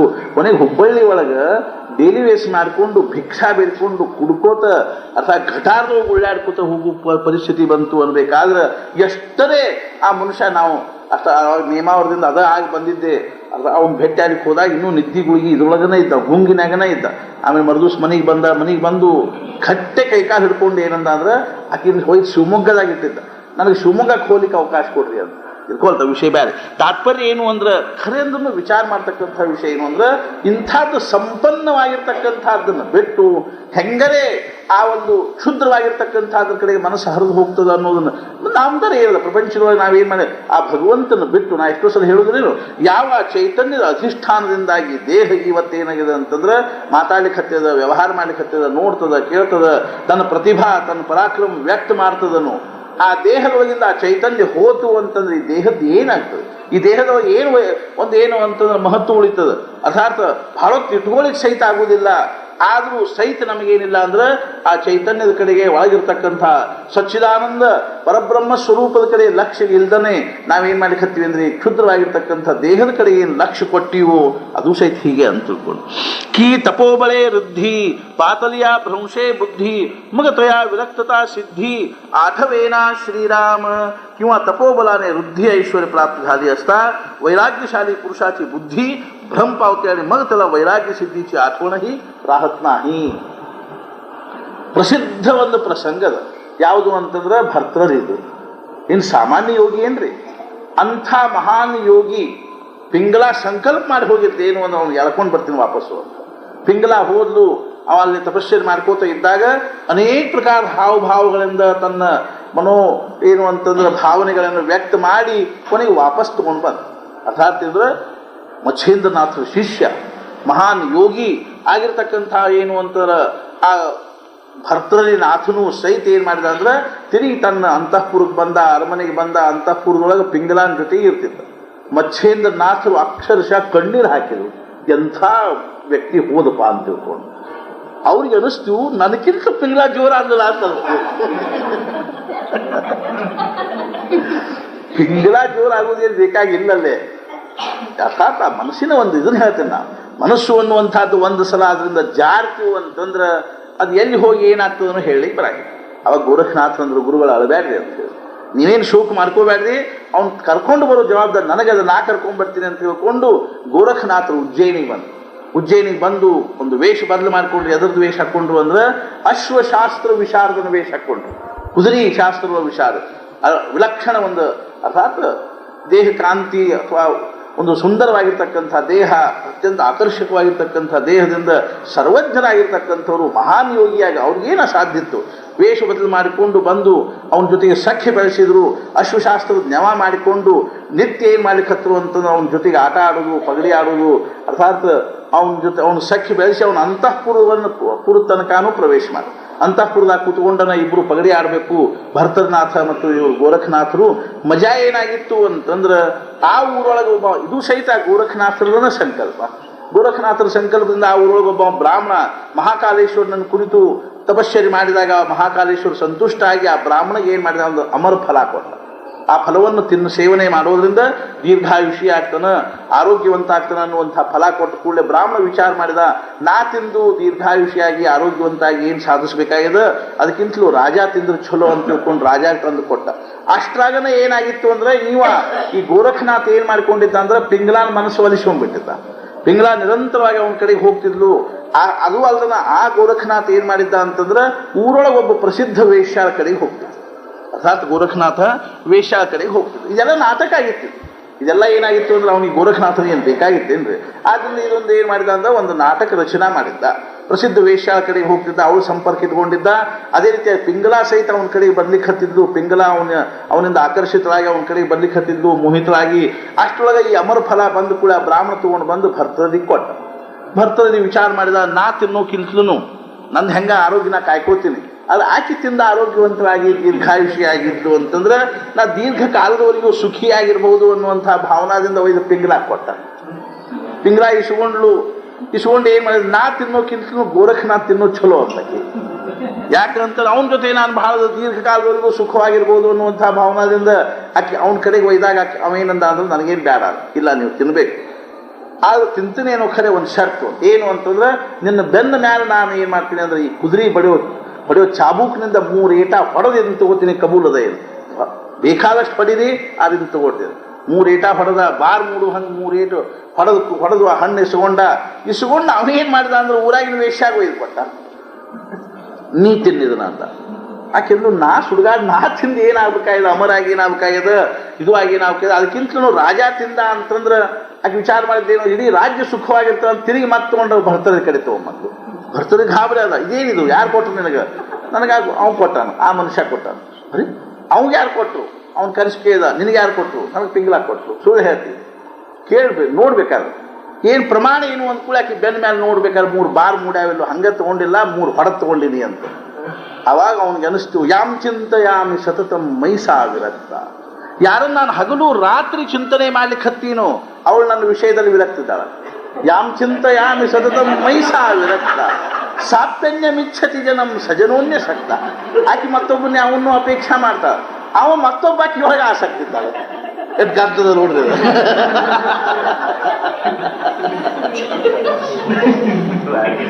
ಯಾಮ್ ಚಿಂತೆಯಾಮಿ ಸತತಂ ಮೈಸಾ ವಿರಕ್ತ ಸಾಪ್ಯನ್ಯ ಮಿಚ್ಛತಿ ಜನಂ ಸಜನೋನ್ಯ ಶಕ್ತ ಅಸ್ಮತ್ ಕೃತೆ ಚ ಪರಿತುಷ್ಯತಿ ಕಾಚಿದನ್ಯ.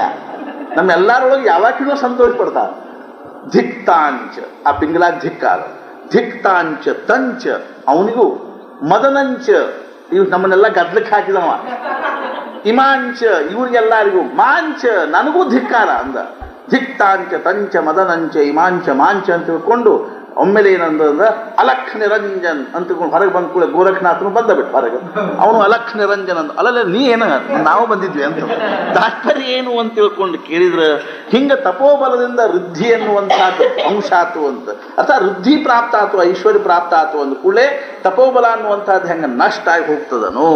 ಕಿ ತಪೋಬಲೇ ವೃದ್ಧಿ ಬಾತಲಿಯಾ ಭ್ರಂಶೇ ಬುದ್ಧಿ ಮಗತಯಾ ವಿರಕ್ತತಾ ಸಿದ್ಧಿ ಆಠವೇನ ಶ್ರೀರಾಮ್. ಅವಾಗಿನ ವೈರಾಗಿ ನೆನಪಿಗೆ ಬರ್ತೇನ್ರಿ.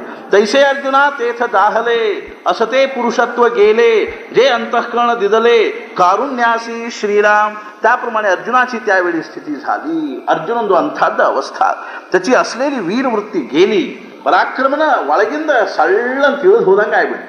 ಏನೋ ಒಂದು ನಮೂನಿ ಒಳಗಿಂದ ಏನನ್ನಂಗಾತು ಅಂದ್ರೆ ಏನೋ ಒಂದು ಮೈಯಾಗಿಂದ ಒಳಗಿಂದ ಅಂತಃಕರಣದೊಳಗಿಂದ ಏನೋ ಒಂದು ಹೊರಗೆ ಹೋಲಿಕ್ಕೆ ಹತ್ತಿದಪ್ಪ ಅನ್ನುವಂಗೆ ವೀರವೃತ್ತಿ ಅನ್ನುವಂಥದ್ದು ಹೋತು. ಕಾಲ್ತನೇ ಆಪ್ಲೆ ಅಂತಃಕರಣ ಕರುಣೆ ಇಲ್ಲ ವಾಹಿಲೆ. ಅಂತಃಕರಣದೊಳಗೆ ಒಂದವನ್ನು ತುಂಬ್ಕೊಂತೇನು ಅಂದ್ರೆ ಕರುಣ ಅನ್ನುವಂಥದ್ದು. ಪಂಚವಟಿ ಒಳಗೆ ಯಾವ ಕ್ಷಣಕ್ಕೆ ಸೀತಾದೇವಿಯನ್ನು ರಾವಣ ಒಯ್ದನು, ಆ ಕ್ಷಣದಿಂದ ಲಂಕಾದೊಳಗೆ ಬಂದು ಆ ಸುಬೇಲು ಪರ್ವತದ ಮೇಲೆ ಮಲ್ಕೊಳ್ಳೋ ತನಕನೂ ರಾಮನ ಅಂತಃಕರಣದೊಳಗೆ ಕರುಣ ಎಷ್ಟರೇ ತುಂಬಿಕೊಂಡಿತ್ತು. ಎಷ್ಟರೇ ಏನು ಅಂತಂದ್ರೆ ಅರ್ಥಾತ್ ದುಃಖ ಅನ್ನುವಂಥದ್ದು, ಶೋಕ ಅನ್ನುವಂಥದ್ದು ವ್ಯಾಪಿಸಿತ್ತು ಅಂತಂದ್ರೆ 24 ತಾಸು ಕಣ್ಣೀರು ಹಾಕ್ತಿದ್ದ. ಹೆಂಗೋ ಹಂಗೇನಿದೆ, ಇದು ಸಾಮಾನ್ಯ ವ್ಯಕ್ತಿ ಏನ್ರಿ ರಾಮ ಅಂದ್ರೆ ಇದು ಸಾಮಾನ್ಯ ವ್ಯಕ್ತಿ ಏನು, ಆದ್ರೆ ಪ್ರಪಂಚದೊಳಗೆ ಹಿಂಗೆ ಆಗ್ತದೆ ಅನ್ನೋದನ್ನು ತೋರಿಸೋದಕ್ಕಾಗಿ ಇವೆಲ್ಲ ಲೀಲಾ ಅವರು.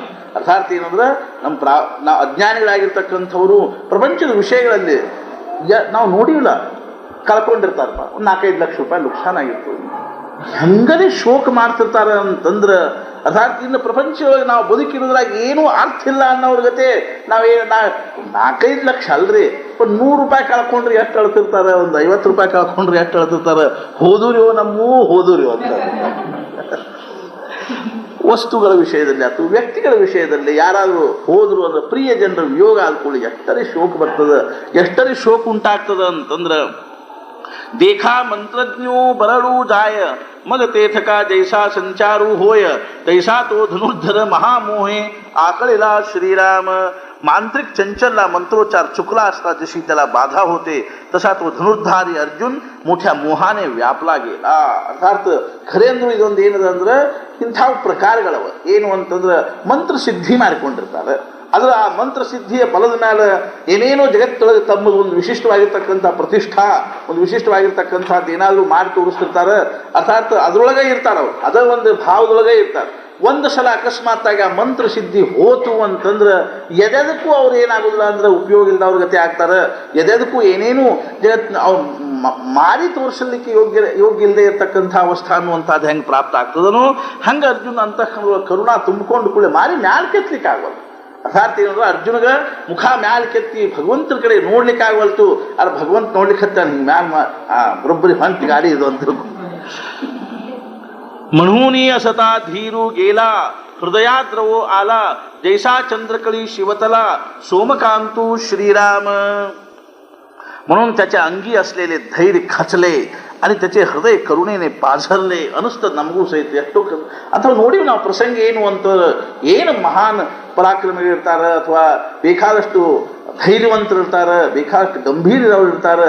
ಅಂಥವ್ರು ಸಹಿತ ಒಂದೊಂದು ಸಂದರ್ಭದಲ್ಲಿ ಎಷ್ಟು ವಿಕಲಾಂಗ ಆಗ್ತಾರೆ ಅಂತಂದ್ರೆ ಕೈಯಾಗಿ ಏನೇನು ಶಕ್ತಿನ ಇಲ್ಪ, ಕೈಕಾಲಾಗ ಶಕ್ತಿ ಇಲ್ಲ ಅನ್ನೋವ್ರ ಗತೆ ವಿಕಲಾಂಗರಾಗಿ ದಶರಥ ರಾಜಂದಾಗಲಿಲ್ಲ. ದಶರಥ ರಾಜಂದು ಎಂಥ ಪ್ರಸಂಗ ಅದು. ಕೈ ಯಾವಾಗ ಈ ಪ್ರಕಾರವಾಗಿ ಶೋಕ ಏನಂತಾರ ಅದಕ್ಕೆ ಶೋಕ ಕ್ರೋಧಾಗರದೊಳಗೆ ಹೊಕ್ಕಳು ಸಿಟ್ಟಿನ ಖೋಲಿ ಅಂತ ಇರ್ತಿದ್ವು ಅಂತ ಹಿಂದಿನ ಕಾಲದಾಗ. ಈಗ ಇಡೀ ಮನಿನ ಸಿಟ್ಟಿಂದಿದ್ದಾಗ ಖೋಲಿ ಅದಕ್ಕೆ ಬೇಕು ಅಂತ ಮನ್ತುಂಬ ಸಿಟ್ಟಿಗಳು ಅವಕಾಶ ಇದ್ದಾಗ ಖೋಲಿ ಅದಕ್ಕೆ ಬೇಕು. ಹಿಂದಿನ ಕಾಲದಲ್ಲಿ ಹಂಗೆ ಇದ್ದಿದ್ದಿಲ್ಲ. ಆ ಕ್ರೋಧಕ್ಕೂ ಒಂದು ಮರ್ಯಾದ ಇರ್ತಿತ್ತು. ಎಲ್ಲೇ ಡ್ರಾಯಿಂಗ್ ಹಾಲ್ನಾಗ ಕೂತ್ಕೊಂಡು ಇದ್ರಾಗ ಕೂತ್ಕೊಂಡು ಸಿಟ್ಟಿಗೆ ಹೇಳೋ ಪದ್ಧತಿ ಇದ್ದಿದ್ದಿಲ್ಲ. ಸಿಟ್ಟು ಬಂದ್ರೆ ಬಡಬಡ ಖೋಲಿಗೆ ಹೋಗ್ರಿ, ಅಲ್ಲಿ ಕೂಡ್ರಿ. ಅವಾಗ ಅವ್ರು ಮಧ್ಯಾಹ್ನ ಊಟಕ್ಕೆ ಬರಲಿಲ್ಲ ಅಂದ್ರೆ ನೋಡ್ತಾರಿಲ್ಲ, ಹಂಗಾರೆ ಸಿಟ್ಟಿನ ಖೋಲಿಗೆ ಹೋಗಿ ಮುಂಚೆ ನೋಡ್ಬಿಡ್ತಿದ್ರು ಅಲ್ಲಿ ಕೂತಾರೇನು ಅಂತ. ಆ ವ್ಯವಸ್ಥೆ ಇರ್ತಿದ್ದು ಹಂಗೆ ಇದಿಲ್ಲ. ಆ ವ್ಯವಸ್ಥಾಕ್ಕೆ ಅನುಸಾರವಾಗಿ ಕೈ ಯಾವಾಗ ಏನು ಮಾಡಿದ್ರು ಅಂದ್ರೆ ಆ ಕ್ರೋಧಾಗಾರದೊಳಗೆ ಹಕ್ಕು ಮೈಮ್ಯಾಲ ಆಭರಣ ಎಲ್ಲ ಕಿತ್ತು ಒಗದಾಳ. ಅರ್ಥಾತ್ ಅಸ್ತವ್ಯಸ್ತಾಗಿ ಬಿದ್ದಿದ್ಲು. ರಾಮಾಯಣಕ್ಕೆ ತುಳಸಿದಾಸರು ಬರೀತಾರೆ ಹೆಂಗಾತು ಅಂತ ತಿಳ್ಕೊಂಡು ಕೇಳಿದ್ರೆ, ಅರ್ಥಾತ್ ಮದೋನ್ಮತ್ತವಾಗಿರ್ತಕ್ಕಂಥ ಆನಿ ತನ್ನೆಲ್ಲ ಇದನ್ನು ಕಳ್ಕೊಂಡು ಹೆಂಗೆ ಕೈಕಾಲು ಅಂಗಾಂಗ ವಿಕಲ ಆಗಿ ಬೀಳಬೇಕು ಹಂಗೆ ದಶರಥ ರಾಜ ಕುಕ್ಕರಿಸಿದಂತಲ್ಲಿ ಬಂದು ನೋಡಿದ ಕೂಡಲೇ ಕೈಕಾಲೊಳಗಿನ ಶಕ್ತಿ ಕಳ್ಕೊಂಡು ಕೆಳಗೆ ಹಿಂಗೇನದ ಕುಕ್ಕರಿಸಿದಂತ. ಎಷ್ಟರೇ ಹತಾಶ ಆಗಿದ್ದ ಅಂತಂದ್ರೆ ದಶರಥ ರಾಜ ಏನು ಸಾಮಾನ್ಯನ್ರಿ. ಅವನಿಗೇನಿತ್ತು ಅರ್ಥಾತ್ ಏನು ಅಂತಂದ್ರೆ ದಶ ದಿಕ್ಕುಗಳಲ್ಲಿಯೂ ಅವನ ರಥ ಏನಾಗಿತ್ತು ಅಂತಂದ್ರೆ ಅವ್ಯಾಹತವಾಗಿ ಹೋಗ್ತಕ್ಕಂಥದ್ದು, ಅವನ ಯುದ್ಧದೊಳಗೆ ಯಾರೂ ಗೆದಿಲಿಕ್ಕೆ ಶಕ್ಕಿಲ್ಲ ಅನ್ನುವಂಥ ದಶರಥ ರಾಜ ಅಂಥ ಒಂದು ಪ್ರಸಂಗದೊಳಗೆ ಎಷ್ಟರೇ ಹತಾಶಾದ, ವಿಕಲಾಂಗಾದ ಮತ್ತು ಎಷ್ಟು ನಿರ್ವಿಣ್ಣಾದ ಅಂತ ತಿಳ್ಕೊಂಡು ಕೇಳಿದ್ರೆ ಆಕಿ ಮುಂದೆ ಗಳ ಅಳ್ಳಿಕ್ಕೆ ಹತ್ತ, ಕೈ ಮುಕ್ಕೊಂಡು ನಿಂತು ಕೇಳ್ಕೊಳಕ್ಕೆ ಹತ್ತ. ನೀನು ಅಂದ್ರೆ ಏನದ ಹೇಳು. ಅರ್ಥಾತ್ ಯಾಕೆ ಹಿಂಗೆ ಇಂಥ ಒಂದು ಅವಸ್ಥಾ ನನಗೆ ಬಂದದ, ನಿನ್ನ ಮುಂದೆ ನಾ ಏನು ಮಾಡಲಿ ಹೇಳು ಅಂತ. ಕಾಷ್ಟಾಂಗ ಹಾಕಲು ಗಜಬ್ ನಿಂತಲ್ಲೋ ಏನು ಮಾಡಲಿ ಹೇಳು. ಏನು ಮಾಡಿದ್ರೆ ನಿನ್ನ ಮನಸ್ಸಿಗೆ ಸಮಾಧಾನ ಆಗ್ತದೆ, ಸಂತೋಷ ಆಗ್ತದೆ, ಅದನ್ನ ನಾನು ಮಾಡ್ಲಿಕ್ಕೆ ತಯಾರಿದ್ದೀನಿ ಅಂತ. ಹಂಗೆ ಪರಿಸ್ಥಿತಿ ಬರ್ತಾವ ಕೆಲವು. ಕಿವಿ ಹಿಡ್ಕೊಂಡು ಊಟ ಬಸಿ ತೆಗಿಲೋ ಏನು ಮಾಡಿ. ಮನೂನಿ ಅಸತಾ ಧೀರು ಗೀಲ ಹೃದಯಾದ್ರವೋ ಆಲ ಜೈಸಾ ಚಂದ್ರ ಕಳೀಶಿ. ಜ್ಞಾನೇಶ್ವರ ಮಹಾರಾಜ್ ಎಷ್ಟರೇ ಕೋಮಲ ಉದಾಹರಣೆ ಕೊಡ್ತಾರೆ. ಆ ಚಂದ್ರಕಾಂತ ಶಿಲೆ ಅನ್ನುವಂಥದ್ದು ಏನಾಗ್ತದೆ ಅಂದ್ರೆ ಚಂದ್ರನ ಕಿರಣ ಬಿದ್ದ ಕೂಡಲೇ ಸಣ್ಣಂಗೆ ಮುಂಚೆ ಅದ್ರ ಮೇಲೆ ಏನಾಗ್ತದೆ ಆರ್ದ್ರತಾ ಬರ್ತದೆ. ಆಮೇಲೆ ಅದ್ರ ಮೇಲೆ ಹನಿ ಹನಿ ಹನಿ ಹನಿ ಅನ್ನುವಂಥದ್ದು ಬಂದು ಮುಂಚೆ ಹಸಿ ಹಸಿ ಆಗ್ತದೆ, ಆಮೇಲೆ ಹನಿ ಹನಿ ಬರ್ತದೆ. ಆ ಹನಿ ಒಂದಕ್ಕೊಂದು ಕೂಡಿ ಸಣ್ಣಂಗೆ ತಟ ತಟ ತಟ ಕೆಳಗೆ ಸೋರ್ಲಿಕ್ಕೆ ಹತ್ತದ ಅಂತ ಹೇಳ್ತಾರೆ. ವರ್ಣನೆ ಮಾಡುವವ್ರು ಹಿಂಗೆ ವರ್ಣನೆ ಮಾಡ್ತಾರೆ. ಅರ್ಥಾತ್ ಹೆಂಗೋ ಹಂಗೆ ಈ ಬರ್ಫ್ ತೋಡಲ್ಲ ನೀವು, ಉದಾಹರಣೆ ಅಂತ ಒಂದು ಬರ್ಫ್ ಇಟ್ಟಿವಿ, ಅರ್ಥಾತ್ ಆ ಬರ್ಫ್ ಹೆಂಗೆ ಕರಿಗೆ ನೀರಾಗಿ ಹೆಂಗೆ ಬೀಳ್ತದನು ಹಂಗೆ ಏನಾಗಲಿಕ್ಕೆ ಹತ್ತೀವಿ ಅಂದ್ರೆ ಇವ್ರ ಅಂತಃಕರಣ ಅನ್ನುವಂಥದ್ದು ಕರಿಗೆ ದ್ರವ ಆಗಿ ಆ ವೀರ ವೃತ್ತಿ ಅನ್ನುವಂಥದ್ದು ಎಲ್ಲ ಏನಾಗಲಿಕ್ಕೆ ಹತ್ತೀವಿ ಅಂತಂದ್ರೆ ಕೆಳಗೆ ಸೋರಿ ಬೀಳ್ಲಿಕ್ಕೆ ಹತ್ತೀವಿ ಅಂತ ಹೇಳ್ತಾರೆ. ತಯಾಪರಿ ಪಾರ್ಥು ಅತಿ ಸ್ನೇಹಿ ಮೋಹಿತು ಮಗ ಸಖೇದಸೆ ಬೋಲತು ಶ್ರೀ ಅಚ್ಯುತೇಸಿ ಶ್ರೀರಾಮ. ಮಜಾ ಏನಿರ್ತಾವ ಅಂತಂದ್ರೆ ಎಲ್ಲಾರ ಜೀವನದೊಳಗೂ ಇರ್ತಾವ. ಇವ್ರು ಪ್ರಸಿದ್ಧರು ಅಂತ ಜಗತ್ ಪ್ರಸಿದ್ಧ ಆಗಿದೆ ಅಷ್ಟ. ಅರ್ಜುನ ಆತು, ದಶರಥ ರಾಜ ಆತು, ಇವರೆಲ್ಲ ಪ್ರಸಿದ್ಧ ಮಂದಿ ಅಂತ ತಿಳ್ಕೊಂಡು ಜಗತ್ ಪ್ರಸಿದ್ಧ. ಎಲ್ಲಾರು ದಶರಥ ಇರ್ತಾರ, ಎಲ್ಲಾರು ಮತ್ತೆ ಎಲ್ಲಿ ಕೈ ಇರ್ತಾರ ದಶರಥ ಇರ್ತಾರೆ. त्याप्रमाणे पार्थ महाकरुणेने मोहून गेला. पार्थ ಏನ್ ಮಾಡಿದ ಅಂದ್ರೆ ಅತ್ಯಂತ ಕರುಣೆಯಿಂದ व्याकुळನಾಗಿರ್ತಕ್ಕಂಥವನಾಗಿ मोहाविष्ट आला आणि मग खेदयुक्त होऊन कृष्णा बरोबर बोलू लागला. अत्यंत